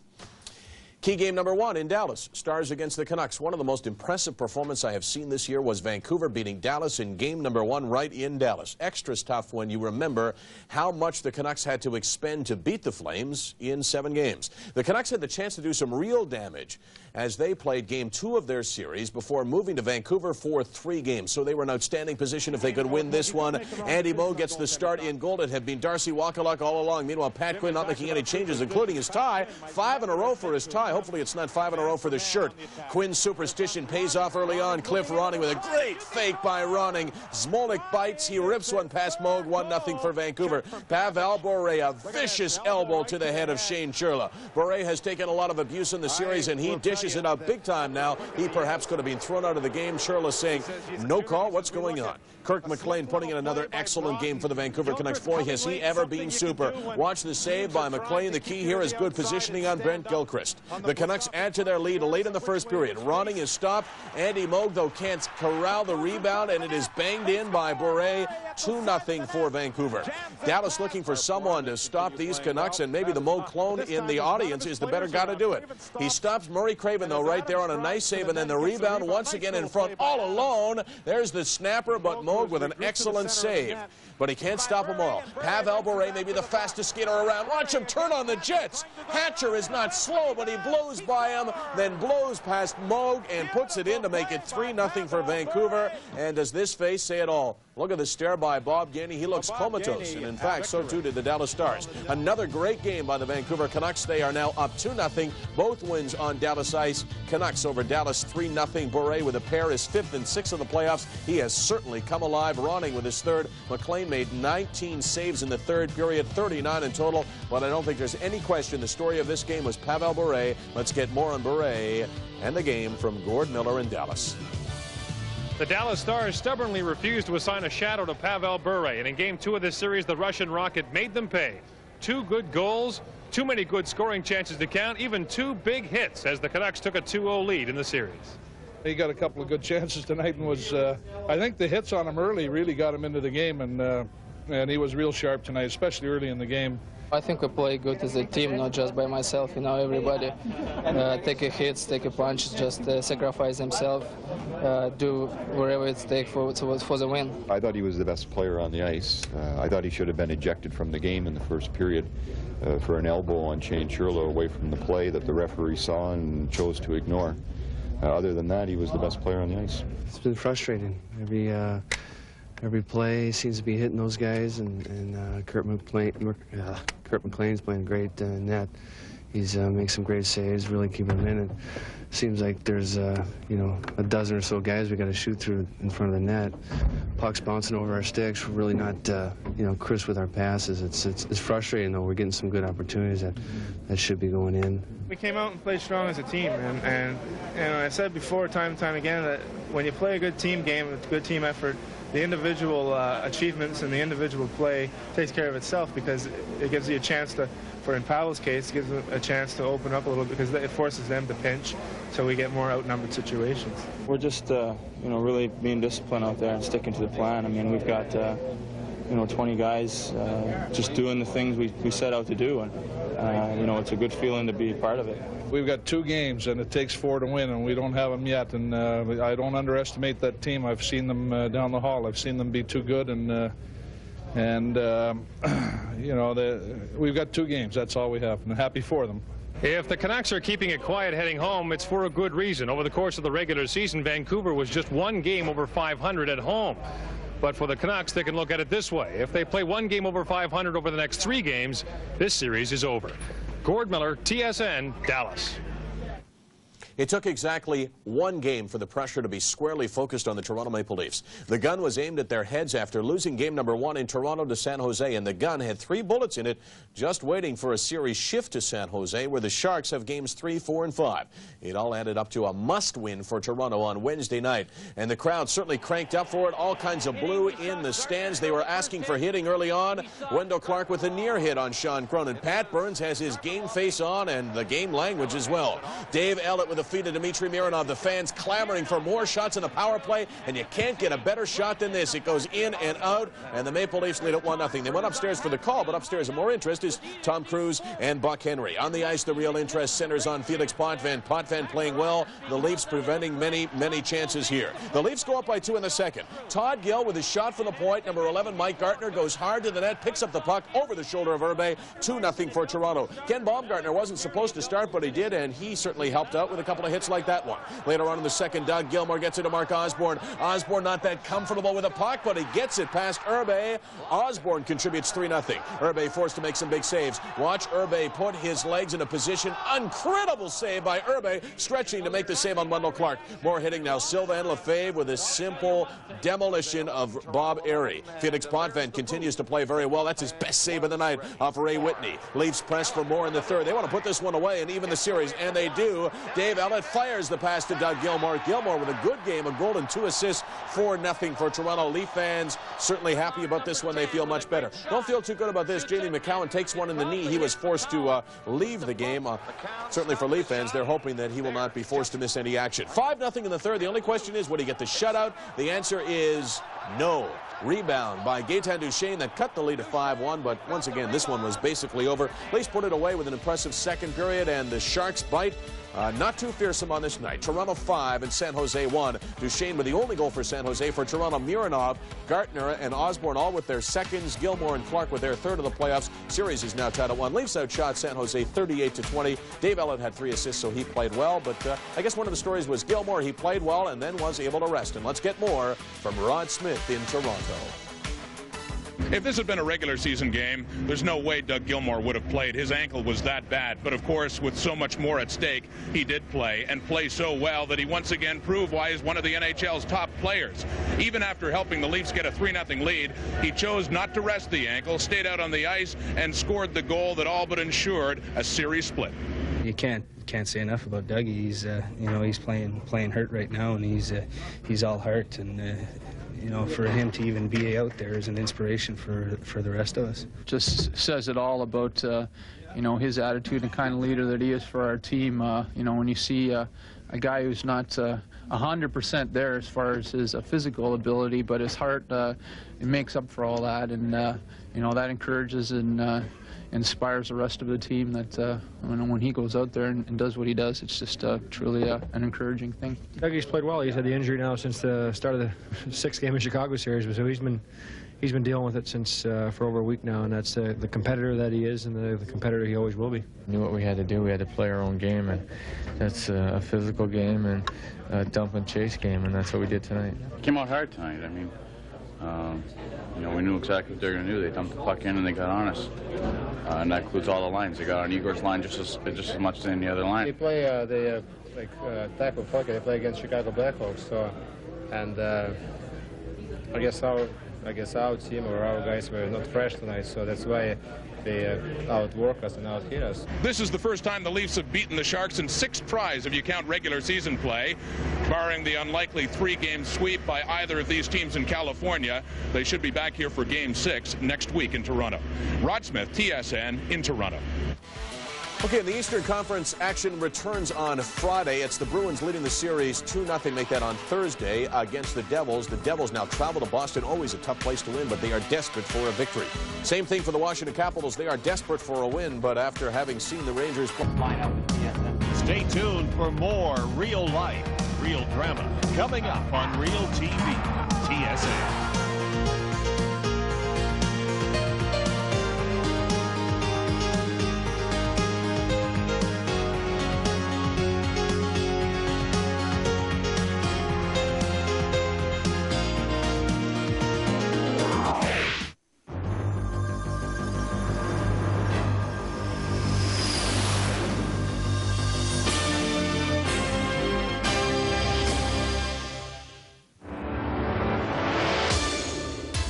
Ahead on TSN Sports Desk, the Capitals continue to wilt in May as the Ranger machine rolls on. It's a long way to Trip Terreri, but the Bruins are on the case against the Devils. The Canucks are back home with a 2-game lead. The Toronto Argos have new ownership, and Dennis Rodman may have been a bit premature with this.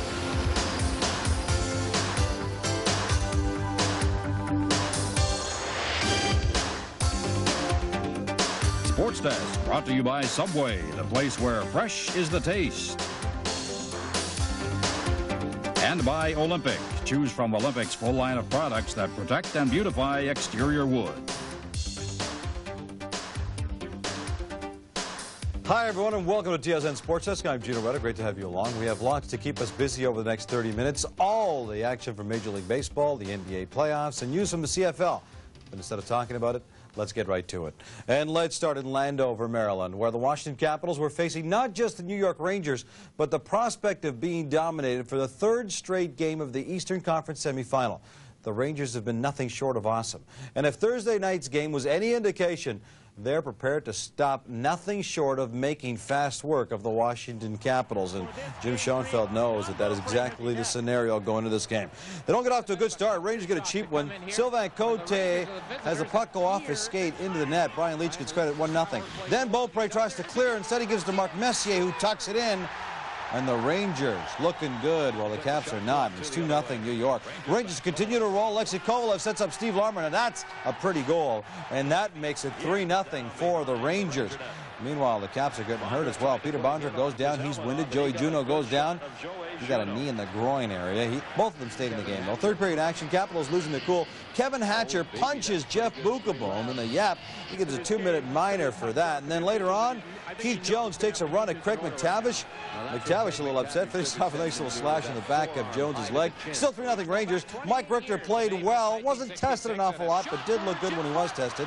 A deflection in front of the net. Richter adjusts to it nicely, kicks it out, and Mike Richter gets the shutout and a 3-0 victory. The Rangers lead the series 3-0. They have won all 3 games by 3 goals. Mike Richter's 3rd shutout of the playoffs. Are you getting the theme? 3 is the big number, and the Rangers are in complete control after Game 3. You know, no one expected the Boston Bruins to come home with a 2-0 lead over the New Jersey Devils, not even the Bruins themselves. But no one expected the Devils to fold either.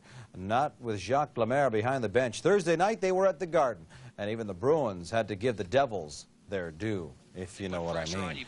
Chris Terreri, a bit of a surprise starter in goal for the Devils instead of Martin Brodeur, and he gets a lot of work. That's no surprise. Ray Bourque shot is stopped, then Dave Reed gets hammered right into Chris Terreri. The Bruins open the scoring. Joseph Stumple with a great feed across. Mario Shagowski fires it past Terreri and makes the score 1-0 Boston. But the Devils quickly even things up. Stefan Richer slides it out in front. Jim Dowd goes top shelf past John Casey. Game tied at 1. The Bruins get a rare chance early in the second. Ted Donato sets up Steve Heinze. Steve Heinz with a great opportunity.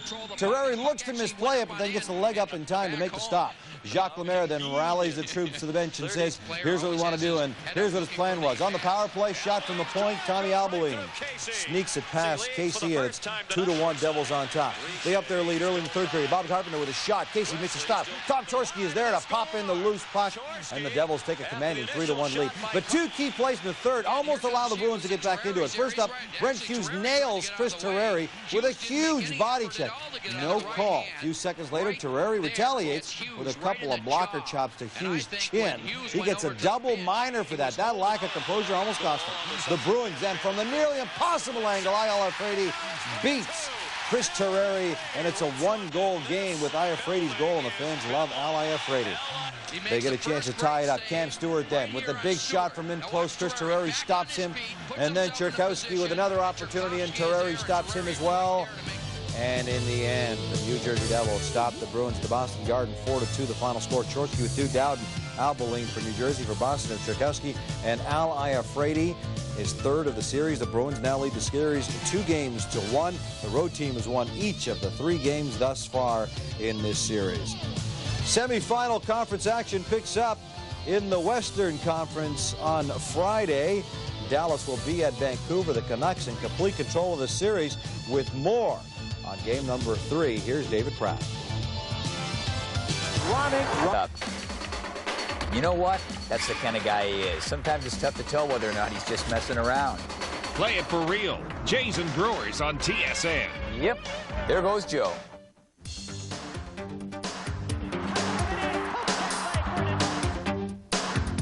It ain't over till it's over. TSN Sports Desk Final Edition, including all the finals from the West. Coming up next on Real TV, TSN.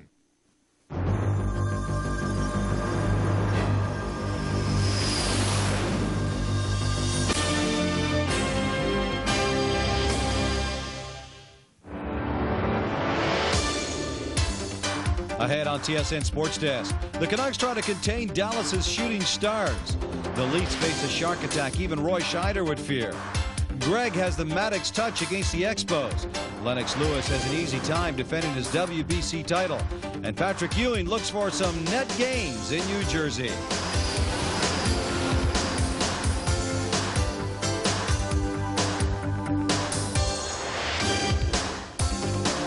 Hi, everyone. Welcome to the show. I'm Gino Reda. Great to have you here. Loads of CFL news coming up a little later on in the show. The Ticats signed some good young talent. The Argos release a veteran, and a veteran Stampeder is headed back to school. But that's later. First, Western Conference semifinal action continues in the National Hockey League. Now, you'd think that leading a playoff series 2-0 with the next 3 planned for home ice would be great news. Well, it's good news, but not a given for the Canucks. Vancouver was only 1 game over 500 this season, while the Stars were an impressive 2 games over 500 on the road.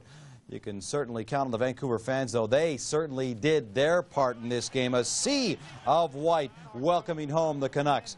And Craig Ludwig welcoming Martin Gélina with the big elbow in the face. Later on in the period, Canucks on the power play. Trevor Linden splits the defenders. What a great effort by Linden through Andy Moog's legs, and it's 1-0 Canucks. The Canucks with a big chance later on. Pavel Bure on a breakaway. Goes off of Moog, off the post, and stays out of the net. The Canucks get another one. Pavel Bure now. Wrist shot through the screen. It's 2-0 Canucks. They lead the series 2-0. It looks like they're about to take a stranglehold on the series, but Dallas gets one back. Darian Hatcher with a good pass to Dave Gagne. Gagne converts. No chance for Kurt McLean. Can't blame him. 2-1 Canucks. With the game tied at 2, Mike Modano lets the shot go on the rebound. And the Stars lead it by a score of 3-2. The Canucks just napping here. Neil Broughton will hammer a slap shot on the left board. Bad goal. That makes it 4-2 Stars. The Canucks not lying down, though. Brian Glenn shot from the circle, redirected by Trevor Linden. That makes it 4-3 after 2. Things are close once again. The Canucks desperately looking for the tie. Murray Craven goes in, lets the big shot go. It hits Moog, then rings off the post. Scary moment later in the third. Gerald Diddick's shot hits Trevor Linden right in the face. Linden is definitely showing effect of that. A little cut. In the end, it's the Stars with a big victory over the Vancouver Canucks. Final score 4-3. Gagne, Broughton with a pair, Modano with the other. For Vancouver, it was Linden with a pair and Bure with a single. Now, I talked about the fact that Vancouver had a tough time at home. Well, you know what? All the teams have had a tough time at home in the Western Conference semifinals. As a matter of fact, road teams have now won 15 of 30 games in the Western Conference Series. With more from Vancouver, here's David Pratt. Home ice continues to mean very little in this series. For the third straight time, the visiting team has walked away with a victory. As a result, the 5-game winning streak of the Canucks is over, and the Dallas Stars are now very much back in this series. Well, it gives us a different look at things. We got up off the mat anyway. We were down on our back, and as I said in the first period, we were really down, and we fought our way off. So we're up and fighting again. You know, there's a lot of pressure at home to win and look good at doing it. You know, Vancouver's got a lot of offensive threat, a lot of guys who skate well with the puck, individual talent, and you know, it's tough. You want to play well for your fans, and you know, it was that way for us in Dallas. You know, new fans of the whole hockey situation down there, and you want to play hard, you want to win, and things kind of backfired for us, and we wanted to, you know, start new here. We certainly don't want to go to Dallas if you know, if possible, but that next game is our next step, and we have to play hard. We can't give them any room out there, and you know, Medano and Cardinal, they were let to skate a little bit today, and look what happened. Well, we still have 2 games to win here, and I mean, you know, nobody said that we're going to go out and beat them 4 straight. I mean, they're a tough team. I mean, they come in and they work hard, very hard, and tonight, when they got the lead, they played like we did down there. I mean, it was tough. It was tough to get it back. Game 4 of this series goes Sunday afternoon right here in the Pacific Coliseum. But as the Canucks have just been reminded, home ice has not been much of an advantage for either team. David Pratt, TSN, Vancouver. In the other Western Conference semifinal, the Leafs and the Sharks tied at a game apiece as their series shifted to the arena in San Jose. Before Friday night, while Pat Burns had some question marks about some of his talent, there was never any doubt about the play of Felix Potvin. But everyone has an off night, and the Cats' attention seemed to stray in Game 3. Unfortunately, the defense didn't exactly help him out at all in this one. Pat Burns with some serious concerns. The first 10 minutes, a bit of a shark-feeding frenzy.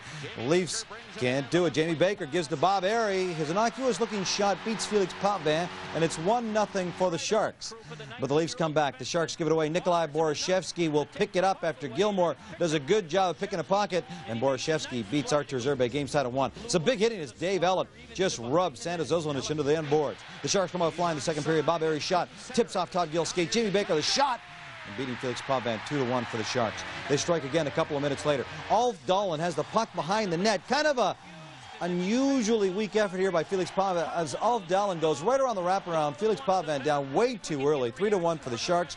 Pat Burns brings Potvin over to the bench, talks to him, and then sends him back into the game 1 shift later. Their team goes up by 3 later in the period. The Sharks do. Todd Ellett gives it to Ulf Dahlin. He's allowed to walk right out in front, beat Potvin, who was back in the game at that point. 4-1 San Jose, and the fans can really sink their teeth into this turn of events. But the Leafs do get one back at the end of the second period. Wendell Clark carries it down the left wing. He centers it. It's deflected in the air. Then Nikolai Borishevsky, great effort by Borishevsky to bat it in. 4-2 after 2. Artur Zerbe solid in goal. Nikolai Borishevsky looking for the hat trick, but Zerbe turns him away. The Sharks put it away late in the third period. Ulf Dahlin looking for the hat trick, 2-on-1, and Dahlin gets the trick. Dahlin beats Felix Potvin, glove side, 5-2 Sharks. Hat trick for Ulf Dahlin, the first hat trick in San Jose Sharks team history in the playoffs. The Sharks go on to defeat the Leafs by a score of 5-2. Bob Airy, Baker, and Dahlin with the trick for San Jose. For Toronto, it was Nikolai Borishevsky with the pair, his first and second of the season. With more from San Jose, let's go to Ken Chillivack. With Ulf Dahlin's 3-goal performance, it was a big game for him and a big win for the Sharks in more ways than one, because Kevin Constantine going into this game had a lot of concern with the lack of offense from other players besides from his first line. Obviously, that was rectified in a big way. We were talking about the team effort after the second game, and after the second game, Toronto, I think, beat us in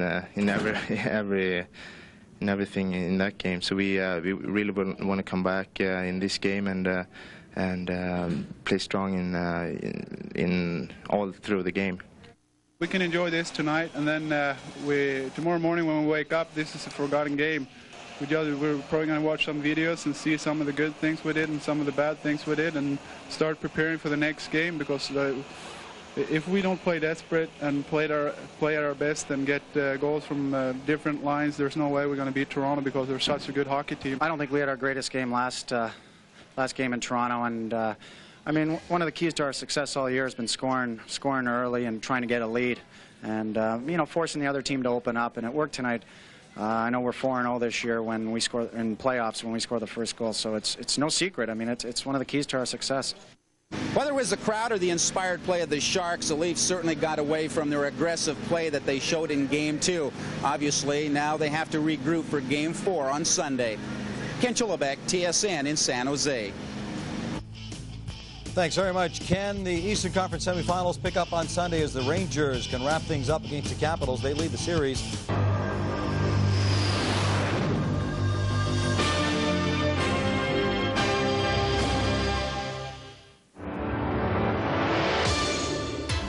Ahead on TSN Sports Desk. More than lukewarm, this Luke is red hot. The Rangers look for a sweep as they visit the Capitals. A little horseplay before the 120th run for the Roses. This border crossing's not a friendly one for the Brewers. And Dikembe Mutombo and the Nuggets are pure gold against the Sonics.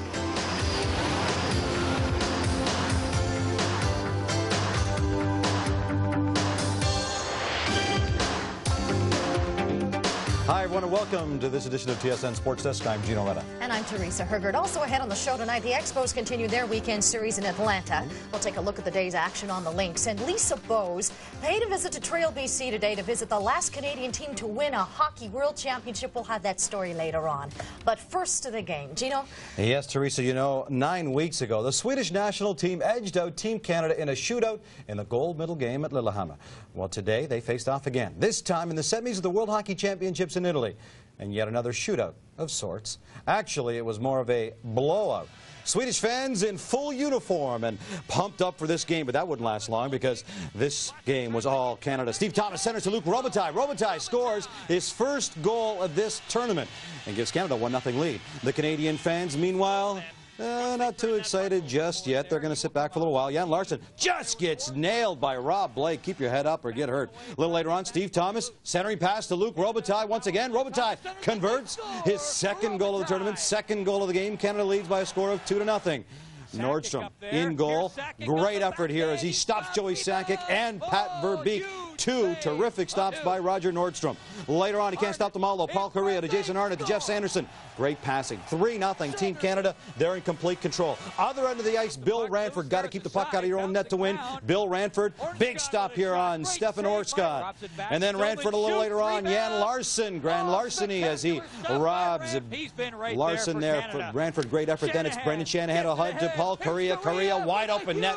What a pretty goal. Definite candidate for highlight of the night. 4-0 Canada. A couple of minutes later, they strike again. Luc Robitaille goes to the net in front of Thomas. Gets Thomas his rebound. Robitaille with the hat trick.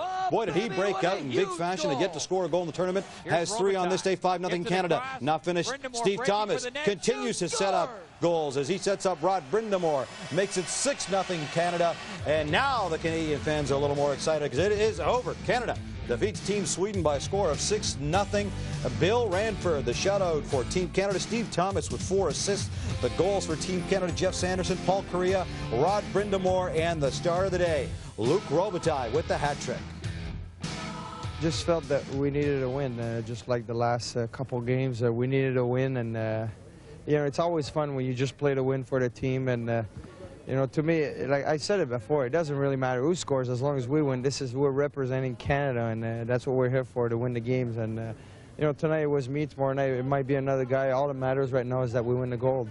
I guess I was a little bit surprised by the score, but you know, we really came out emotional, but we stayed focused, and there was a lot of big hits in the first period. That's a team that likes to come up the middle, and you know, I look back to the first period when Rob Blake really leveled some guy up the middle, and I think after that they're a little bit more cautious. We took away a bit of their speed with some of our physical play, and yeah, the guys we really attacked when we had the opportunities. We understood that we were in a situation that Canada hasn't been in a long period of time.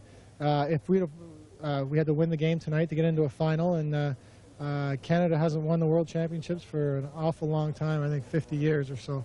Yeah, I felt like the last 10 they kind of packed it in. I mean, they didn't come as hard as I thought they would.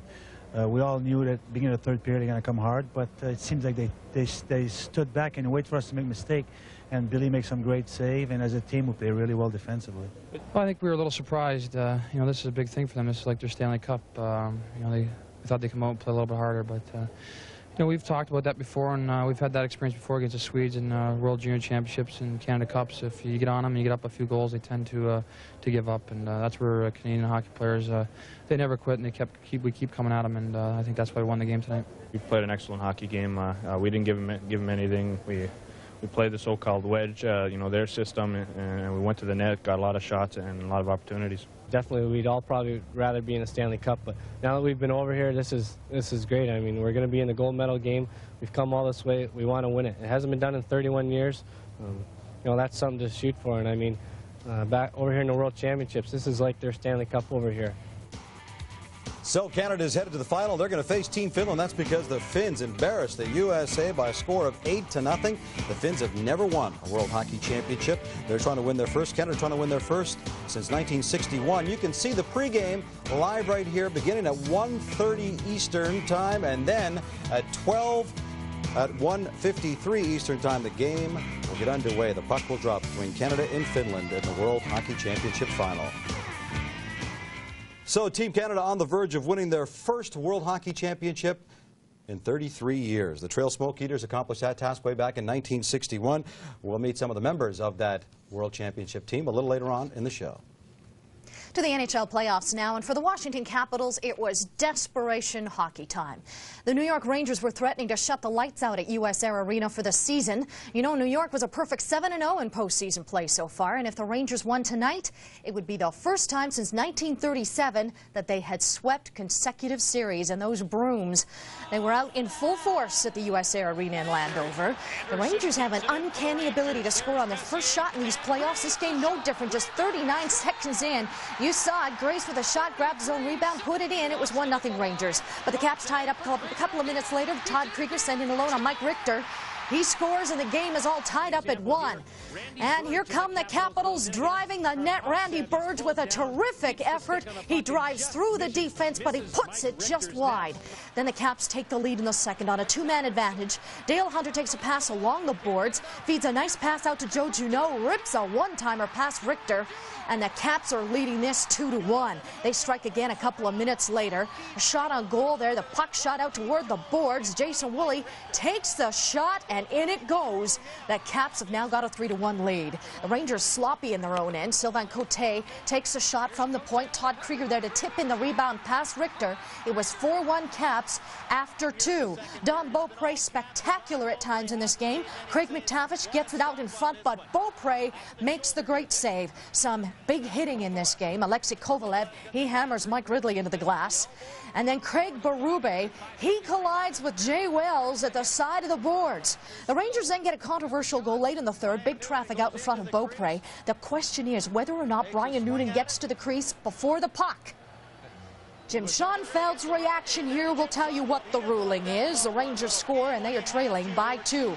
But the Rangers can't get any closer. The Caps win for the first ever in May. And even though the home team had 0 shots on goal, first time in team history that's happened in the third, well, the fans, they were still celebrating a 4-2 win. So a big night for the Caps as they stave off the Rangers and elimination.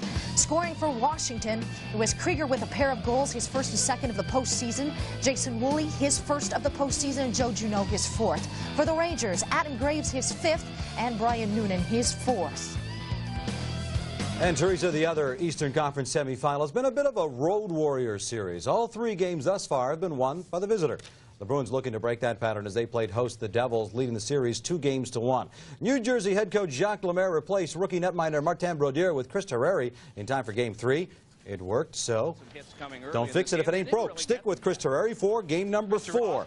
And Terreri's teammates will open the scoring. Brian Smolinski with the errant pass. Valerie Zelepukin breaks in. Great move by Casey. Just inside the iron gives the Devils a 1-0 lead from the near impossible angle. Boston answers right back, though. Adam Oates will set up Glenn Murray. Glenn Murray, face-off circle, rips one by Chris Terreri, and the game's even at 1. Then the Bruins start to get a little physical. Don Sweeney takes a run on Mike Peluso into the end glass. Then Murray just nails everybody's favorite hockey player, Claude Lemieux, with the big hit. Second period now. Devils up 2-1. Adam Oates with a great move on Jason Smith. Brent Hughes is there to bat the rebound in. This game's all tied up at 2. The Bruins then take the lead on the power play. Mario Shashkowski drops it for Ray Bourque. Blows the point shot past Terreri. A weak one that goes through Terreri's pads. 3-2 Boston. New Jersey knots it up in the third period. Jim Dowd feeds Ben Hackinson. Hackinson blasts it. Cocked it up there and let it go. The one-timer, his first NHL playoff goal. It's all tied at 3. And Devils president Lou Lamoriello upstairs feeling pretty excited. But that excitement was short-lived. Boston, all kinds of pressure. Oates feeds Murray. Murray scores and gives the Bruins a 4-3 lead, and the fans at the Garden are thrilled. But the Devils come right back again. Bernie Nichols in front all kinds of time. Waits for Casey to go down, then he goes up. Game tied at 4. Right through regulation. We go to overtime now. Stephane Richer, great anticipation, breaks in on the breakaway. Richer beats John Casey. And with that, it is over.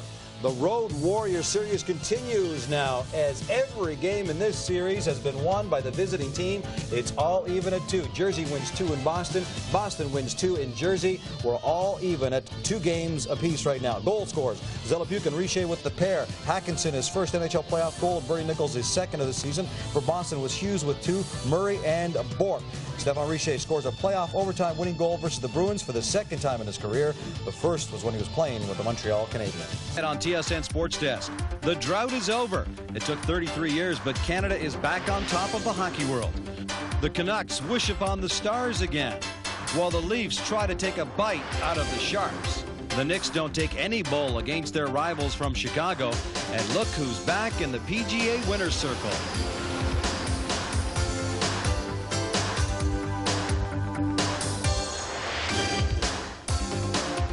Sports Desk, brought to you by the new Gillette Sensor XL and the Gillette Series. Gillette, the best a man can get.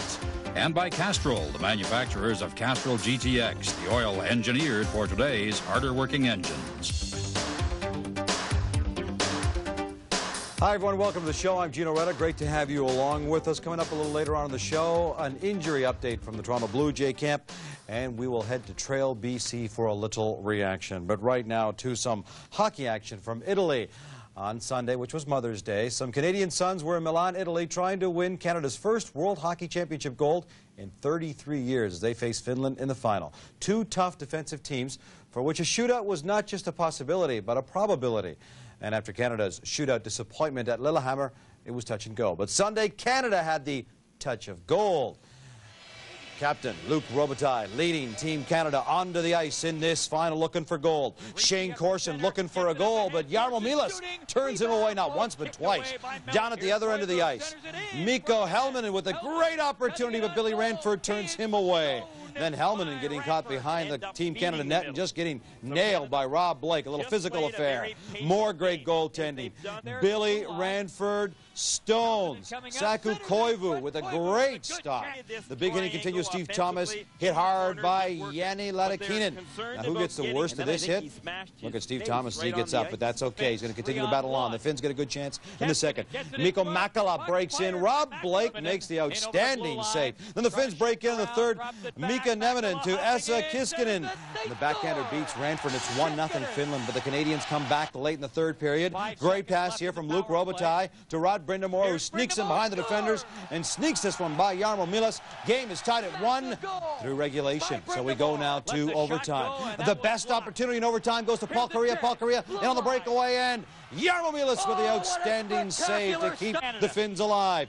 Now we're in the dreaded shootout. Luc Robitaille scores the first shooter for Team Canada. 1-0 Canada. Ranford makes a stop. Then back comes Joey Sakic. Scores. 2-0 for Canada. Bill Ranford makes the first stop. Now to the third shooter. Third shooter, Jari Kurri, scores.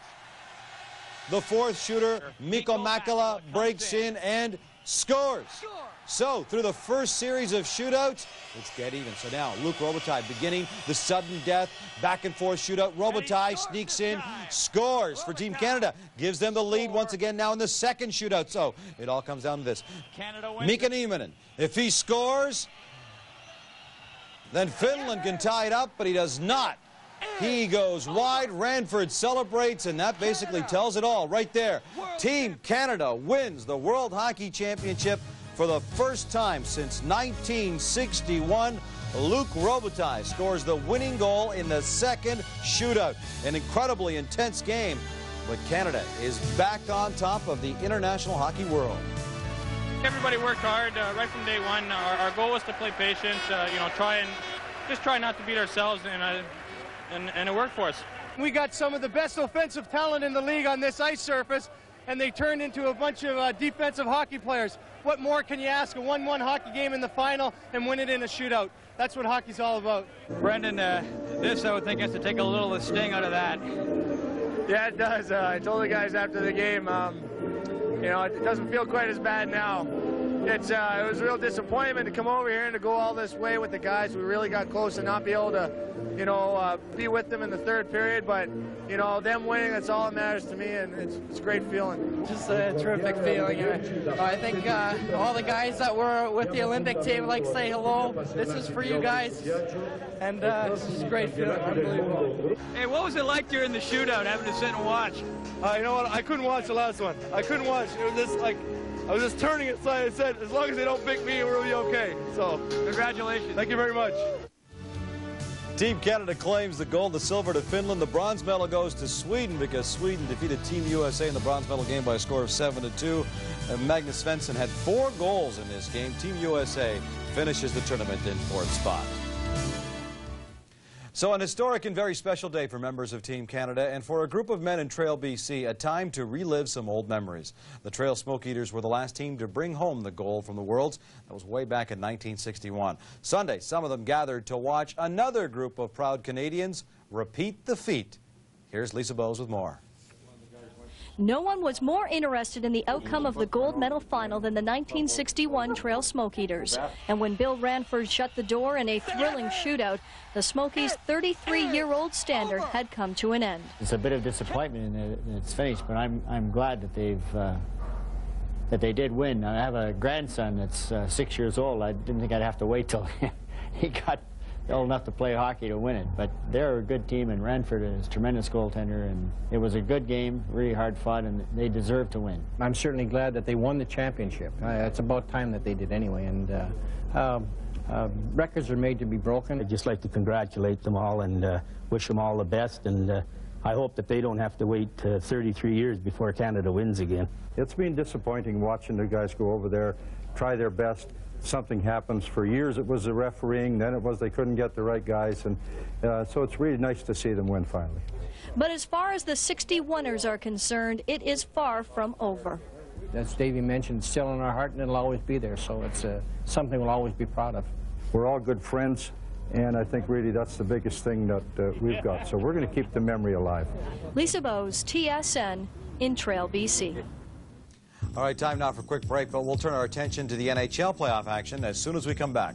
The Leafs still in San Jose, but looking like a vastly different team than the one that lost Game 3. The Sharks looking more like a toothless bass in Game 4. But first, the Terrible Towels got plenty of work at the Pacific Coliseum as the Canucks had to work a little overtime, but in the end, it was all well worth the effort.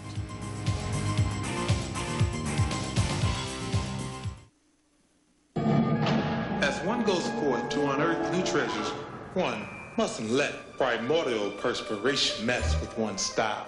Consider this discovery. New Right Guard, Clear Power, Clear Gel, Antiperspirant. An astoundingly clear gel. Thus, it goes on clear without any flaky white stuff. After all, when it comes to protection, one shouldn't mess around. New Right Guard, Clear Gel. Anything less would be uncivilized. As your engine revs higher, the oil inside creates a hydrodynamic wedge, a protective layer that builds up and keeps engine parts separated. But as your oil's viscosity breaks down, so can the wedge. That's why Castrol GTX provides maximum protection against viscosity and thermal breakdown. Because if your viscosity breaks down, what's next? Castrol GTX, engineered for today's harder working engines. Look for Castrol's free NHL hat offer at these and other leading outlets. You know, there are some things you just can't teach in hockey, like playing your best hockey when it means the most. The Canucks have been doing exactly that, though. Down 3-1, they climbed back with 3 straight overtime wins to get by Calgary. Sunday, Game 4 against the Stars also went to overtime. And not surprisingly, Pat Quinn's Canucks shone again. But what was a little bit surprising was the game's hero. Before we get to the game hero, let's get to some of the early scoring. First period, Greg Adams centers a pass with Trevor Linden. Linden one-times a pass to Andy Moog, and it is 1-0 Vancouver. Stars looking to get this one back. Moments later, Brent Gilchrist breaks in, takes the feed, in all alone, and Kurt McLean turns him away. Canucks maintain that 1-goal margin. Look to be threatened right here as Russ Courtnall breaks on the breakaway. Courtnall deadly on the breakaway, but this time Kurt McLean turns him away empty. A little later on, 2-on-2, Paul Broughton, Brent Gilchrist. Gilchrist shoots, scores. And with that, it's all tied at 1 going to the third period. Still tied at 1 late in the third period. Little controversy. Pavel Bure, great move, breaks in, upended, goes over top of Andy Moog, goes flying into the far post. Okay, is it a goal? Bure goes into the post, knocks the post off its mooring. It's off the mooring right there. The puck's still not in. Now the puck goes in. No goal. Good call by the referee. In overtime, shot from the point is stopped. Rebound comes up to Sergio Momesso, and the sniper, Momesso, as he's well known, scores in overtime.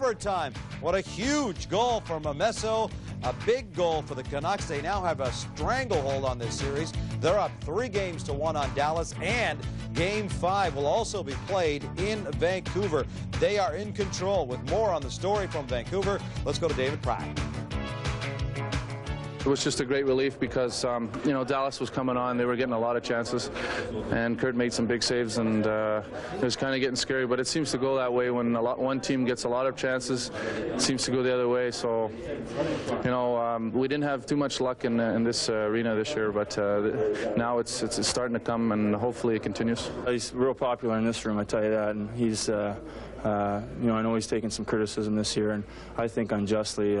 I think if the people knew, you know, how big a part he was in this room and how great a guy he is, I think they'd, you know, not want to change their action a little bit. But like we said, there's no better guy to score. You know, he's a big part of this dressing room. Oh, no doubt about it. You know, he takes some.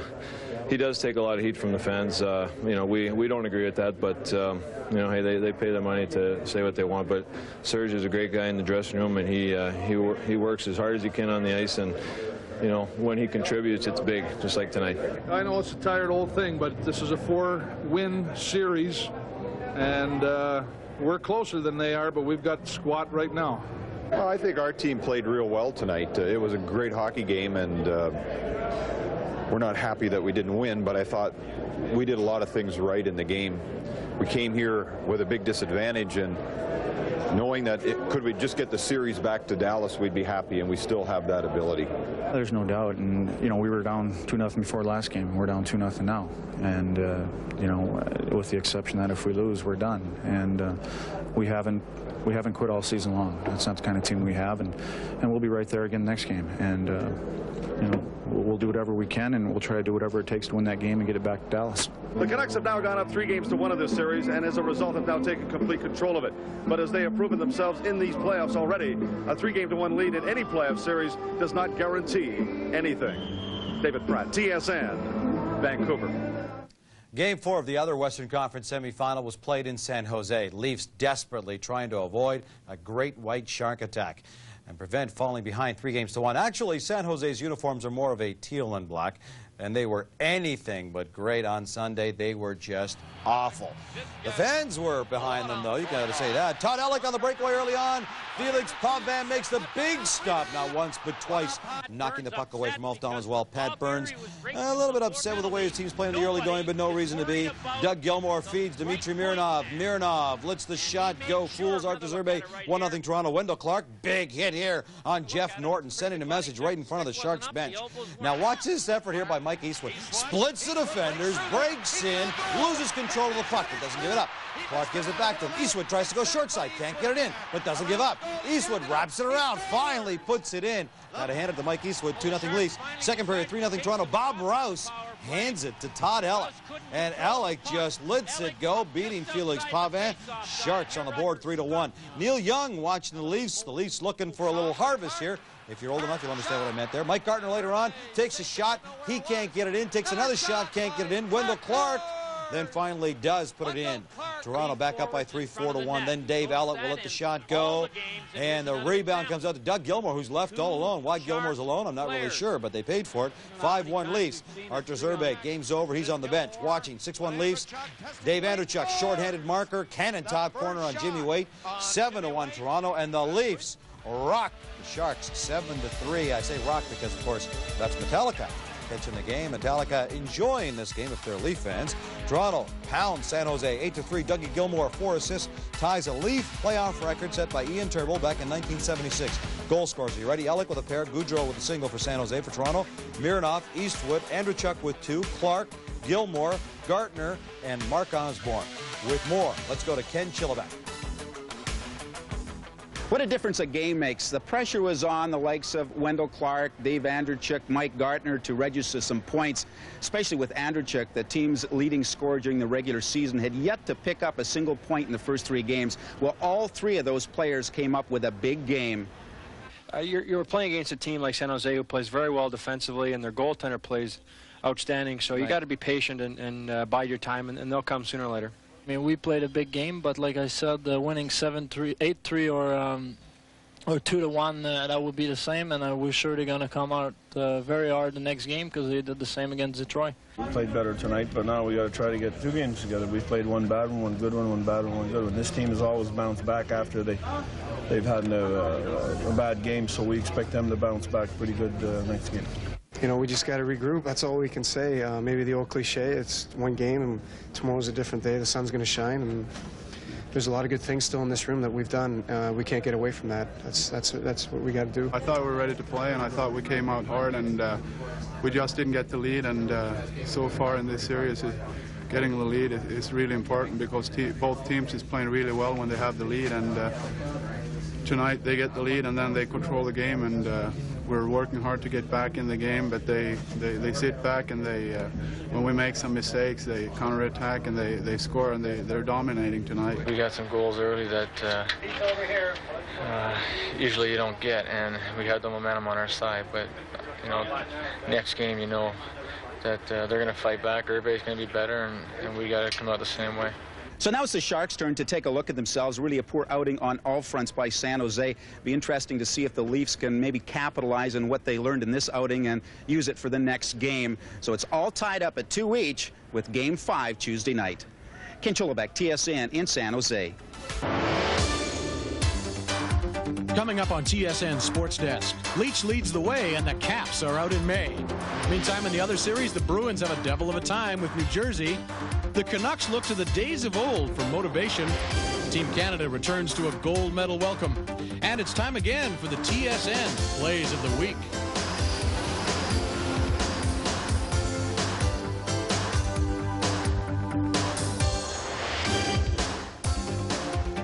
Hi again, everyone, and welcome to TSN Sports Desk. I'm Brendan Connor, and while most of us get to ease into our work week on Monday, we certainly had a lot keeping us hopping around here with a ton of baseball action to talk about, and of course the Stanley Cup playoffs, where we begin the hockey story on this night at Madison Square Garden.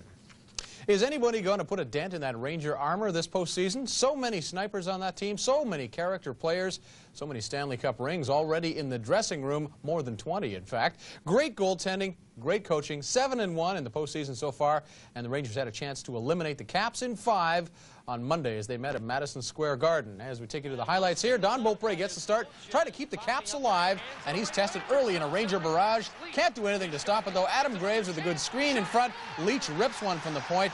Graves actually got a piece of it, so it is 1-0 for the Rangers on a Graves goal, and Ranger fans are ecstatic. They can taste the victory. The Rangers keep coming, too. Watch this great burst of speed by Mark Messier. But Beaupre stands his ground this time, stops that one. Jim Schoenfeld saying, hey, guys, get the puck out of there and down in this end, please. Caps tie it up. Kind of a weird goal. Kevin Hatcher from inside his own blue line banks it off the boards, and it fools Mike Richter. Game tied at 1 on a weird one. Rangers get 2 quick ones a bit later. Mark Messier from the corner. Brian Leach, chip pass to Adam Graves. Buries it past Beaupre, and it's 2-1 for New York. They strike again less than a minute later.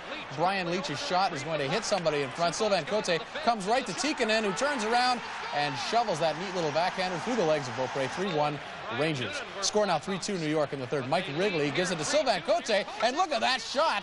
Sylvain Cote, a good scoring defenseman, 27 seconds into the third, ties the game at 3. Tabarachi into play for Beaupre, and he's solid for the Caps. Brian Leetch works it in close, but he's stopped by Tabarachi as he saves the day right there. Less than 5 minutes to go, though. The Rangers go ahead. Kevin Hatcher can't clear. Zubov with a good play to get it to Leetch. He's in alone on Tabarachi and beats him to the 6th side, and it's 4-3 for the Rangers. Final minute of play, Zubov gives it away in his own end. Look at the clock ticking down, and Hatcher will have a chance right from the top of the circle, and they crash the crease, but somehow Richter keeps it out, and the Rangers win, and out go the Capitals. 4-3 the final score. The Rangers win this one in 5 games. Graves with a pair, Tikkanen and Leetch with the others, Hatcher, Anderson, and Cote with the goals for Washington. Brian Leetch, the winning goal, and 3 helpers as well. First time the Rangers have been in a conference final as they move on since 1986. They lost to the Montreal Canadiens that year in 5 games, but the Rangers go on to the next round. And here's what Mark Messier had to say after the game. We've been battle tested all year. You don't go from October till April and play for first place every night and not be battle tested. We got a lot of experience here. We've been tested all year, and I think that when we were put in a position tonight where it was tight, nobody panicked. We held our ground and waited for somebody to make a great play, and sure enough, Leetch did. They play on a lot of emotion, and you know, you let a team like that keep getting their chances. You know, sometimes it's going to go against you. So it was, you know, it was good to get them out of the way. So the Rangers move on, as many people expected they would. In the other Eastern semi, nobody could accuse the Bruins or the Devils of being homers in this one. Neither team had managed to win on home ice as they prepared for Game 5 with the series tied 2-2. Interesting move here by Jacques Lemaire in game number 5, starting rookie goaltender Martin Brodeur. He was in for both New Jersey losses in this series so far, but Jacques Lemaire knows what he's doing. He's up for Coach of the Year. He's already won a Coach of the Year in some people's polls, and hoping that the home ice hex is over. New Jersey comes close early in the first period. John Casey makes the save, and Claude Lemieux rings it off the post, so game still scoreless early. Martin Brodeur, as we mentioned, getting the start in net, although Chris Terreri has won the 2 Devil games in this series. But Brodeur shows he belongs. Here he makes a nice stop on Brian Smolinski. Quick shot, good save. Early in the second, the Devils open the scoring. Bobby Carpenter, great pass out to Corey Millen, lets it go quickly. Casey wasn't ready. 1.5 into the second period. It's 1-0 for the Devils, and the Devil fans are pumped, shall we say. Brodeur then comes up big again. Brent Hughes has a step on the defenseman, the backhand, the great pad save by the youngster. Still 1-0 Devils. Bruins not looking sharp. That's Iafredi dropping for Bourque, but he misses it, and Lemieux gobbles it up and has a good chance, but Casey turns him away. Later in the second, Devils do add another one. 2-on-1. Lemieux over to Bobby Carpenter, who steps into one. Again, Casey didn't get ready very fast and didn't look good on that. New Jersey up 2-0 after 2. Third period, not much goes right for those Boston Bruins, and in fact, Adam Oates has to take a seat on the Capitals bench, courtesy of Scott Stevens. Yes, Martin Brodeur and the Devils perfect on this night. They shut out the Bruins 2-0 and take a 3-2 series lead, and the first time a team has won a game in this series on home ice. Millen and Carpenter, your goal scorers. Martin Brodeur with a shutout, the 13th shutout of the postseason. That breaks the record of 12 set a couple of years ago. First one for Brodeur in this playoff, and again, he is a rookie and is playing awfully well, the kind of goal that he played in the Buffalo series. Well, Tuesday night, the Vancouver Canucks can wipe out an entire mediocre season in one game if they can beat the Dallas Stars at Pacific Coliseum in Vancouver. The Canucks...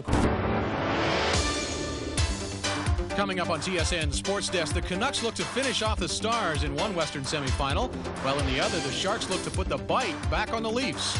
Guzman wasn't the one against the Orioles. The Mets rock the Expos once again, and the Nuggets look to remain golden in the NBA playoffs.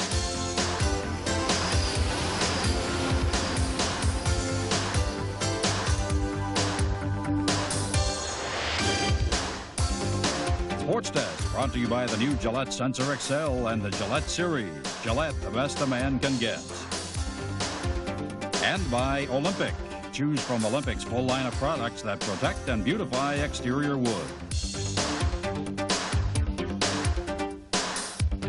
Hi again, everyone, and welcome again to TSN Sports Desk. I'm Brendan Connor. Glad you joined us because we have lots to fill you in on. A busy Tuesday in sports. We've only got 30 minutes to get it all in, so let's get it going with hockey. And the action at the Pacific Coliseum, where the Vancouver Canucks began the night with a 3-1 series lead over the Dallas Stars. One more win and Vancouver would advance to the Western Conference Finals, but sometimes that game-clinching, series-clinching win is the hardest one of all to get. And actually, Dallas has the best chance early on. Russ Courtnall lets one fly from the slot, And Kirk McLean calmly kicks it out. Minutes later, the Canucks score first. Martin Jelena behind the net, out front to Nathan Lafayette, who snuck in among the defensemen there and banged it home. Canucks up 1-0. They strike again on the power play. Trevor Linden far boards across the crease. Pavel Bure, somebody left him alone. He deflects it in, and it's 2-0 Vancouver, 8 for Bure in the playoffs. Late in the first, Dallas gets one back. Courtnall shot from the point is blocked. Cavallini centers it. Mike Modano fires it past McLean. So the Stars are on the board. 2-1 Vancouver, end of one. Midway through the second, Canucks 2-on-1. Courtnall to Craven, and he buries it. A perfect pass, a great shot. 3-1 Canucks. Late in the third, the Russian rocket, Bure, will take a Greg Adams pass and fight off a defender and make the move to the backhand. Beats Andy Moog. 4-1 Vancouver, and Dallas is on its way out. Just over a minute left to play. One last gasp from the Stars. Dave Gagne is able to poke a loose puck past McLean, 4-2, but too little, too late. The celebration begins in Vancouver with the final siren. The Canucks move on to the conference final, and they say, bring on the next opponent. Lafayette, Bure with 2, and Craven with 1. Mike Modano, actually it was Dave Gagne who added to that total as well. Modano and Gagne, the last couple of goals of the season for Dallas. Canucks win the series, and they become the first team to win a Western Conference playoff series this year on home ice. A very happy home ice after the game, and TSN's David Pratt was there. The 12-year wait for the Vancouver Canucks to get back to the conference final is finally over as they take the Stars in 5 games. All of the memories of 1982 are going to have to wait a little while. Right now, these fans and this team are just happy to be going back. Is this the best that you've ever experienced so far as a player? Oh yeah, sure. It's my, first time I'm going to play in the semifinal, so it's a great experience. It's kind of been lingering over our heads for the last couple of years, and we played really hard this past 2 series, and this one was harder than I think when the 4-1 lead says. We had to work for every inch that we got. It was frustrating the first time around, and more so last year. It's when you underachieve in the playoffs, it's it takes a while to let it go, so it stays with you for a while. So it's definitely nice to get it back. I know the last couple of years have been really frustrating, but this year, once we started getting hot against Calgary, things started rolling for us, and it carried into this series. And boy, it's nice to beat those guys. We ran into a team that's playing very well. They got a goaltender that's by far on top of his game right now, and they got a couple guys that are putting the puck and putting points up for him. And I think the bottom line is, we didn't get the lead in this series. I don't think we ever had it in any period at the end of period, and both teams are teams that play well with the lead, and they know how to protect a lead, and they got the people that can do the job under the pressure. Everybody's a little upset. It didn't turn out the way we hoped it or planned it, but a lot of guys played some good hockey. Everybody kept their head in the game, really didn't give up. It'll be a couple of days before the Canucks know who they'll meet in the conference final, but at least for now, these fans are just happy to wave their towels and wait for the next opponent. David Pratt, TSN, Vancouver. So the Canucks move on. Now, as for the Maple Leafs and the Sharks, when Toronto traveled to the West Coast, their mission was clear. They had to win at least 2 games in San Jose and head back to Toronto with a series lead. Well, in Game 4, the Leafs out-muscled and out-hustled San Jose. They were looking for the same kind of game in Game number 5.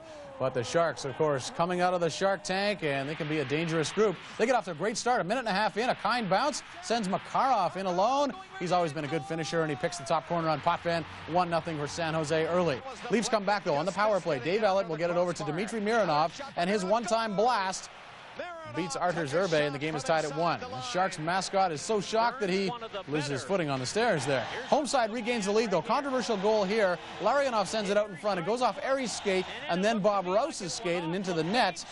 They go upstairs to check it, and upon further review, they count it. 2-1, San Jose. That's a goal. Sharks are on fire after that. Larionov takes a shot from the point. Potvin saves. Sergei Makarov, though, rebounds, scores. And it's 3-1 for the Sharks after 1 period of play. Artur Zerbe, outstanding in goal for San Jose. Terrific save here off Borshevsky. And buoyed by that kind of goaltending, the Sharks come out flying in the second. Makarov to Larionov, over to Garpenlov, and a bullet past Potvin right there. The GLM line strikes again. 4-1 San Jose. And the Cat was a little bit rattled in this one. Leafs try to get back into it, doing something they haven't done much of in the games they've lost. They go to the net and crash the crease. Wendell Clark's pass bounces in off Gartner, so 4-2 San Jose.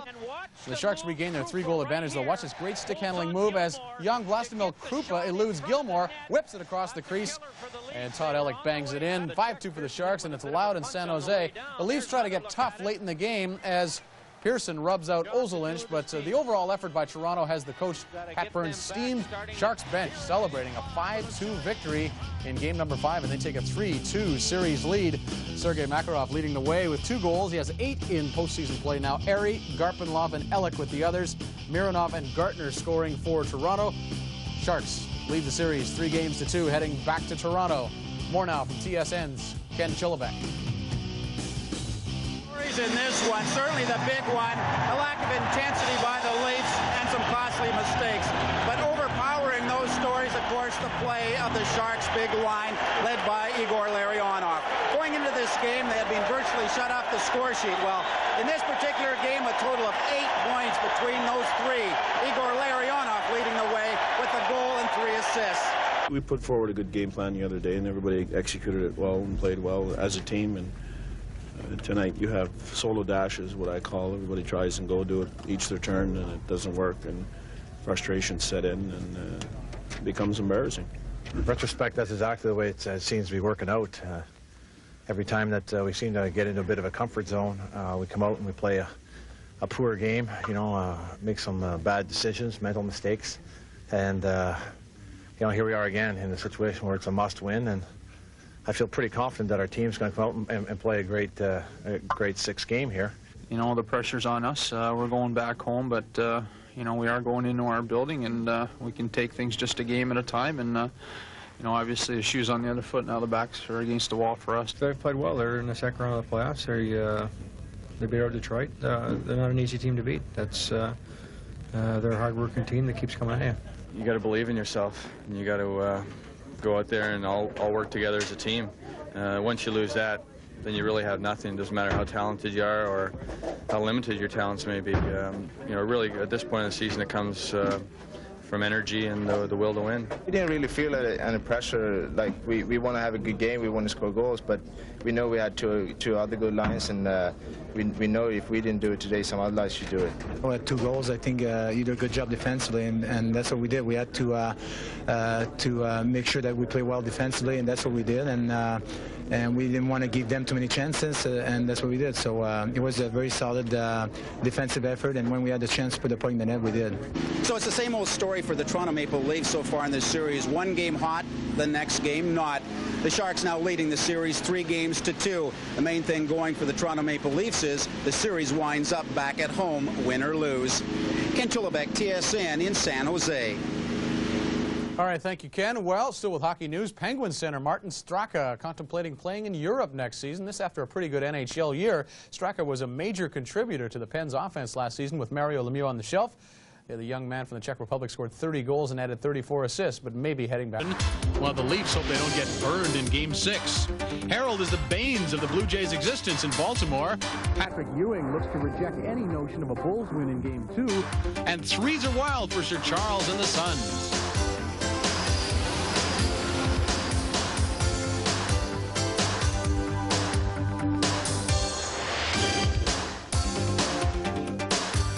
Sports Desk is brought to you by Makita Canada Incorporated, Canada's leading manufacturer of professional power tools.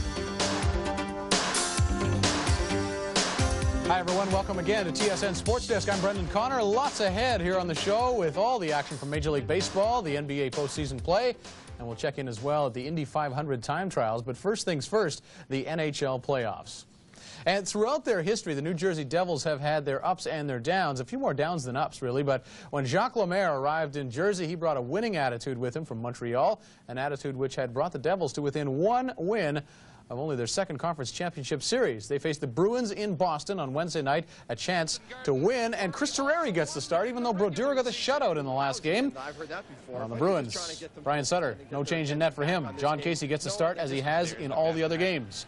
Not much action in the first, but Casey looked good when he was tested. Here's a slapper from Abilene. And a good glove save by Casey. Second period, Bruins out shooting the Devil. Terreri makes a good stop right there on Daniel Marois. Game still scoreless early. Stayed that way till 7 minutes into the second. Great forechecking by the Devils. Lemieux knocks his man down. Nichols gets it out to McLean in the slot. John McLean, always a good scorer, buries it. Number 4 of the playoffs for him. 1-0 Devils. Later in the second, Devils on the power play. Casey stops John McLean's shot. But Scott Niedermeyer moved in from the point and got it to sit down long enough to flip it over Casey. 2-0 New Jersey. Early in the third, 3-1 Devils. Bruins get a break. Glenn Wesley's point shot bounces in off the skate of Fetisov. Cuts the lead to 3-2 New Jersey. 29 seconds later, Bobby Holik coughs off the puck. Smolinski grabs it and lets it go quickly. A great shot. Terreri had not much chance there.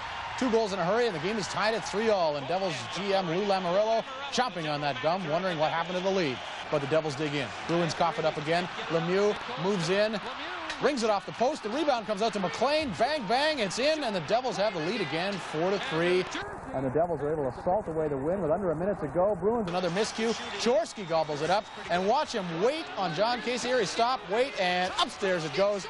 Beautiful play by Tom Chorsky, beating Casey, a 5-3 lead for New Jersey. Jacques Lemaire with reason to celebrate. And Chris Terreri, who grew up in Boston, started going to the Boston Garden when he was 6 years old, wins over the Bruins, 5-3.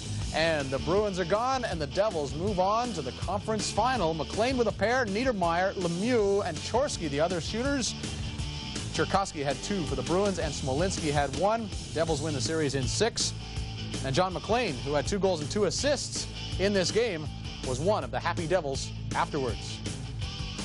We can't get too worried about the other team right yet. You know, we'll enjoy this when we worked hard and long for it. So we got to enjoy it for one evening, and then you know, wake up tomorrow and we'll start focusing on the Rangers. You know, you got to give Bernie Nichols, Johnny McLean, and Claude Lemieux a lot of credit because they had a super game tonight. I mean, they just put the puck on net and went hard to the net and made some real big plays for it. So the Bruins are gone, and the Devils are moving on to play the Rangers. Uh-oh. Anybody stopping the Rangers? We're not sure. Sunday night, 7:30 Eastern Time, 4:30 Pacific Time, Game 1 of the Eastern Conference Final.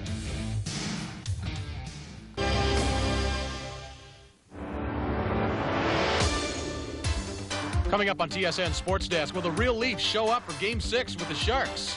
Catch of the day is Red Snapper, Red Sox Snapper at Fenway. The Pacers and the Hawks walk the walk and talk the talk. Yet another terrible crash on the F1 circuit. And a look at this year's Memorial Cup host team, the Laval Titans.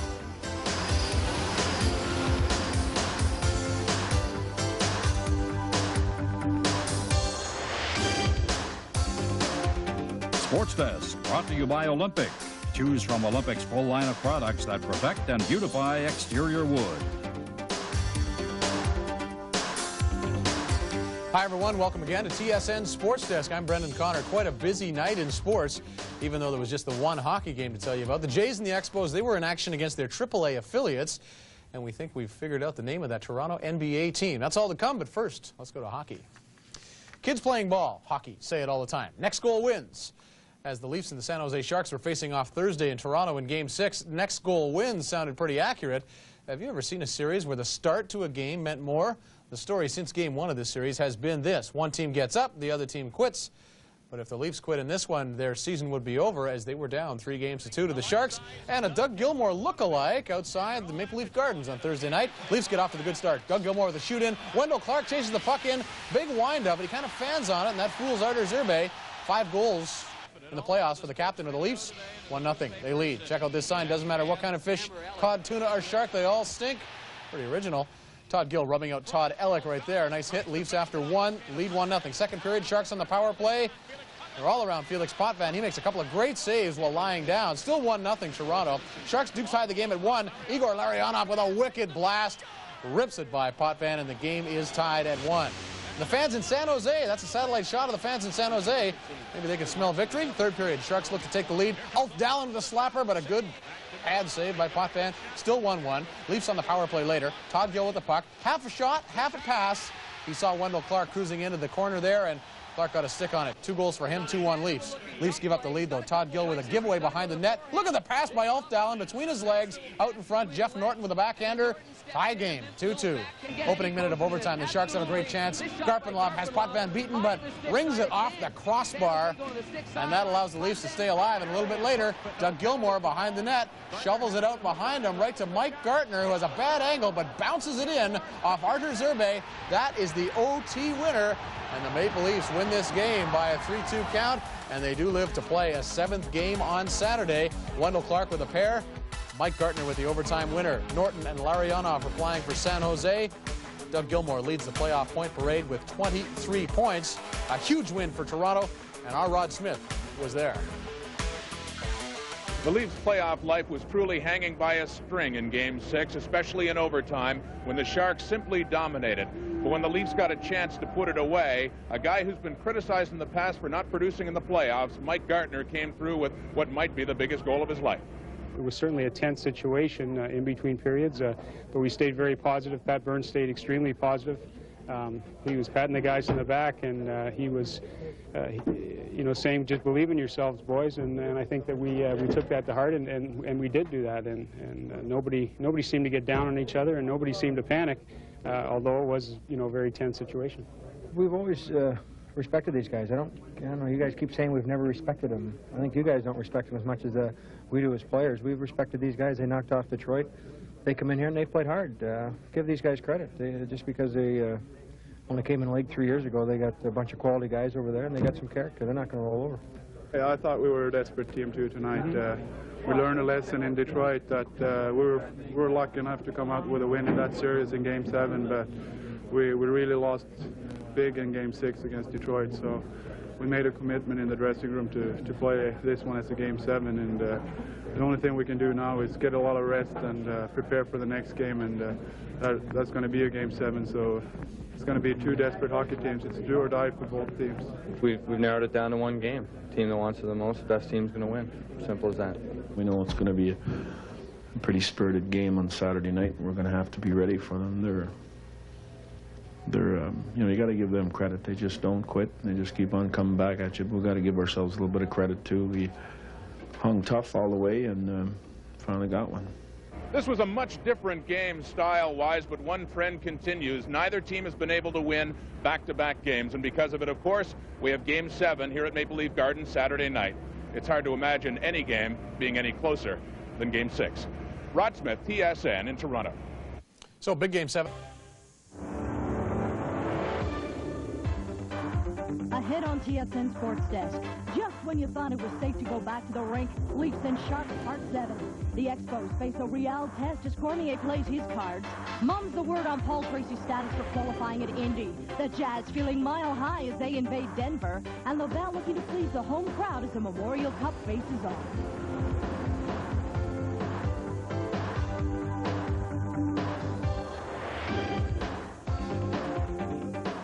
I'm glad that you could join us for this edition of Sports Desk. For the Toronto Maple Leafs and the San Jose Sharks, it came down to Game 7 in their Western Conference semifinal. And in a big game, both teams look to their leaders. For the Leafs, Doug Gilmour has been the team leader game in and game out. But in the games the Leafs had won, Wendell Clark had set the tone, and he had done it early. And if the Leafs were going to advance to the Western Final against the Vancouver Canucks, their captain would have to once again lead by example, but they'd also need a big effort from this man, Doug Gilmour, and they got it. Let's go to first period action. Leafs had some great scoring chances, Borshevsky in all alone, but Artis Urbe with a great poke check. No scores so far. Felix Potvin usually coming up big in these crucial games, and he came up big on this night. Johan Garpenlov drops to Sandis. Ozolinsh gives the puck off to Larionov. A great stop by Felix Potvin. Well, then the Leafs open the scoring. Wendell Clark in over the blue line, a great shot to the top shelf. Urbe, no chance on that one. It was 1-0 Leafs. They opened the doors at the Sky Dome, showed the game on the Jumbotron, over 10,000 cheering their team on. Sharks get a great chance as Elliott hits the open cage, but the puck went off of Elliott's skate. It was 1-0 after one. Second period, Larionov with a chance to tie it. Potvin the attempted poke check, but he fired it wide. Leafs clinging to a one-goal lead. Then the Maple Leafs go up by 2. It's Clark. He gets it by Urbe. Toronto on top 2-0. San Jose might have a little trouble coming back. Late second period, Clark takes a run at Vlastimil Krupa. A big hit by the Leafs captain. Third period, Leafs get another goal. Mark Osborne with a slapper. Artis Urbe muffs it. Leafs leading this 3-0. That sign says it all. San Jose gets on the board. They pass the puck around nicely. It's Jeff Norton passes it to Igor Larionov, and he beats Potvin. They're on the board, but the Leafs still winning it 3-1. Potvin coming up big all game. Sharks trying to pull within one. Potvin, he shuts the door, and Dahlin, a nice stop there. Then the Leafs regain a 3-goal lead. Wendell Clark sets up Doug Gilmour. His quick shot beats Urbe. Yeah, the Leafs win this long and tough series. They are going on to the Western Conference Final to meet the Vancouver Canucks. The final score was 4-2. The Leafs winning this series 4-3. To recap the goal scores for Toronto, Wendell Clark with a 2-goal game. Also the same effort that he had back in Game 6, the 2-goal night for him there as well. Also scoring for Toronto, Mark Osborne and Doug Gilmour, his 5th of this postseason. Felix Potvin making 29 saves in the game. And Doug Gilmour, he's got a 7-game playoff scoring streak going. Now with more on the game, here is Thomas Forrester. As has been the case so often this playoff season, the Leafs go as Felix Potvin and Wendell Clark do. In this do-or-die game, the two key Leafs definitely came to play. When you get to a Game 7, and there's absolutely the same pressure on them in Game 7 there is on us. They don't want to go home. They come that close. You think they want to go home? Well, we don't want to go home either. So, of course, there's pressure on us to win by everybody, but, you know, they're going to put pressure on themselves because they didn't want to lose either. They'd play well all year. You need luck to win a hockey game. There's no doubt about that. And I mean, that's probably what make us coming back tonight. And I mean, we felt good coming down to play in front of our fan in our ring, and we've been successful the last 2 years at home, and that's probably why we had some success. The second period, I'd say, is the one, not one stop, but I don't know, they outshot us 16-4 or whatever, 15-4. But when a goaltender, what you need in the playoffs, you need goaltending, and Felix come up big there in the second period and handled the bulk of the work, and that's what it takes to win. You know, Cat had a great game, Wendell had a great game, and Zezel's line had a great game, and I just can't find any guys who didn't have a good game. Ozzy's, you know, he's proved through his career what a good player he is, and, you know, he certainly did again tonight and the whole series. You know, he's a big, strong guy out there, and he played an excellent game again tonight. Hats off to Toronto. They're a great team to come back from being, you know, down 3-2 in the series, come back and win it. It shows a lot of character on their part, and we wish them the best. Tonight, it just wasn't our night. You know, we played a good game. We have nothing to, you know, hold our heads down about or anything like that. We can walk out of here and say, hey, we gave it everything we got, and no one expected us to get this far. And it's, you know, it's only just a little bit disappointing. You know, it could have been a tremendous season, and you know, instead it was, no, it was a great season, but it could have been a lot more. It'll be a tough series. You know, I mean, Vancouver is good, but I mean, right now, I mean, we're gonna start thinking about Vancouver tomorrow morning. We're gonna not celebrate, but we'll take it easy tonight and relax a bit. The talk before this playoff series centered around how the Leafs and Sharks really hadn't developed a hatred for one another. Well, that certainly won't be the case in the next series, as the Leafs and Canucks have a healthy dislike for one another. And that should make for a great all-Canadian Stanley Cup semifinal. Thomas Forster, TSN, Toronto. And here we go, the Western Conference Final, starting Monday night at Maple Leaf Gardens, Vancouver at Toronto.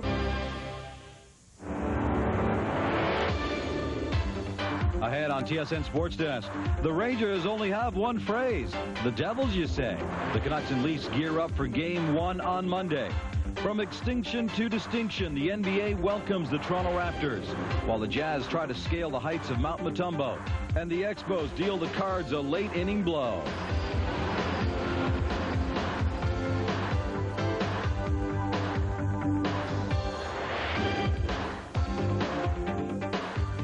Sports Desk, brought to you by the new Gillette Sensor XL and the Gillette Series. Gillette, the best a man can get.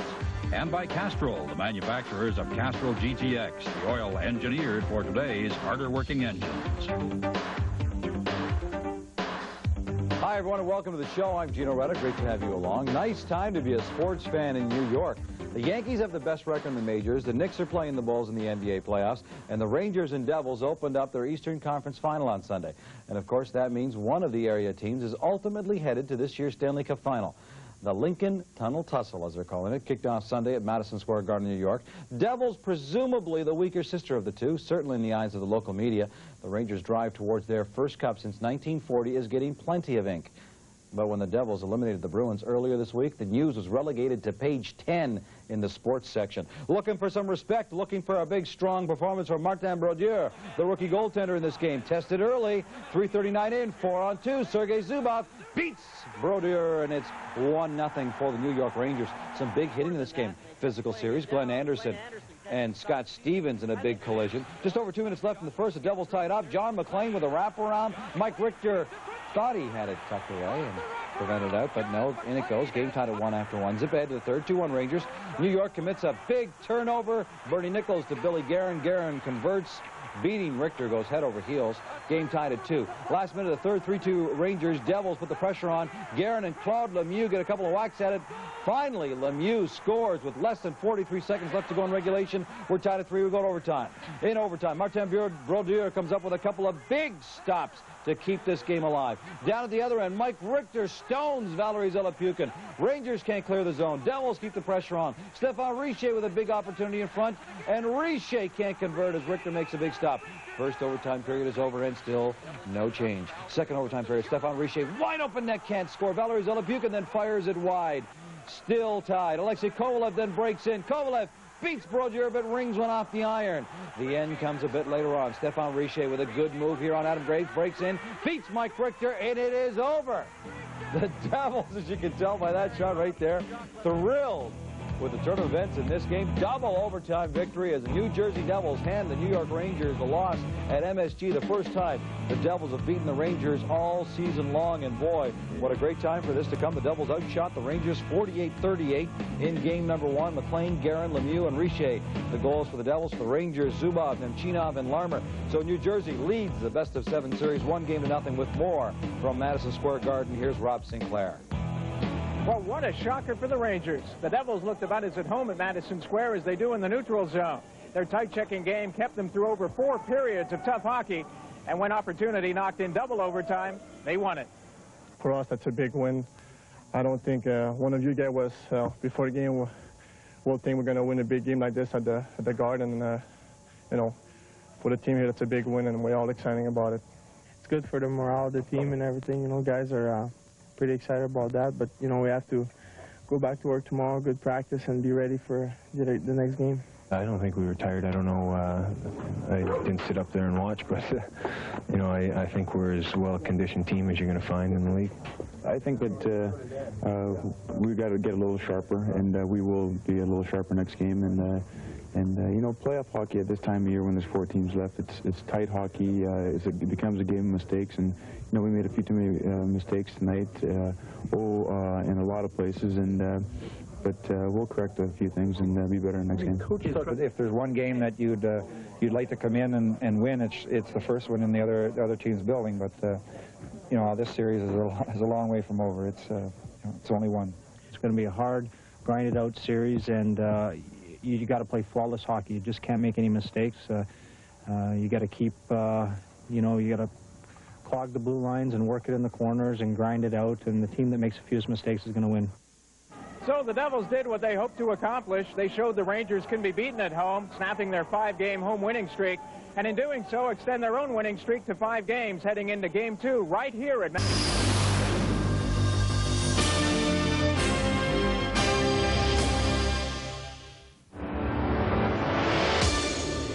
Ahead on TSN Sports Desk. Doesn't get much better than this. The Leafs and the Canucks go to overtime in Game 1.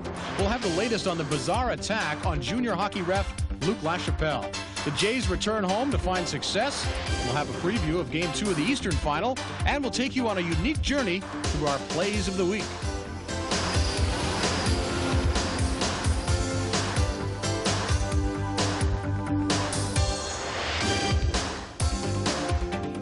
Hi again, everyone, and welcome to another edition of TSN Sports Desk. I'm Brendan Connor. Also ahead on our show, some talk of the Oakland A's moving to Washington, D.C., and a memorable highlight of the night. First, though, our first stop, Toronto's Maple Leaf Gardens, where the Canucks and the Leafs opened up the Western Final. And 2 clubs here coming off very different playoff experiences, of course. Maple Leafs coming off Saturday night's series win over the frustrating San Jose Sharks. Frustrating brand of hockey they play. Canucks, meantime, have had plenty of time to rest up after ditching the Dallas Stars in 5. The question was, would the Canucks be rusty? Would the Leafs be tired?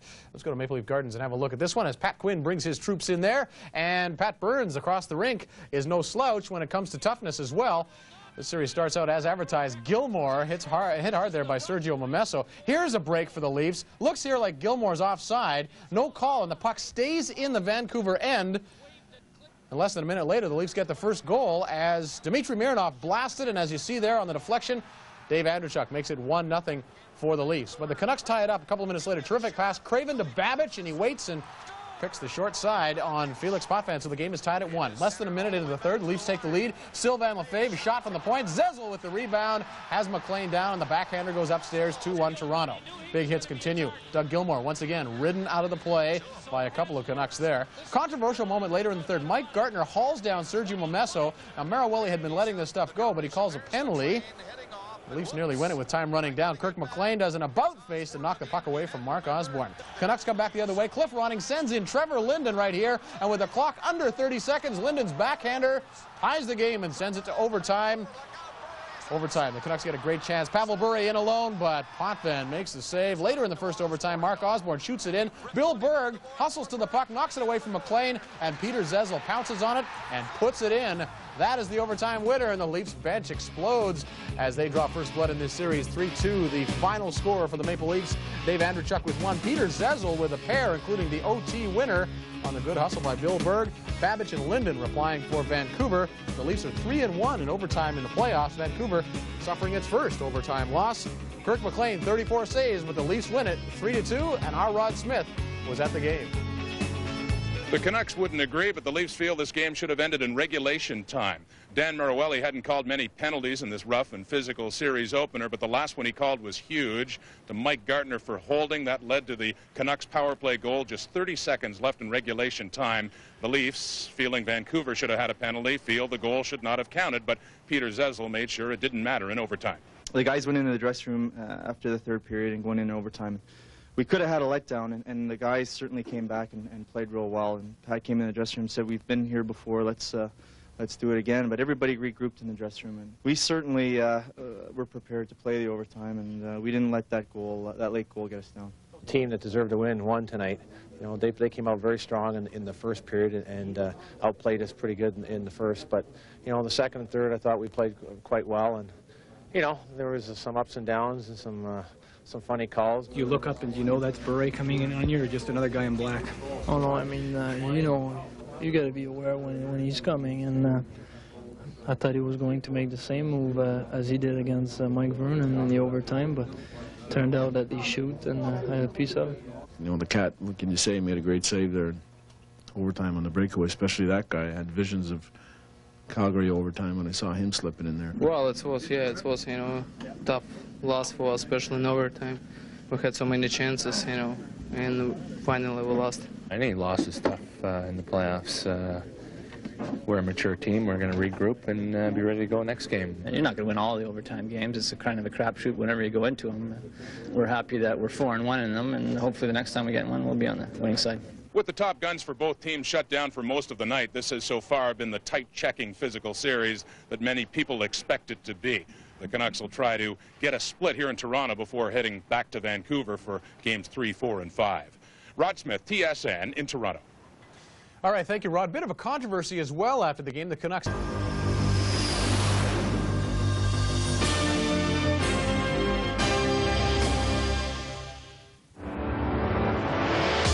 Ahead on TSN Sports Desk, the Devils will go head over heels if they can beat the Rangers again. Meanwhile, the Canucks and the Leafs prep for Game 2 of their Western Showdown. Jean-Claude Morissette receives his punishment at the Memorial Cup, while the Tigers punish the Blue Jay pitching staff, and the mailman tries to deliver elimination notices to the Nuggets.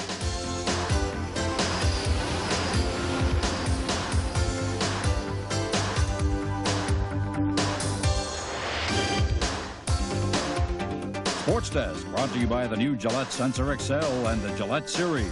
Gillette, the best a man can get. And by Olympic. Choose from Olympic's full line of products that protect and beautify exterior wood. Hi again, everyone. Welcome to another edition of TSN Sports Desk. I'm Brendan Connor. Glad you're along. Also ahead on the show, a manager fired in baseball, some suspensions to tell you about in the NHL, and a fine in the NBA. And we also have a driver retiring from IndyCar racing. First, though, let's go to hockey in the NHL's Eastern Final. Well, have people perhaps been making too much of the fact the Rangers lost Game 1 in this series?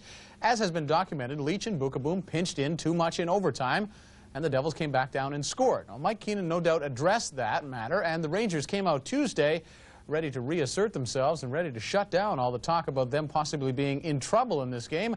Mike Keenan, very well-prepared coach and consequently a well-prepared team. He wants his leaders to step up in Game 2, and a minute and a half in, they do. Marc Messier and his mates put the pressure on. Messier takes the puck off the boards and jams a rebound in past Martin Brodeur. 1-0 Rangers a minute and a half into the game. New York dominating the physical aspect as well. Stéphane Matteau runs hard into Mike Peluso there. And Kevin Lowe with a huge hip check on Zelepukin. Mike Richter giving the Rangers another solid effort in net. Game 1, hero Stéphane Richer of the Devils comes around the net here. Mike Richter gets across, though, and makes a good, solid save there. Meantime, Martin Brodeur keeps New Jersey in it. Esa Tikkanen with a great chance right there, but Brodeur, the youngster, shuts the door. Goaltending definitely the story in the second period. Brian Leetch comes out in front, has a couple of whacks at it. Brodeur makes one save, then a save on the rebound. Save of the game, though, had to be at the other end. Bill Guerin and the Devils sweeping in. Mike Richter goes with him across the crease and comes up with a huge glove save. Rangers still lead 1-0 after 2. New York blows it open, though, early in the third, up 2-0. Glenn Anderson steals a pass, and as Brodeur tries the poke check, the veteran Anderson slides it away and slides it into the net. 3-0 New York. Then it's Adam Graves' turn. Leetch with a pass, and Adam Graves buries it quickly. His 8th of the playoffs. That ties a club record. 4-0 Rangers, and Mike Richter with another shutout in the playoffs. The Rangers even the series with a 4-0 win. That is tied at 1 now, that series. Messier, Nemchinov, Anderson, and Graves with the goals. Mike Richter's 4th shutout of the playoffs ties an NHL record. It is shared by 6 goaltenders. The last one to do it was Ken Dryden in '77. The Devils, just 16 shots in the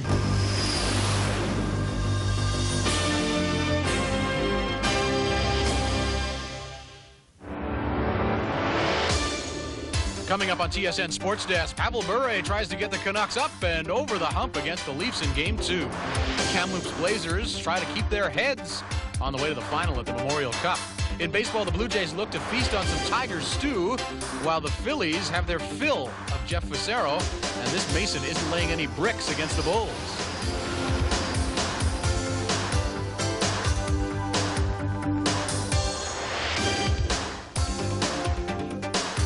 Sports Desk is brought to you by Makita Canada Incorporated, Canada's leading manufacturer of professional power tools.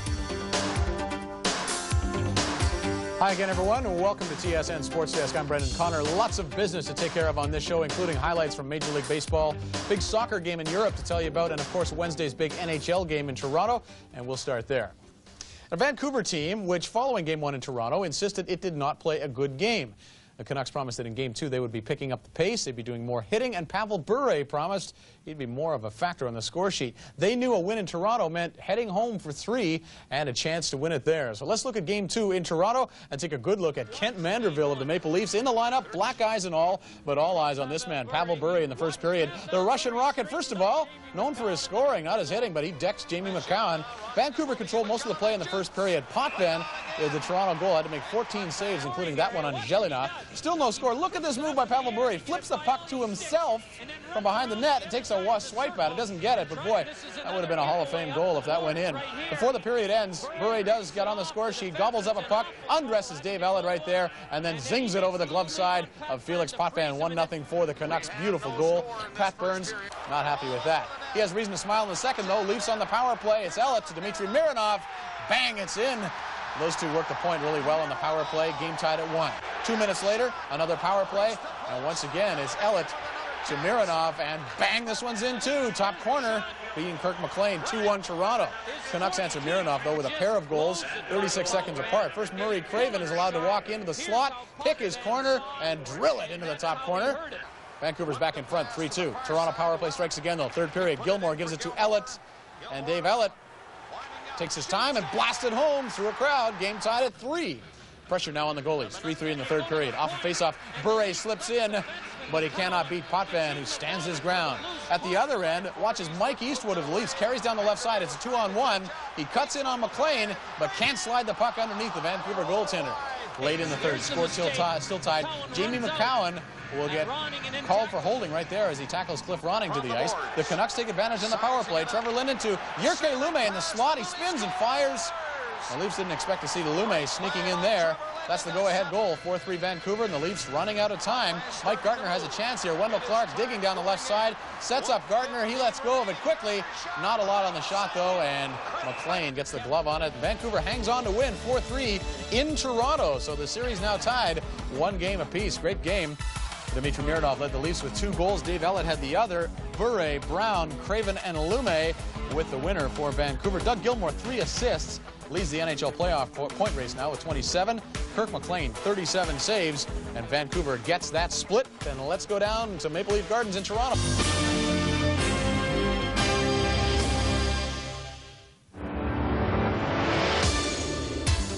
Coming up on TSN Sports Desk, it's off to New Jersey where Messier hopes to be on the mark against the Devils.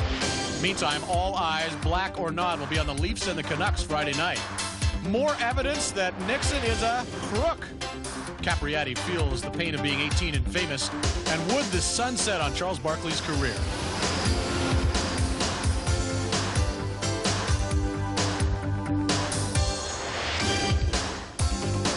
Sports Desk, brought to you by Olympic.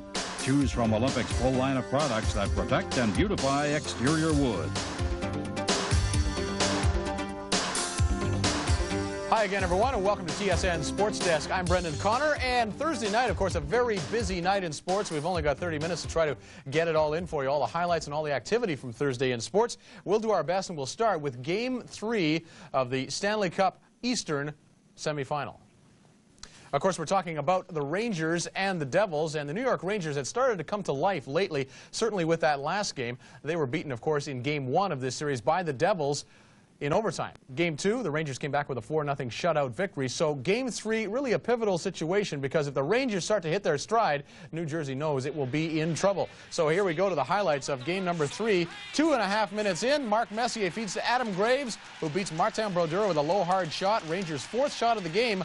Once again, they score early. A Ranger playoff record, by the way, for Graves, 9 goals. 1-0 New York. Under 3 minutes later, the Devils answer back. Shot from Fetisov from the point. Peluso may have got a stick on it. Richter got a piece of it, but not enough. Alexei Kovalev getting some rough treatment from Bernie Nichols. Cross-check. Then Nichols shoots the puck at his head. Second period, Mark Messier breaking in alone.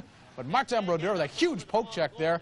Boy, that is a gutsy play with Messier coming in on you. But Brodeur can't stop everything. He makes 1 save here. Then Brian Leetch spots Steve Larmer. Bang, bang. It is in.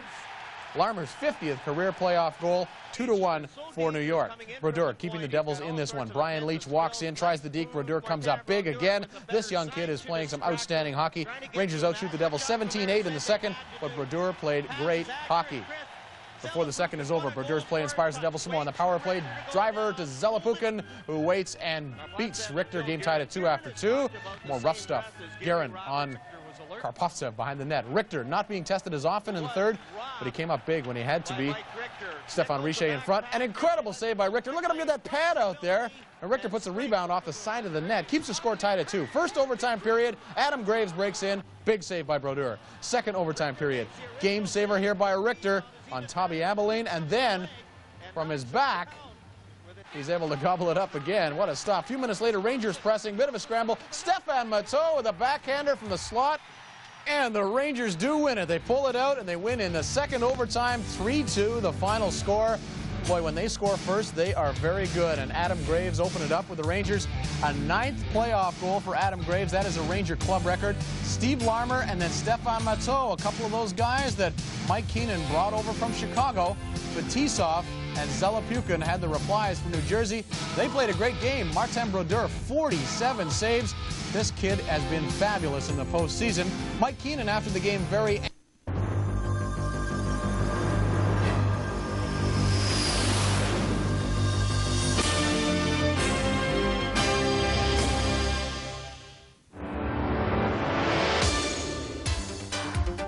Coming up on TSN Sports Desk, the Russian rocket blasts off in Vancouver, and the Leafs are left in the vapor trail. Another coach gets the axe, this time Simpson in Philadelphia. Meanwhile, Cito Gaston gets a contract extension in Toronto. Ken Hill looks for win number 7 on the year, and Spike Lee hopes his Knicks can knock off the Bulls.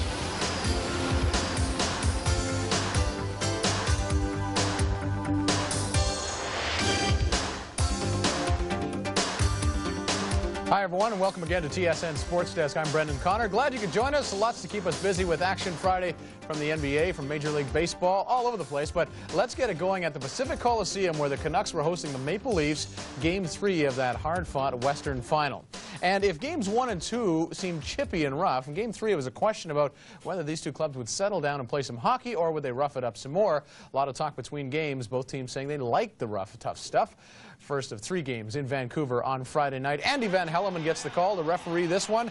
Both referees in the first 2 games got a lot of criticism. In the first, Vancouver 2 men down, Leafs pressing on the power play. Andreychuk with a glorious chance as he crashes the crease, but he cannot capitalize. Back at full strength, Pavel Bure blows in on a breakaway and fights off Todd Gill and puts the shot upstairs. 1-0 Canucks. Second period, Vancouver on the power play. Jeff Brown shot from the point, tipped in by Greg Adams. 2-0 Vancouver. And the fans in Vancouver eating this up, as you can imagine. Still in second, Vancouver continues to forecheck deep in the Leaf zone. Sergio Momesso trying to put the Canucks up by 3.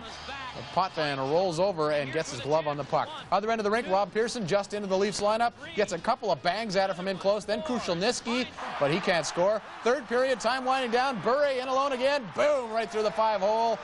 Right between the legs. 3-0 Canucks, and that had this Pavel Bure fan dancing in the aisle, wearing number 10.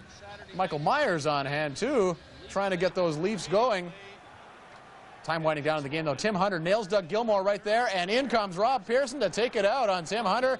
You can't do that to the Leafs' best player and get away with it, says Rob Pearson, and all kinds of mayhem breaks loose after that. Everybody gets into it. Van Hellemond tries to clear the ice, pushes Tim Hunter toward the penalty box, and both teams were actually sent to their dressing rooms before they played the last few minutes. When the smoke cleared, it was 4-0 for the Vancouver Canucks. Bure with a couple of goals, 12 in the playoffs. Adams and Jelena late in the game.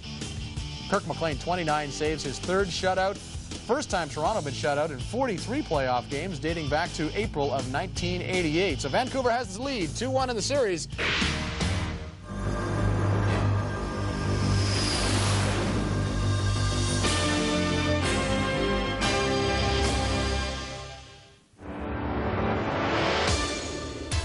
Ahead on TSN Sports Desk, the Rangers try to avoid falling into a tie with the Devils. Another battle of Quebec, Laval, and Chicoutimi in the Memorial Cup semifinal.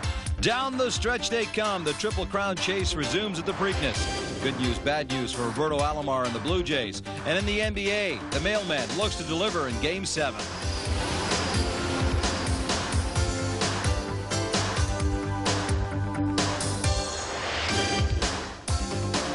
Hi, everyone, and welcome to the show. I'm Gino Retta. Great to have you along. Also ahead, Goodyear's on the bubble at the Indy. Lehman is Mr. Consistent at the Memorial. And a look ahead to Game 4 of the Western Conference Final. But we'll begin in the East, and we'll begin with the most recent episode in the Lincoln Tunnel tussle. Devils trailing the Rangers 2-1 and playing Game 4 a little short-handed. Bernie Nichols sitting out a 1-game suspension for cross-checking Alexei Kovalev in the side of the head in Thursday night's action. So that left Jacques Lemaire looking to Corey Millen to replace Bernie Nichols in his lineup. Early on, Jacques Lemaire was looking to Stéphane Richer. Richer picks up the loose puck again, the Ranger goal, and scores on Mike Richter. Quickly, like that, the Meadowlands crowd goes crazy as they're up 1-0. The Rangers falling all over themselves in this one, trying to get physical, but Mike Richter saw a lot of the play in the early going. Stéphane Richer turned away, big shot in the slot. Then Bill Guerin on the breakaway. Guerin goes to the backhand. Great choice. He beats Richter upstairs, 2-0 for the Devils, and Mike Keenan has seen enough. Never wastes any time pulling the trigger on his goaltenders. Out comes Richter, in goes Glenn Healy. And what Healy sees is some big hitting in front of him as Valerie Zelepukin just hammers Steve Larmer up against the board. Rangers come to the lead early in the second period on the power play. Marc Messier from the corner centers to Stéphane Matteau. Somehow Matteau is left alone in the slot, and he gets the Rangers on the scoreboard. It's 2-1 Devils after 2. Martin Brodeur, the rookie goaltender, solid in net. Sergei Nemchinov cuts in front, but Brodeur makes the big stop. Then the third, Devils clinging to a 2-1 lead. Some terrific passing years. Glenn Anderson gets it to Steve Larmer, but Brodeur turns him away as well. The Devils put it away in the third period. Glenn Healy, a little mix-up with a defender. Valerie Zelepukin swoops in, scoops, scores, makes it 3-1. And this one, the Devils would hang on to win this one by just that final score. Richer, Guerin, Zelepukin for New Jersey. For the Rangers, Matteau, his 5th. With that, the series is now tied at 2 games apiece. Martin Brodeur was solid, but he only saw 20 stops in the entire game, but a solid effort nonetheless. With more from the Meadowlands, here's Rob St. Clair. Well, maybe the Bernie Nichols suspension helped fuel the Devils' fire because they...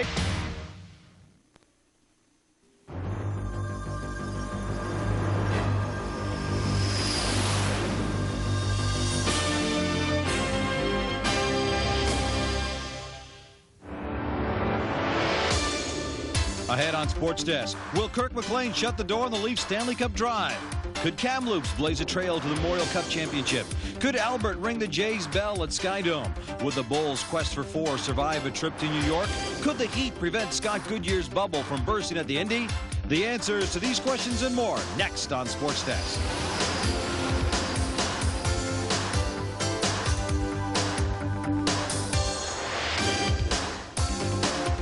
Sports Desk, brought to you by the new Gillette Sensor XL and the Gillette Series. Gillette, the best a man can get. And by Castrol, the manufacturers of Castrol GTX, the oil engineered for today's harder working engines. Hi, everyone, and welcome to the show. I'm Gino Retta. Great to have you along. All right, let's get right to it. The raucous Pacific Coliseum crowd. Vancouver and Toronto, Game 4 of the Western Conference Final. Two teams loaded with offensive talent. But goaltending has been the big story in this series thus far, specifically Kirk McLean. McLean has shut out the Leafs' #1 line of Wendell Clark, Doug Gilmour, Mike Gartner in the entire series thus far. McLean coming off a shutout in Game 3 and looking to tie an NHL record in Game #4. Early on, Chris Kavaderis playing for Ken Baumgartner. Go in, an opportunity on the breakaway, but Kirk McLean turns him away. Second period action, Mike Krushelnyski leading the 2-on-1. Krushelnyski opts to shoot, a good choice, but not a good shot as he goes wide. Rebounds kicked away. Jeff Brown turned away. Felix Pauvin with a big glove hand save here. Back to the other way now. Mike Gartner takes the long lead pass. Gartner breaks in and shoots it wide as well. Game still scoreless. Potentially bad news for the Canucks late in the second period. Watch Trevor Linden at the blue line. Puck goes right up into his face. Cuts him right on the bridge of the nose. Nobody's fault, but a scary moment nonetheless. Quickly heads to the dressing room. Gets repairs and quickly heads back into the game. No time to waste. It's Stanley Cup semifinals. Pat Burns through 2 periods. His team and the Canucks still scoreless. Early third period, 2-on-1. Cliff running to Martez Yelena, and Pauvin turns away. Still scoreless. Wendell Clark with an opportunity. McLean stops it, loses it, finds it. Gilmour can't get at it, and finally the Canucks clear the puck. Canucks, another shot. Bure to Linden. Linden rips one, but Pauvin turns him away. Time running down the game now. Great play here. Ronning. Momesso. Ronning scores, and it's 1-0 Vancouver. With that, Pat Burns realizes Toronto Maple Leafs are in big trouble. They would add an empty netter, the Canucks would. Kirk McLean would hold on for his second consecutive shutout. That ties an NHL record for a single playoff series, for a single playoff season, rather. Unbelievable. McLean has not allowed a goal in the last 135 minutes and 23 seconds of the series with the Toronto Maple Leafs. Yes, Wendell Clark, Doug Gilmour, Mike Gartner still yet to score a goal in this series. The Vancouver Canucks are on a roll. They now lead this best-of-7 series, 3-1. David Pratt was at the Pacific Coliseum and has this game.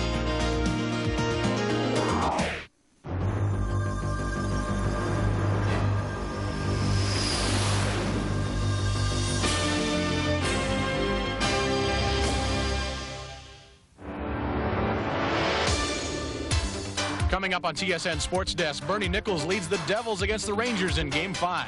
The Canucks look to bag the Leafs in Game 6. And Isaiah shall lead them. Is Zeke about to become a Raptor? The Rockets take off in Game 1 against the Utah Jazz. And Ken Griffey Jr. hits new heights. That's coming up next on Sports Desk.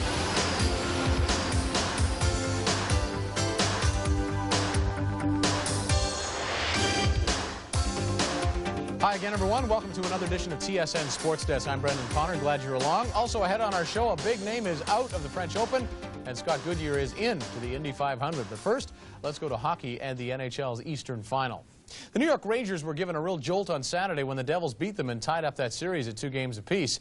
Monday in New York, a pivotal game because the Rangers could either suck it up and show the kind of strength that gave them first place overall this year, or they could allow New Jersey to sneak closer to a berth in the Stanley Cup Final. What would Mike Keenan do in this game? Would he bench players like Captain Mark Messier and possibly defenseman Brian Leetch? Are they hurt? Are they benched for other reasons? Well, Leetch plays a lot more in this one, and he doesn't look hurt as he drills Bobby Carpenter right there. Meanwhile, Adam Graves welcomes back Bernie Nichols from that 1-game suspension. Nichols will get even with New Jersey shorthanded. Claude Lemieux with a shot, and the rebound to Bernie Nichols not covered by the defenseman there, and the Devils lead 1-0 on the Nichols goal. They say Mark Messier has sore ribs, but doesn't show it right there as he drills Danico into the boards. Some of the hitting here questionable. Watch Richer miss on a breakaway, and then Bukaboom smears him from behind, and down goes Richer. He had to leave the game. Definitely hearing bells. Got crunched in the face pretty badly. Martin Brodeur, very solid in net for New Jersey. Watch him a big save here on the point shot, and then he is hit down in close by Esa Tikkanen in the crease. New Jersey getting some licks in a little bit later, too, in the hitting department. Watch Bill Guerin on Brian Leach. Final frame, all Devils. Off the faceoff, Alexander Karpovtsev tries to clear the puck. It bounces off his own post, hits Mike Richter. He can't corral it, and Mike Peluso shovels it in under the glove of Richter right there. 2-0 Devils late in the third. 2-on-1 for the Devils. Look at this pass. McLean to Bernie Nichols puts the stick on it, and it is in. What a great pass by John McLean. 3-0 New Jersey, and things go from bad to worse. After that, it is Chorsky who buries one in the top corner. He had all day to snap that one past Richter. 4-0 for the Devils. What a night. Martin Brodeur looking for the shutout, but he loses it right here as he lets a bad goal in by Esa Tikkanen from 65 feet out. 4-1 Devils. The Rangers now one game away from continuing that curse of 1940. They are hammered in game number 5. 4-1 the final score. Nichols with a pair. Peluso and Chorsky with the others. Tikkanen replying for the Rangers. The Rangers lose 2 straight games for the first time since mid-March. Martin Brodeur lowers his playoff goals against average to 1.92. Jersey in control now. And let's hear from TSN's Rob Sinclair. Well, based on the circumstance, at home and tied at... Coming up on TSN Sports Desk, they haven't been there since 1982, but the Vancouver Canucks have advanced to the Stanley Cup Final for the second time in team history.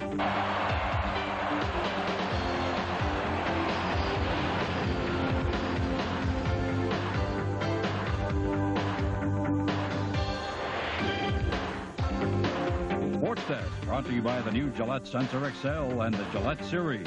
Gillette, the best a man can get. And by Olympic. Choose from Olympic's full line of products that protect and beautify exterior woods. Hi, everyone. Welcome again to TSN Sports Desk. I'm Brendan Connor. Also ahead on the show, some front office shuffling in the NHL, and the Devils and the Rangers preparing for Game 6. But first, let's get to that West Final in Vancouver. The Canucks were looking at a chance to bump the Maple Leafs from the playoff picture on Tuesday night, up 3-1, playing at home. But don't forget, they themselves came back from a 3-1 deficit against Calgary, and they certainly did not want to return to Toronto for Game 6 and 7. So the Canucks very wary of the Maple Leafs in Game 5 Tuesday night, Pacific Coliseum. Once again, of course, Kirk McLean in net, looking a little intense there, a little focused maybe a little tight. The guy at the other end sets the tone, though. Mike Gartner with a giveaway here. Trevor Linden gets it over to Greg Adams, who lets it go quickly, but watch that quick glove. Felix Potvin with a huge save early on. And that sets the tone for the Maple Leafs. The Leafs offense finally solves McLean. It's Eastwood and Clark going in 2-on-1, and Eastwood, an unlikely scorer for the Maple Leafs, pops it in the short side. First goal against McLean in quite a while. 1-0 Toronto. Leafs get another one a couple minutes later. Power play. Nikolai Borshevsky to Doug Gilmour. He just reaches out and pokes it through a maze of players. 2-0 Leafs. Leafs go up by 3. A bit later, Wendell Clark on the 2-on-1 blows it by Kirk McLean. Clark's first point of the series. 3-0 Toronto. And some big hitting in this game. Jeff Courtnall belted by Mike Eastwood there. So things going Toronto's way first half of the game, but early second period, the Leafs terrible in their own end. Shot from the point, stopped by Potvin. Murray Craven left in front to put the backhander in, 3-1. And the Canucks are on the board. They strike again a few minutes later. Terrific feed. Craven to Lafayette, who puts a great move on and gets that puck upstairs on Potvin. 3-2 Toronto.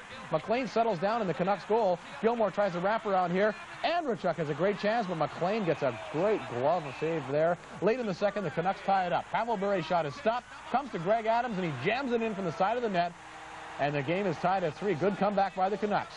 Felix Potvin, outstanding for the Leafs in the third. Look at this glove save off Cliff Running. It goes to overtime.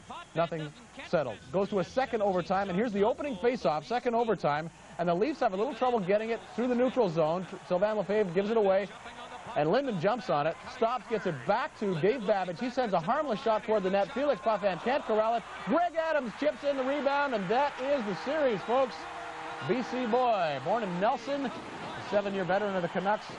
He wins it for Vancouver. 4-3 the final score. The fireworks go off, and the Griffiths family, Emily Griffiths, Frank Griffiths' wife, very happy. Arthur Griffiths, the owner, captain Trevor Linden, all key roles in the Vancouver Canucks' success this year. 4-3 the final.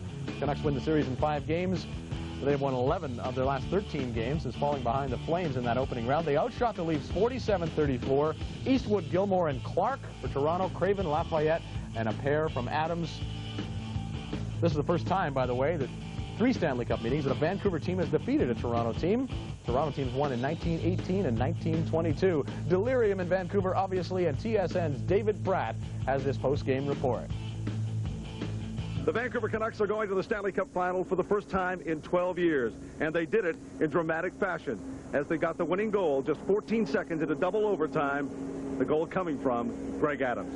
It's unbelievable. It's just an unbelievable feeling, and, you know, it's just happy we got the opportunity to win this game, and hopefully we can carry on from here. When it went in, what were you feeling? My whole body went numb. I was so excited and just so happy to see the puck behind him that I just almost felt numb. It's almost like it really didn't happen. I've been in the Cup team, but I wasn't playing, and now I'm really feel a part of this team, and it's just great that we're going to have a chance to play for it. So we're just going to save it tonight and go back to work in the next couple days. Can we talk about the feeling, the emotion that you're going through right now? Well, it's, you know, it's something new. I never had this feeling before. It's something new. It's a great feeling. Got to be excited about going to the Stanley Cup Final. Yeah, sure. I said it will be something new I never had before, and even right now, you know, it's something new. Like, it's great. Overjoyed right now. I think, you know, especially the way we did it. Losing the first game in Toronto and then coming back and winning 4 straight, and this one in double overtime after being down 3 goals. I wasn't sure it went in, to tell you the truth. I seen Davey shoot it from the point, and Gus hopped on the rebound. He played a great game tonight, and I wasn't sure if it hit the mesh of the post, and as it turned out, it went in. It was unbelievable. It was a great feeling. When it came down, we had a couple of good opportunities in overtime. They had one, and that's what this sport's all about. They played well. Their chances went in the second. Our chances went in the first, and then it was a nothing game for 3 periods again. So it was just one of those games, and they deserved to win. They beat us. They pressed the net pretty good tonight. I guess they really wanted to win bad, and I mean, we had the 3-0 lead. I mean, usually we're able to protect it, but they kept coming at us, and I think we fought back in the third and the first overtime, and it's just a matter of 1 bounce in the second. The effort, you know, was there. You know, you got to give the Canucks a lot of credit. I mean, they definitely have carried the, you know, the momentum from that, obviously that Calgary series. They gained a lot of confidence. They played much like we did, you know, last year, where you just get on a roll and you get a lot of confidence and you really believe that you're not going to lose. The Canucks will now have to wait for the winner of the Devils-Rangers series. But for now, the simple fact that they know that they're going to the Stanley Cup Final appears to be more than enough. David Pratt, TSN, Vancouver. Thank you, David, and we'll be back to David.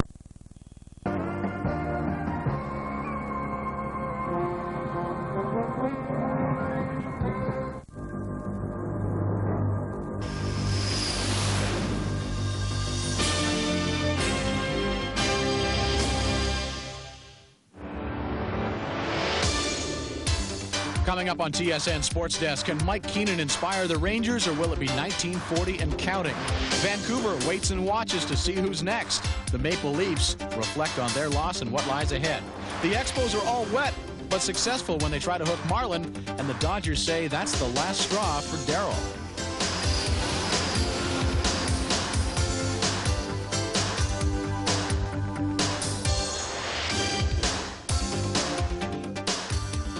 Sports Desk is brought to you by Makita Canada Incorporated, Canada's leading manufacturer of professional power tools. Hi again, everyone. Welcome to another edition of TSN Sports Desk. I'm Brendan Connor. Also ahead, Utah and Houston in Game 2 of the NBA West Final, and a look at the AHL Final between Moncton and Portland, Maine. But first, though, to the big leagues and the Rangers and the Devils. Devils up 3-2. They needed 1 more win to knock out the mighty Rangers. New York trying for the first time ever, actually, to come back from a 3-2 deficit. Their captain, Mark Messier, guaranteed the fans and the media the Rangers would win Game 6. So they would need a big game from him and from the rest of the Ranger big guns. And boy, they did get it. I'm not sure if Mike Keenan said something before the game or what, but he fired those Rangers up just enough. Devils get a lucky bounce to open the scoring, though. Scott Niedermayer's centering pass goes off Sergei Nemchinov's stick and gets past Richter. 1-0 for New Jersey. Too bad for Nemchinov. Devils, of course, looking for a big game from this man, Martin Brodeur, the youngster, and he comes through in the first. Steve Larmer with a deflection here right in front, but Brodeur stays with it and turns him away. Jacques Lemaire giving Bernie Nichols a few tips on the bench. Nichols is playing some great hockey these days, and he certainly heeds Lemaire's advice. Watch his pass out to Scott Niedermayer, and Niedermayer's blast from the point beats Mike Richter. Devils have a 2-0 lead and looking to put the Rangers on the sidelines. Some nasty stuff behind the net before the first period ended. Eddie Olczyk gets the elbow up on Driver. Driver gets the stick up on Olczyk. Wow.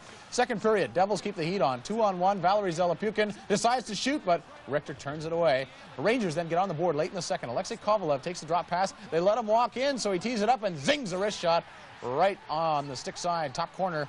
And that beats Brodeur, and the lead is cut to 2-1 after 2. And third period, Keenan trying to fire the boys up a little more, and the Rangers respond. Kovalev to Mark Messier. The backhander scores on Brodeur, who didn't get over quickly enough. And 2.5 minutes into the third, the game's all tied at 2. 10 minutes later, the Rangers strike again. Kovalev's shot is stopped, but Messier pokes in the rebound. New York has its first lead of the game, up 3-2, and Messier eventually scored into the empty net to complete the natural hat trick, so the Rangers do send it to a 7th game with a 4-2 win in Game 6 in New Jersey. Messier with 3 and Kovalev with 1. Niedermayer and Lemieux replied for the Devils. Rangers outshot the Devils 36-30 and 14-4 in the third period. The Devils 1-3 in Game 7 confrontations, and that will come up in Madison Square Garden. Let's hear now a post-game report from our own Rob Sinclair. Well, right after Alexei Kovalev drew back his stick and scored his first goal of this series from Mark Messier, it was Mark Messier himself who drew back on all that experience, leading a remarkable Ranger renaissance and taking this series to Game 7. We knew it was going to be a tough game. We knew they were coming hard early, and that's exactly what happened.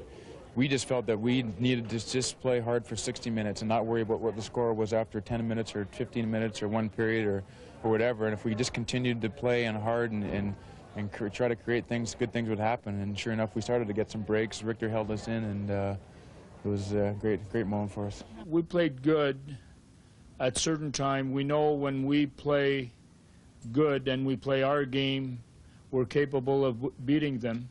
So we have to go back on positive notes. We respect the Devils, and I think we respect them more now for how well they've played, and we should. But we didn't expect it to be an easy series. They're a talented team. They were right behind us all year. But we really feel like if we take care of our own end of the bargain, take care of how well we're coming out, each period will be okay. Just don't think about what happened last games. Just win this game, you know. Lots of same play, lots of shots, and lots of rebounds, and traffic in front of the net. We haven't accomplished anything. I mean, it's 3-3 now, and we're going back to the Gardens for Game 7, and anything can happen in a Game 7. We won't accomplish anything until we achieve our goal, and that's to win the Stanley Cup. I mean, this was a big win. Don't get me wrong. We had to win it. We were desperate. But we haven't accomplished anything yet. We just got away from doing the type of things that got us the lead. We stopped using our legs. We stopped playing interference on them. But you got to hand it to them too. They really came at us, and they played well for the last 2 periods. They had some pretty good chances to win us 2-0, but I'm telling you, Richter, you can say how you want, but Richter was a story tonight, and he was incredible. Even though we were down 2-0 early, he was just incredible, and what can I say about the way he's played? Some will say Mark Messier won this game. Others will say his experience won it for him. Whatever the case, Messier has given the Rangers renewed life and another date with the Devils on Friday night. Rob Sinclair, TSN, New Jersey. So big Game 7 there, and among... Ain't over till it's over.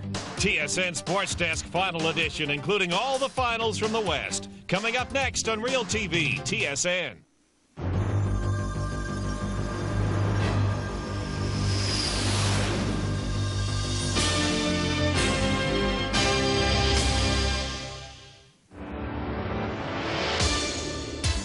Coming up on TSN Sports Desk, no Blues on Broadway. The Rangers are going to the Stanley Cup. The Blue Jays have another rocky outing against the Angels, while Gabe White, anything but rocky against the Rockies in his debut. Utah shows some jazz against the Rockets, and Jacques Villeneuve continues to impress on the Indy circuit.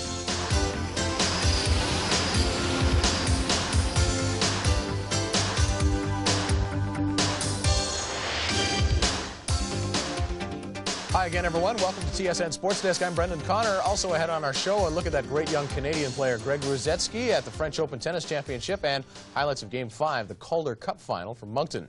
First, though, the other berth in the Stanley Cup Final was filled on Friday. And Game 7 was a gem. The Rangers and the Devils, they had put on a great show throughout the series. The Devils, of course, #2 in the NHL all year. The Rangers, #1. The Devils had pushed the Broadway Blue shirts to the limit. Martin Brodeur's fabulous goaltending and some rejuvenated play by seasoned scorers like McLean, Nichols, and Richer. What would happen, though, in Game 7? Would the Rangers get to the big show for the first time since '79, or would the Devils get there for the first time ever? Well, Marc Messier, the captain of the Rangers, trying to hold off the chance of 1940. And Brodeur, the red-hot rookie. Stéphane Richer said he wasn't going to play, but of course he's playing. It's Game 7. Early on, Richer makes a good move right there, but his shot is stopped by Mike Richter, one of many stopped by Richter on this night. As expected, lots of hitting. Brian Leetch with a good one there on Claude Lemieux. Esa Tikkanen shows on the bench. This is one tough game. He gets scraped up there. The hitting continues. Bobby Halik has his head down here, and he is rocked by Alexei Kovalev. Halik looking for someone to hit and rubs out Steve Larmer a little bit later. Bobby Halik's a big guy and got a little bit angry and put the glove in Larmer's face. More hitting, this time cleaner. Scott Niedermayer stops Greg Gilbert in his tracks. Brian Leetch breaks the ice in terms of scoring. Second period, he will break in, and check it out. The Savardian spinorama comes out and tucks it underneath Martin Brodeur. What a showtime goal. 1-0 for the Rangers at that point. The hitting continues. That's Fetisov drilling Kosar. Brodeur keeps the Devils in this game. Greg Gilbert with a pass. Nemchinov stopped by Brodeur in close. Boy, he plays with a lot of poise. More poise than a rookie should have, really. Mike Richter matching Brodeur, though. Makes a save off the deflection of his own defenseman. Then makes another one, this time off a redirection. Here's the shot by the Devils. Redirected, and Richter kicks it out. Wow. Stayed 1-0 till the end. Claude Lemieux gets it to Valery Zelepukin, and he spanks it in with 7 seconds left. Richter goes after Bill McCreary. He's so livid, so angry, so frustrated. It was a goal. He had no argument, but bumped McCreary there. Rangers get the best chance in overtime early off a bad giveaway. Brian Noonan with a big chance, but he's stopped in close by Martin Brodeur. What a play. What a goaltending play. Go to double overtime, and the Rangers do it. Stéphane Matteau wraps it around from behind the net. We're still not sure if it bounced in off Fetisov or off Brodeur, or whether he just tucked it in, but either way, the Rangers win it 2-1 in double OT. Keenan and Messier whooping it up, and the Devils saying, we did a good job coming a long way. Messier and the Rangers are the champs of the East, and they will head to the Stanley Cup Final, of course, against Vancouver. And there is your score, 2-1 in double OT. Zelepukin for New Jersey, Leetch and Matteau for the Rangers. Richter, 35 saves, Brodeur, 45 saves, and TSN's Rob Sinclair has this post-game report. Well, what a remarkable ending to a remarkably even series. These two teams were dead even to the bitter end, but it had to end sometime. So what better way than a double overtime of the 7th and deciding game? I saw a chance to go in front of the net. I didn't have time to get there, and I just put it to the net, and like overtime goals, they're not pretty, but they count. This is probably one of the all-time premier series for people to watch and enjoy. I mean, it was great hockey from the drop of the puck in the first game to Stéphane Matteau's goal tonight, and fortunately enough, we ended up winning. Well, it ranks up there probably at one of the highest emotional levels I've ever had. I can't say enough about our hockey club and how proud I am of them, and I can't say enough about the New Jersey Devils. They just wouldn't go away, and Jacques and his coaching staff. I have to give every credit to New Jersey, and I think this was the best seven-game series I ever played a playoff, and they keep it hard game, and you know, that's why we're #1 and they're #2 in the regular season. They keep us in excellent hockey, and I think this was best hockey in the playoffs so far in my life. You know, you got to be proud of these guys. You have to be. I'm just very sorry that they lost, because they deserve to win for the effort that they put on, especially when you look what kind of team you were up against. I know I got a few more years, to play, but some of my teammates, they're not ending their career, but they're, at their last couple of years. So, it's hard for the team to lose a game like that. Well, it's kind of mixed. I got a real good friend, Pat Quinn, in Vancouver that I played for, and I just love that man to death, and I played with more than half these guys, so I just like to see a series like we played, and whoever wins wins, and like someone said, whoever works the hardest plays the best, and they deserve to win. 2 times the Rangers trailed in this series, and 2 times they responded with 2 straight wins, including 2 in double overtime, both on goals by Stefan Matteau. So finally, the Devils are dead, and the feeling among the Rangers is their toughest test is behind them. Rob Sinclair, TSN, New York. Boy, that was great hockey, all right. And the Stanley Cup final is set now. It starts on Tuesday in the home of the Eastern champions, the New York Rangers, and the Vancouver Canucks will be the visitors. Great hockey so far, and we can only hope the final will be as good.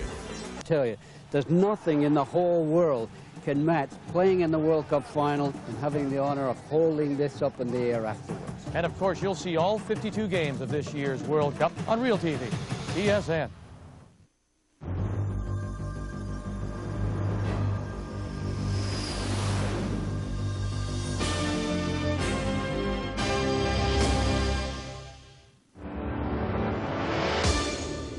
Coming up on the Expos are seeing red in Riverfront, while the Astros let the Wild Thing hang loose. Pete Sampras is one less American in Paris, and Akeem the Dream is Utah's worst nightmare.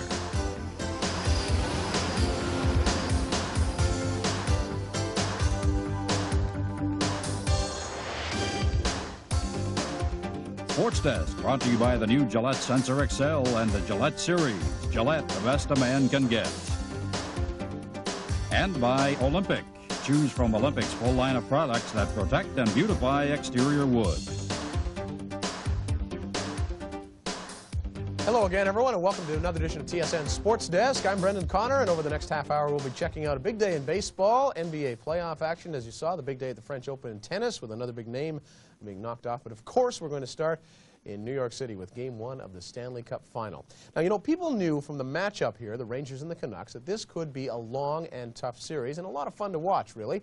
Rangers with all the experience, all those Stanley Cup rings in their locker room, and the Canucks with all that speed and determination, and both teams with great goaltending. And in Game 1, we really got a taste of what lies ahead for the next few days. Mike Keenan wondering if his Rangers would be tired in the opener. Pat Quinn trying to figure out a way to win at MSG. Vancouver hadn't won there since 1988. Rangers strike first in this one. Look at the great move by Kovalev. Good shot, good save.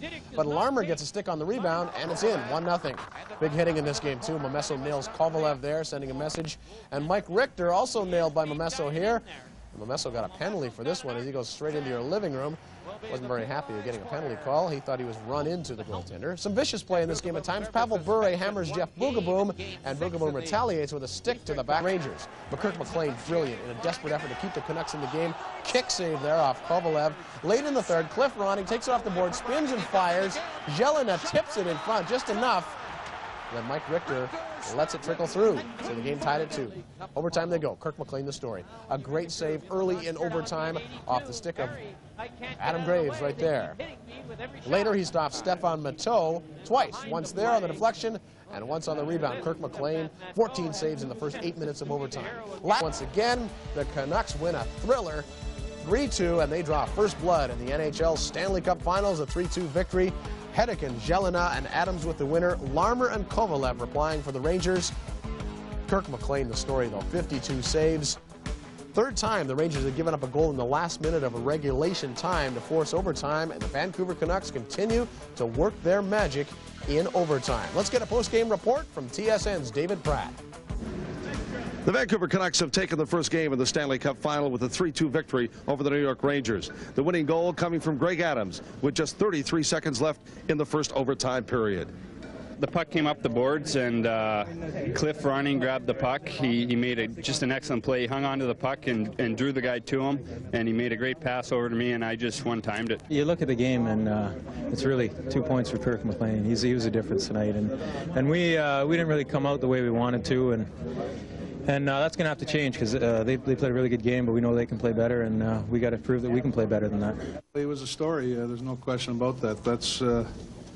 That's a game that has to go in a highlight package for us, and maybe an instructional package for young goaltenders. He was outstanding tonight. He was the story. Let's talk about Kirk McLean. Oh, that guy's unbelievable. I mean, you can't say enough about the guy. You talk about Fedorov and all these other guys, Van Beesbrook and all these guys for MVP, man. I'm telling you right now, that's my MVP as far as, this year's gone. It feels great. I mean, to win like we did tonight in overtime, I don't think that, we played our best game in the playoffs. We were fortunate to get this one, but we'll take it. And they're a great hockey club, and we're going to have to be a lot stronger in Game 2 if we want to win. Feels good. We're a little bit tired, but obviously we're going to get our jet lag out of our legs and hopefully skate a little better next game. We're very fortunate to win. They definitely outplayed us, and just happened to be a 2-on-1, and they didn't give up too many, but then Greg Adams scored a nice goal. We knew that the Rangers would come out and put us on their heels, but we thought the blitz would last a shorter period of time than it did. They established their skating game early, their hitting game, and we never seemed to get off our heels. And so it's a gift, I guess, or it's not a gift because Kirk McLean did such a good job. It's hard to say if we deserved that game or not. They played a great game, and Kirk McLean was the story of that game. The guys in this room, we're on it.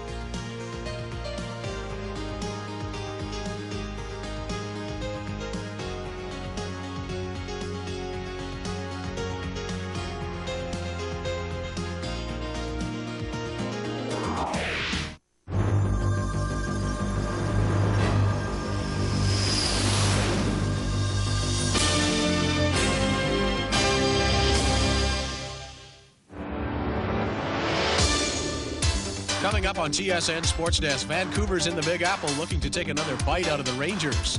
While at the French Open, Mary Pierce stuns the tennis world with a graphic upset.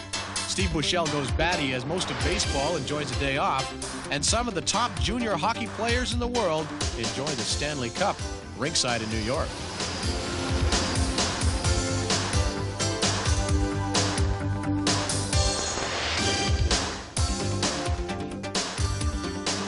Sports Desk, brought to you by Olympic.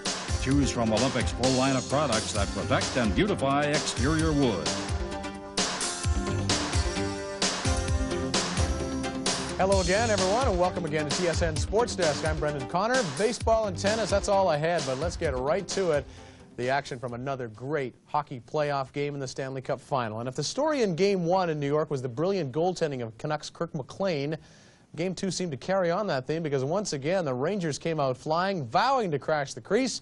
And once again, it was Kirk McLean holding the fort in the early going for the Vancouver Canucks. Here it is already, a spin around slapper by Anderson, and McLean makes it look easy right there. Rangers' plan was to crowd the crease as much as they could. They did that early, Lidster cutting in and bowling over Kirk McLean, and somehow the puck goes in. It counts, and the Rangers have a 1-0 lead. Lidster scoring against his old team. Mike Richter feeling the heat after allowing a bad goal late in Game 1. All eyes are on him in this game. Later in the first, though, he looks shaky. Cliff Ronning spins and fires here. Somehow, Richter lets it go through. It falls on the goal line, and Momesso sweeps around from behind the net and tucks it in. Game tied at 1 after 1. Second period, Richter gets some help. Watch Pavel Bure rip a quick shot here. It beats Richter, but goes off the crossbar. At the other end, Sergei Zubov from the point. Kirk McLean with a great glove save right there. He's on his game. Back to the other end. Cliff Ronning this time. Big blast. Richter beaten. Crossbar again. Midway through the second, the Rangers strike. Messier chasing a loose puck, shorthanded. McLean misses the poke check. Out comes the puck from Messier to Glenn Anderson. His 90th career playoff goal, 2-1 Rangers. Canucks had their chances later in the second. 2-on-1. Jeff Courtnall decides to shoot it, but puts it right into the pads of Mike Richter. A minute later, a 3-on-1 for the Canucks. Sergio Momesso with the puck this time. He decides to shoot again right into the pads of Mike Richter. Third period, still 2-1 for the Rangers. Esa Tikkanen with a blast. McLean gets a piece of it with his glove and then up off the crossbar. Crossbar played a lot of a big role in a lot of play in this game. Time running down. Canucks with an extra attacker, and Jelena in the last minute gets a couple of whacks there, but Richter kicks them both out.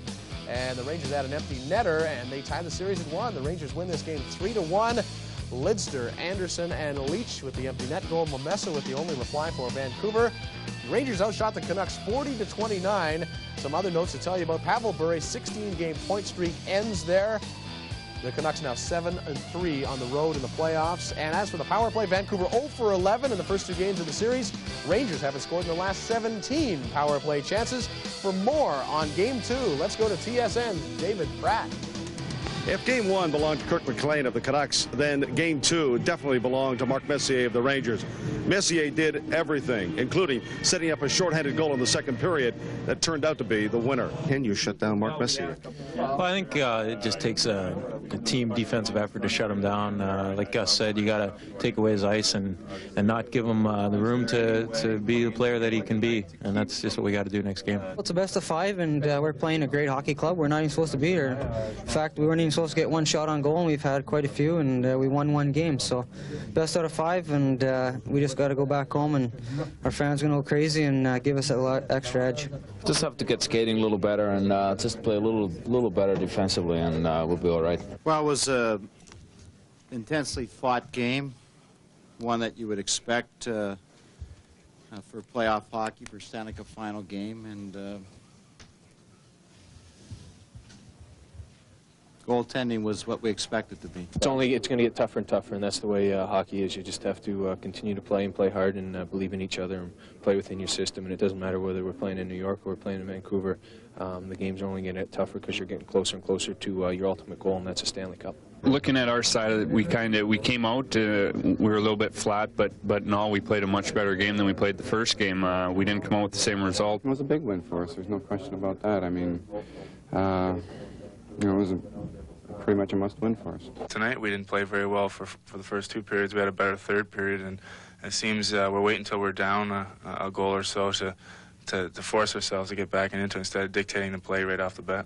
We were getting some chances, and we had a 3-on-1 there that we wish, I guess, we talked it over afterwards. If Sergio would have gave it back to me, I could have gave it back to him with the net, but that's what happens when it's so loud out there, and he thought it was just a 2-on-1. He didn't know it was a 3-on-1, that one of those guys fell down. We responded really well tonight, considering the difficulty of accepting a loss like Game 1. Each game it gets more and more important, and I think it's just an indication of how this series is going to be. I mean, 2 closely matched teams, and it was a hard-fought game. Last question for very close. If anything, out of these 2 games, we did get the split. So, we go back home ice advantages in Vancouver now. So, if we can come up with 2 big wins, we have a chance of coming back here and winning it. Despite the loss, the Canucks did get a split here in New York. And although they didn't get everything they wanted, they did wind up with everything they needed. David Pratt, TSN, New York. Well, the story of Game 2 for the Vancouver Canucks is really that of missed opportunities. They played better than they did in Game 1. Kirk McLean still had to face 40 shots, but Vancouver carried the play to the Rangers quite a bit more. Let's take a look at that theme of missed opportunities in Game 2 and show you exactly what we mean. Pat Quinn, knowing that it would be... Well, they may not admit it, but the Vancouver Canucks are well aware that time is running out for them in the Stanley Cup final. After being outplayed in 3 straight games, the Canucks are lucky to be down 2-1. Their ugliest defeat came last night in Game 3 as the Rangers walked away with an easy 5-1 victory. The Canucks were glad to be back home for Game 3, and it showed early. Just 1:03 in, Pavel Bure streaked in, beat Mike Richter, and suddenly the Canucks were out in front 1-0. Kirk McLean, who had been a pillar in Games 1 and 2, showed he is not invincible. Ryan Leach's weak shot from the point somehow gets past McLean, tying the score at 1. I wasn't rattled or anything like that. It was weird. I mean, you try to figure out how it could have slipped through, but, I mean, you wipe it away. It's 1-1 at that point. To get a break like that and all of a sudden you're tied up, it probably deflated them more than it helped us. But, to get a tie like that on a freak play, it's great. Then the unthinkable happened. Pavel Bure's high stick on Jay Wells led to a 5-minute major and a game misconduct. The Canucks' most indispensable player was done for the evening. I don't know, I thought lots of guys told me I should get, 2 and 2 4 minutes, but not kicked out from the game. In this case, the way Bure did, the 5-minute major and the game expulsion is severe, but it was an intentional use of his stick on Jay, and it was the right call that Andy made. But was it a high sticking? Sure, but we have that 4-minute penalty. We have 2 4 and the 5, and he elected to take the 5. Unfortunate call for us, no question. Brian Leetch solidified his position as one of the league's brightest stars with his 2-goal performance. But the Canucks still thought they were in the game until another bad goal crushed their hopes in the third. I thought we had a couple breaks finally go right for us tonight. My first goal, just a little flipper wide of the net got in, and then that fourth goal at the beginning of the third was a big break too. Now with a couple of days off before Game 4, the Rangers look to have the momentum. Well, give us an opportunity to come back now and take the advantage in the series. We haven't had that to this point. We're going to come back next game. We're going to, we got a couple days to regroup, so I think there's no way we're going to put that kind of performance out there again. The New York Rangers are looking like a big blue machine right about now. Last night they solved Vancouver goalie Kirk McLean and learned that the Canucks are basically helpless without scoring star Pavel Bure. The Canucks did not practice today, and their players were not available to the media. As for the Rangers, life is good. Rod Smith has their story. With faces suggesting quiet confidence, the Rangers worked out here at Pacific Coliseum for about an hour. No one's denying the significance of their victory the night before, but no one's giving any suggestion of overconfidence either. Well, I think you just look back to last series. We were up 2-1 against New Jersey and lost the next two and found ourselves in a big hole. So, we're on the road and we really concentrate on this game and put us right in the driver's seat. So we got to come out and play well. Hockey's a lot like life. When you're trying to attain something that's monumental, it only gets tougher along the way, and the hardest battles are still ahead, and we just want to get as much rest as we can and get the best prepared we can for those battles. And we're not at all looking any further past the first period in Game 4, and I think that we'd be foolish to do otherwise. In all 3 games of the Stanley Cup Final, the Rangers have clearly been the better team. But a series of events here in Game 3 left a final score that was somewhat misleading. Canucks goalie Kirk McLean, who's been brilliant, proved to be human after all, allowing 2 goals that he should have saved. And when Pavel Bure was ejected late in the first period, chances of them scoring goals took a dramatic turn for the worse. But that's not to take anything away from a New York team showing the benefits of its massive playoff experience and one of the game's finest defensemen in Brian Leetch. When Brian is on the top of this game, he's amongst the best in the National Hockey League at that position. He deserves the ice time he's being given. He enjoys the ice time and the responsibility, and he plays in every situation, which is really advantageous for us, and he's doing an excellent job. The playoffs are a fun time to play. It's certainly not a tough to get mentally ready. So maybe just see intensity, more games in a row than you would see in the regular season. And I think that goes with, everybody that plays in the playoffs. And for me, it's been exciting just to play as many games as we have right now. Well, I think experience is one element that you need. I think it's experience alone doesn't win you anything. I think you also need the discipline, the hard work, the commitment, and all the other intangible things that go along with the experience. But, we feel experience is a big part of our team, but it certainly is not the only thing that's got us to this point. With 2 off days between Games 3 and 4, the Canucks elected not to practice and rest instead, perhaps mindful that the pressure has clearly shifted to them. Even if they win Game 4, the Rangers still have home ice advantage. And if Vancouver loses, they fall behind 3-1. That's a deficit they were able to overcome against Calgary in the first round. Doing it again would be very tough indeed. Rod Smith, TSN, in Vancouver. Thank you, Rod. 2 great storylines entering today's Milwaukee 200. One, We'll have all the highlights and talk with the winner. That's Export A in golf today on Real TV TSN.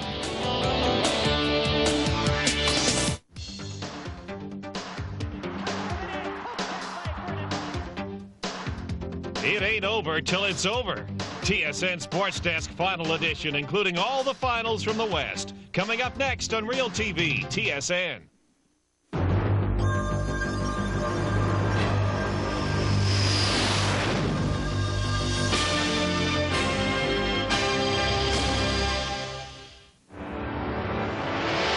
Coming up on TSN Sports Desk, Game 4 of the Stanley Cup Final.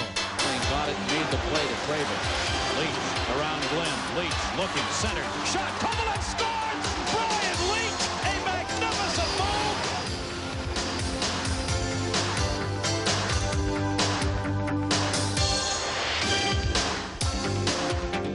Desk brought to you by the new Gillette Sensor XL and the Gillette Series. Gillette, the best a man can get. And by Olympic. Choose from Olympic's full line of products that protect and beautify exterior wood.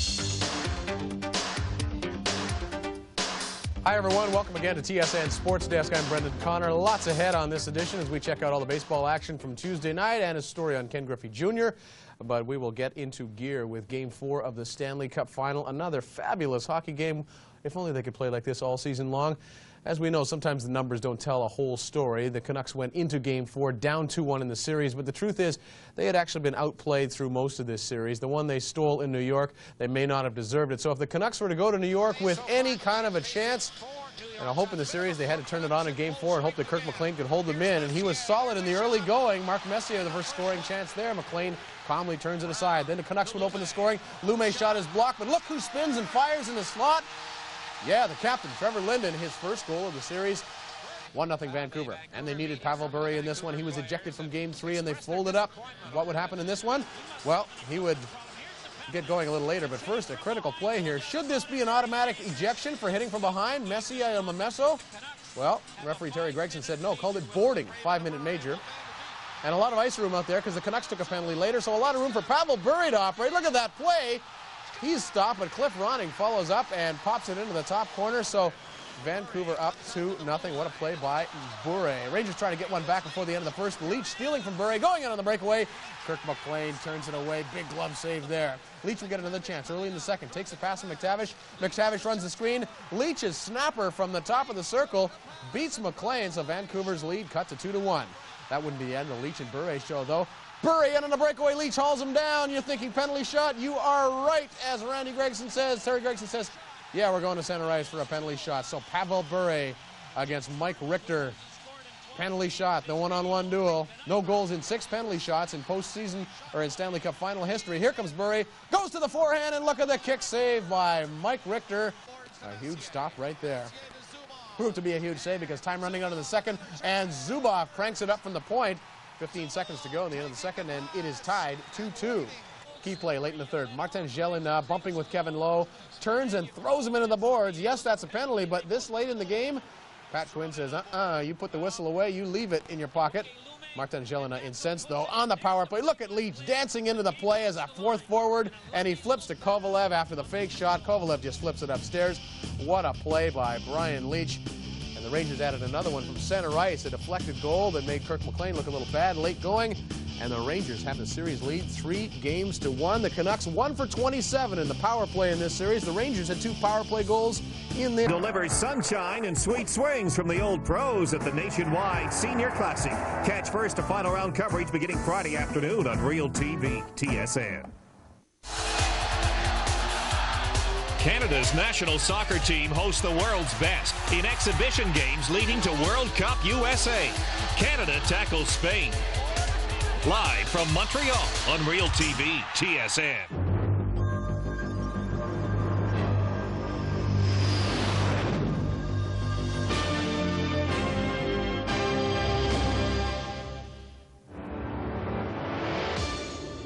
Ahead on TSN Sports Desk, Game 5 of the Stanley Cup Final, and what a game. Pavel Bure back.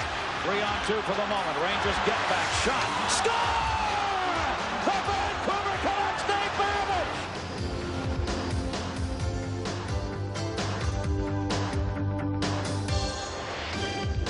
it! Sports Desk brought to you by Subway, the place where fresh is the taste. And by Olympic. Choose from Olympic's full line of products that protect and beautify exterior wood. Hi again, everyone. Welcome again to TSN Sports Desk. I'm Brendan Connor. Glad you're along. We have a jam-packed half hour ahead, and we're going to get right to it with a big night of hockey at Madison Square Garden in New York. You know, the Rangers going for their first Cup win in 54 years, their first ever Cup win opportunity at home. New York's finest were on alert. The streets around Madison Square Garden were secured. Even the muggers in Central Park, we think, took the night off because New York was ready to bust.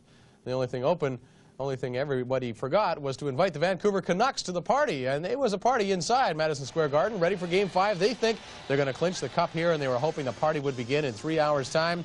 But Kirk McLean and the Vancouver Canucks, had other ideas. They wanted to send this one back to Vancouver Saturday. Rangers seem to score early. Check this out. Esa Tikkanen over the blue line. Is that offside or not? He rips the slap shot in past McLean, but the whistle went, and there's no goal in spite of the arguments of Mark Messier and the Rangers. They say it was offside, but Van Hellemond doesn't allow the goal. Pat Quinn and the Canucks dodge a bullet there. The Rangers keep pressing, though. Brian Leetch, another great pass to Adam Graves in alone. It goes off McLean, and Graves is off the post, too. So some luck for the Canucks there. Then the Canucks would come back the other way. Jyrke Lumme with a great move dancing in between the defense. The shot, but Mike Richter makes the save with the arm. So good goaltending at both ends. Graves gets another chance to put the Rangers ahead early in the second. He's got a breakaway. Tries to go high, but Kirk McLean is there again with the arm and the glove. Physical game at times. Look at Noonan, submarine. Martin Jelena in the second. At the other end, Momesso gives it to Nemchinov into the boards. Late in the second, the Canucks get the much-needed first goal. Cliff Ronning, look at that pass. A blind feed behind the back, and Jeff Brown just blows it by Mike Richter on the short side. Great pass, great shot. 1-0 Canucks after two. Canucks got a 2-0 lead early in the second. Seemed to ice this one when Pavel Bure gets a gift goal here. This makes it 3-0. Watch it. Bounces off Richter, then off Brian Leetch's skate, and in. 3-0 Vancouver.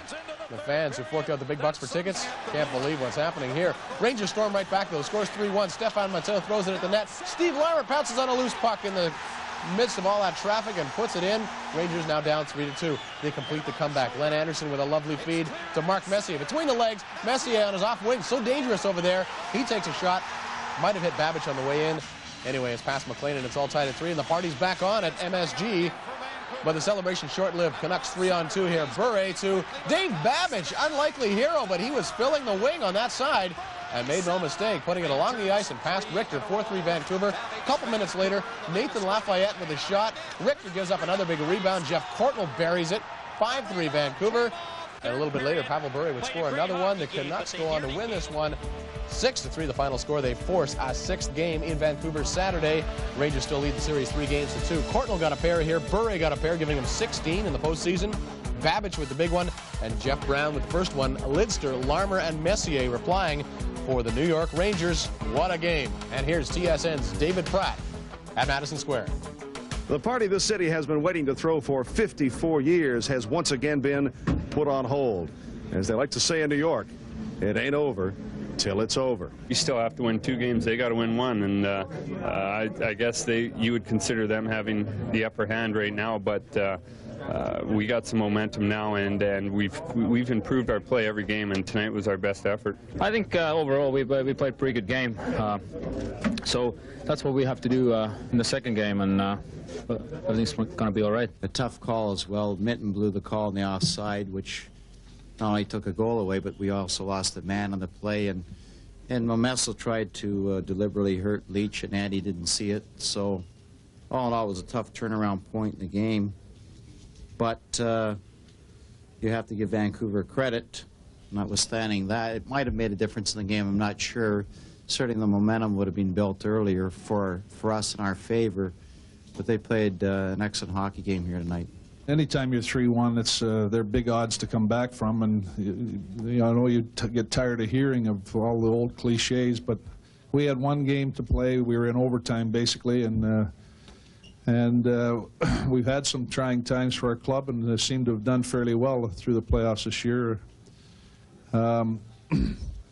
You know, I'm real proud of those guys. We had 20 guys in the room today who really felt that we could do it, and we went out and showed that we could.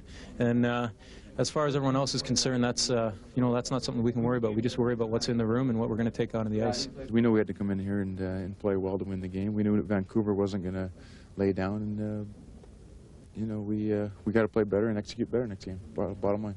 My family came in. We didn't get too much sleep last night, and we're so nervous. We're so hyped up. We all realized what was on the line, and it was the biggest game of our lives. But now we still have a chance, and that's the best thing about it. We have a long trip to go, and we're going to try to wrap up in Vancouver. No, we have an opportunity to put a game in away in the first period, but we never put them away. So now we have to go back to Vancouver, play Game 6, and You know, it's still, we never lost yet, and we have to looking forward to Game 6. We've got to take it one period at a time. I mean, we're just trying to get even. We approach Game 6 one period at a time and try and turn it into a one-game affair. The hype of distraction at all, Mike? No, not necessarily. I mean, I think you have to understand it's going to be like that in such a situation, and you just have to go out there and play. And we'll be a little bit more accustomed to that. We know what we're in for coming into the arena on Saturday, so we'll come with a better effort. Game 6 of this series, which a lot of people both here in New York and Vancouver did not think would be played, will go Saturday in Vancouver, which should give those fans on the West Coast who jumped off the bandwagon more than enough time to get back on. David Pratt, TSN, New York.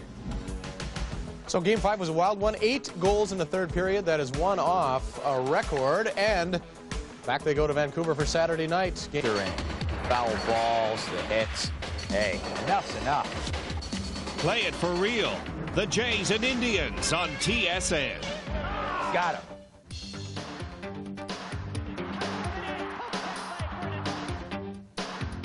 It ain't over till it's over.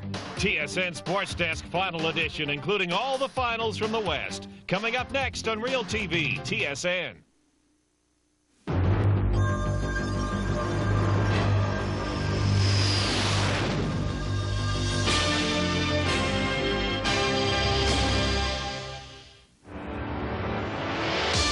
Ahead on TSN Sports Desk, the Vancouver Canucks force Game 7 with a dramatic win over the New York Rangers. In the middle, Lume drops it, Cardinal! Scores!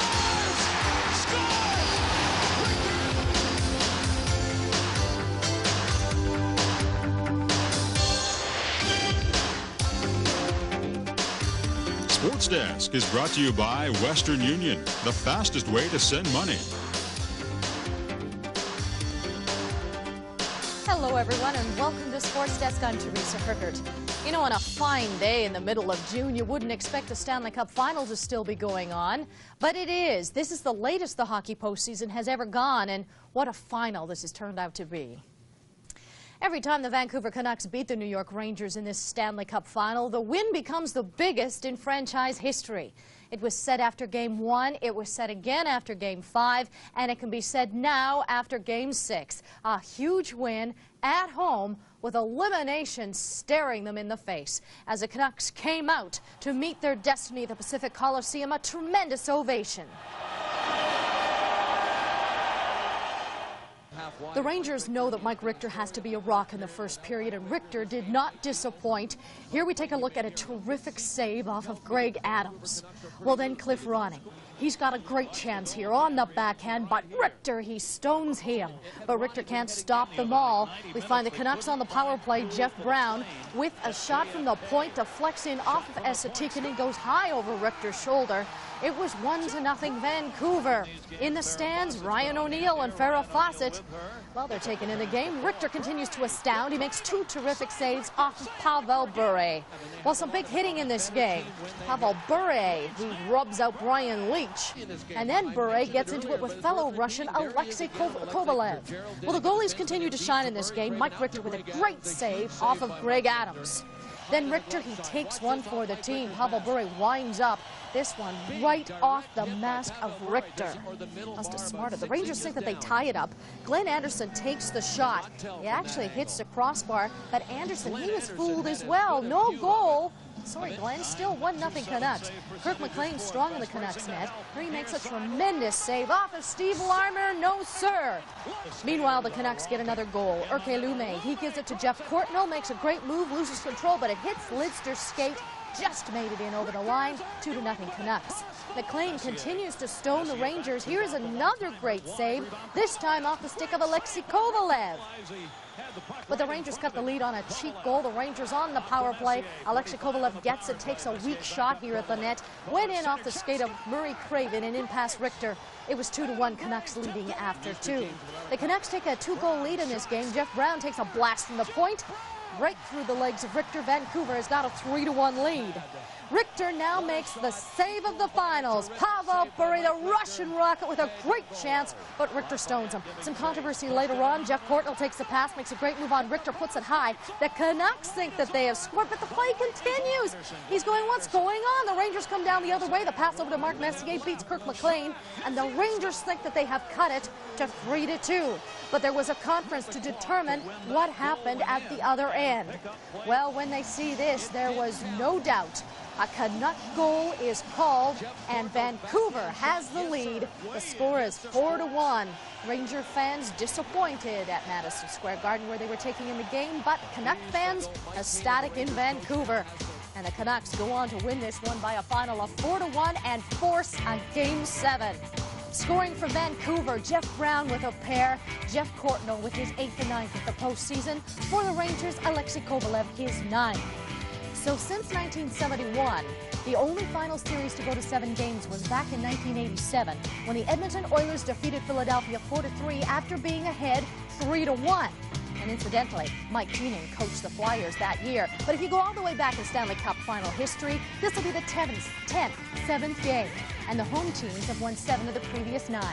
Now with more, here is David Pratt. There does not seem to be anything that is impossible for these Vancouver Canucks. For the 5th time in these playoffs, the Canucks have faced elimination and come through in flying colors. As a result, there will be a Game 7 in these Stanley Cup finals.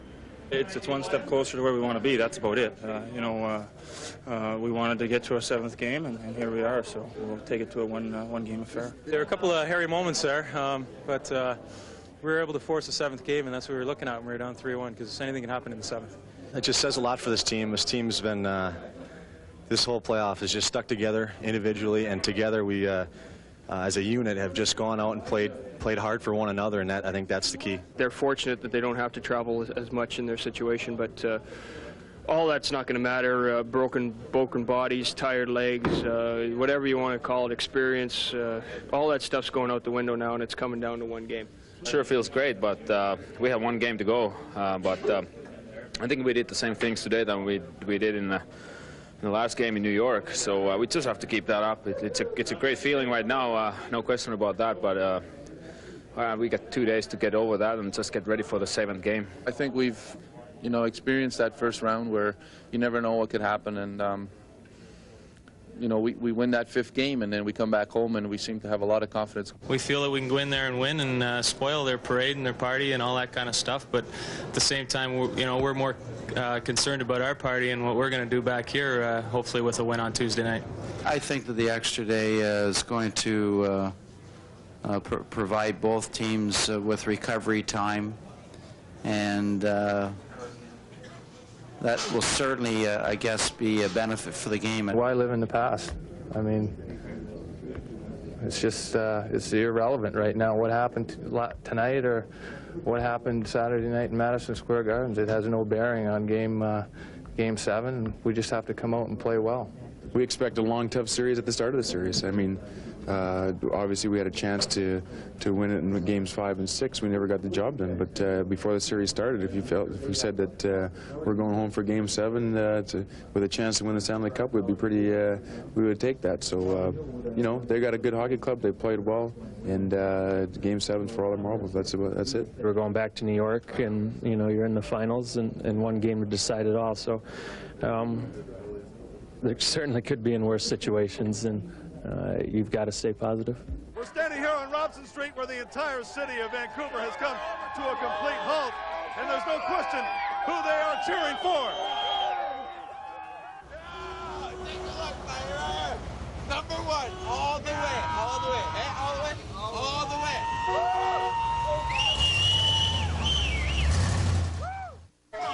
Right on.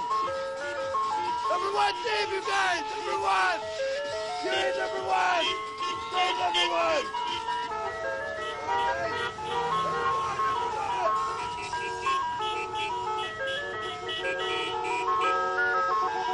What do you think of the Canucks? They're awesome! We knew they could do it all the time. We never had any doubt. Never. We beat Toronto, we beat Dallas, we beat Calgary, and we're going to beat New York. We're going to kill them. 1940.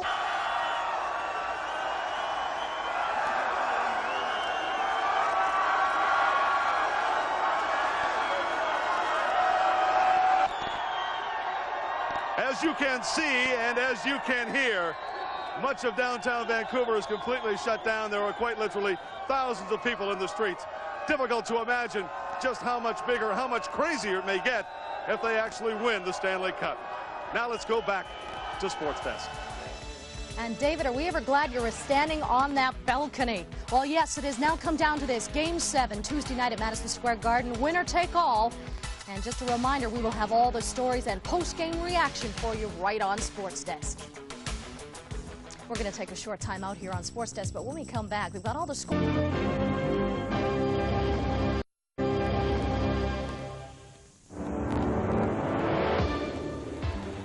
Coming up on TSN Sports Desk, a fabulous finale to the hockey season. It all came down to Game 7 in New York. It's over! The Rangers win the cup! The Rangers win the cup! The curse is over! They've done it!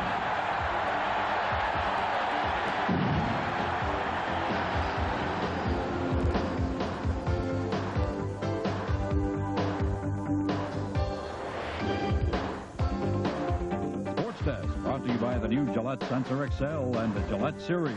Gillette, the best a man can get. And by Olympic. Choose from Olympic's full line of products that protect and beautify exterior wood. Hi, everyone. Welcome again to TSN Sports Desk. I'm Brendan Connor. It was down to game number 7, the Stanley Cup final Tuesday night. You know, for the past couple of weeks, we have been treated to everything that hockey should be. End-to-end excitement, tough, intense hockey, and that great comeback by the Vancouver Canucks to force a Game 7. And Tuesday, we were really treated when Game 7 came around. And no matter what the outcome of Tuesday's game at Madison Square Garden, the Canucks postseason has to be regarded as a success.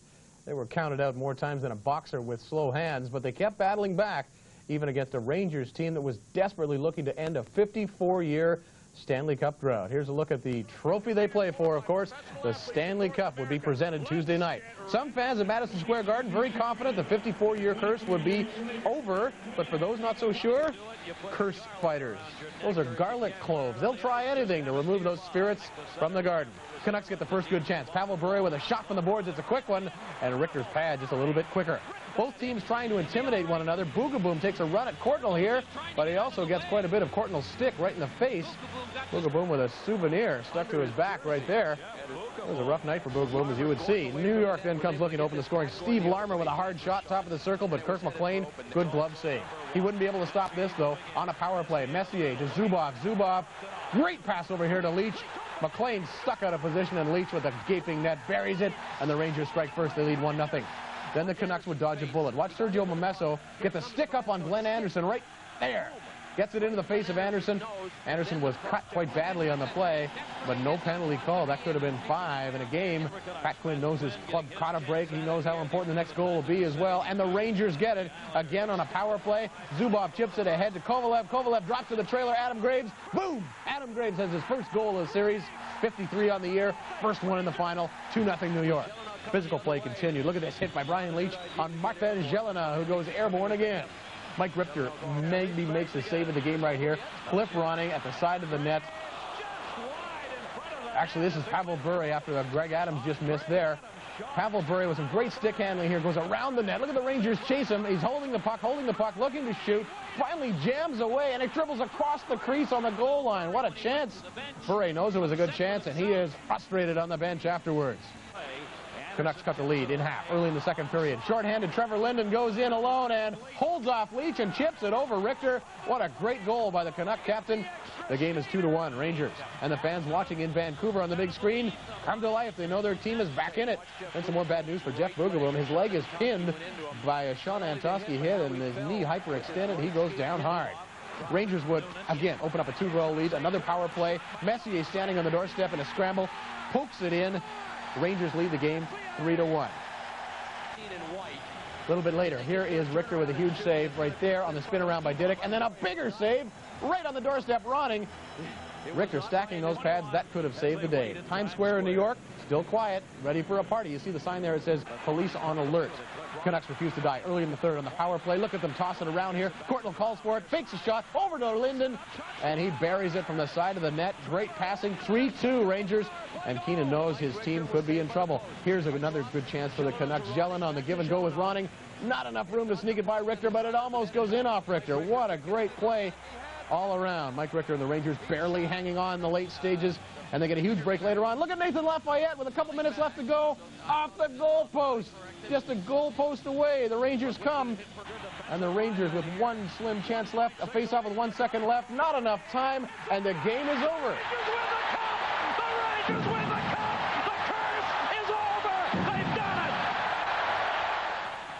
And Mark Messier lifts the cup once again. He has lifted the cup a few times as a member of the Oilers. Now he lifts it as a member of the Rangers.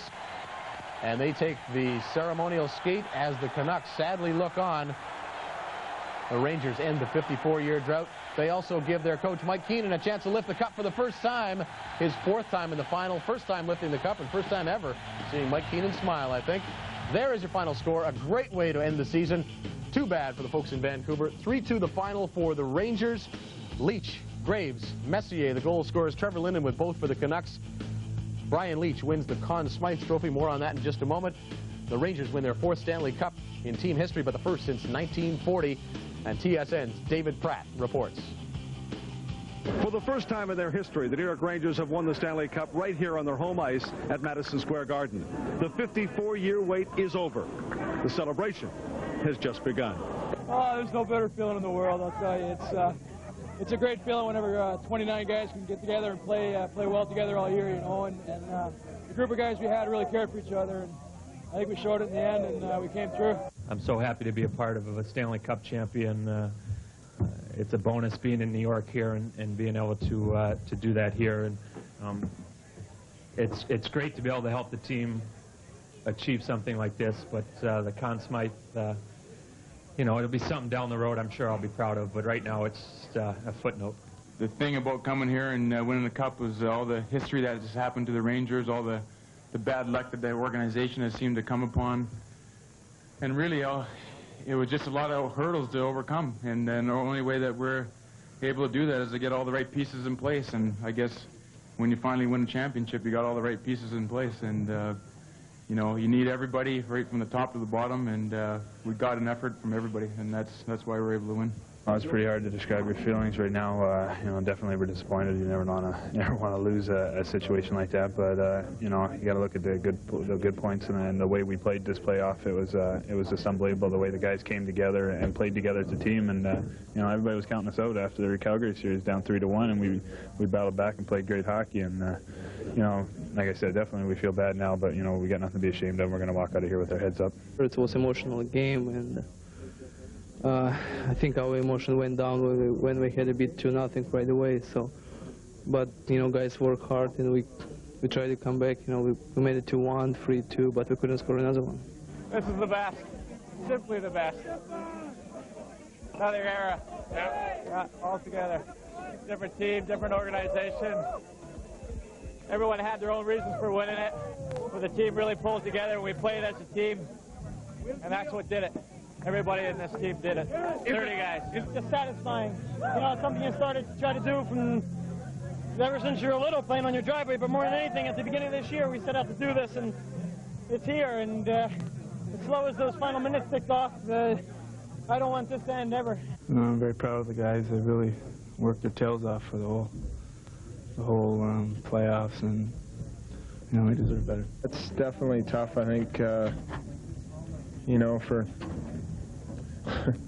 I mean, you know, you can't explain it. I mean, you work that hard 7 games, and you have to, you know, when you see the other team jumping up and down and celebrating, it's probably the hardest thing to take. I've won a sweep in the finals. I've won in 5, won in 5 a bunch of times, I guess, and once in 7. And the fans remember the series more, the players remember it, and I think from that respect it's more rewarding because it was more of a challenge. It shows your character and shows you know, having to dig in a real pressure situation like we had to. As for the Canucks, they leave Madison Square Garden with the echoes that the Rangers had heard for so long.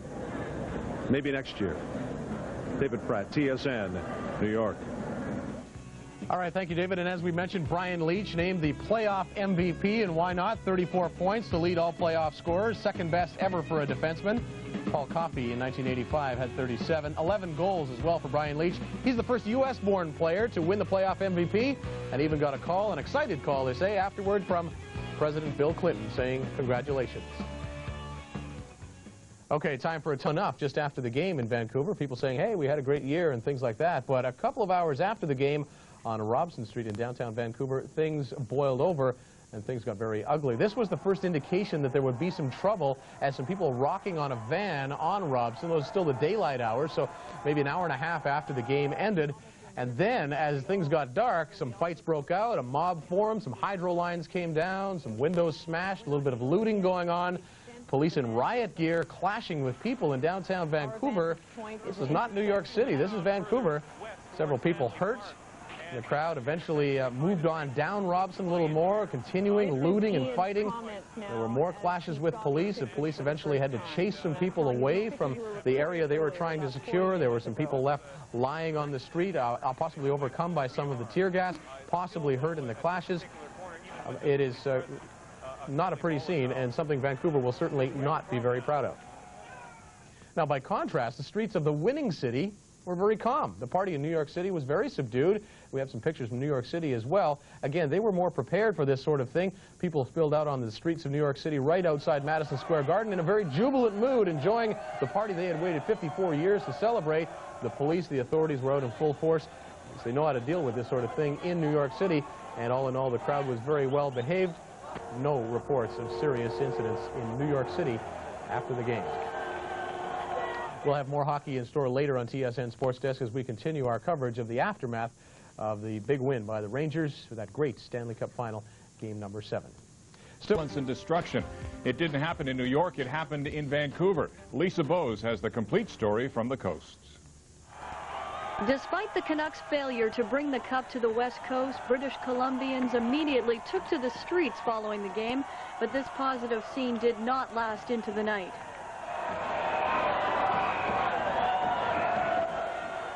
At the start of this series, much was made about the difference between these two teams, and more specifically, the difference between these two cities. But unfortunately, after the Canucks lost Tuesday night, Vancouver became very similar to an American city.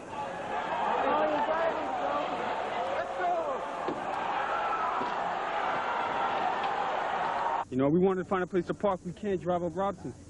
You know, there's glass everywhere. You can smell it in the air. And, you know, my eyes are starting to water and everything.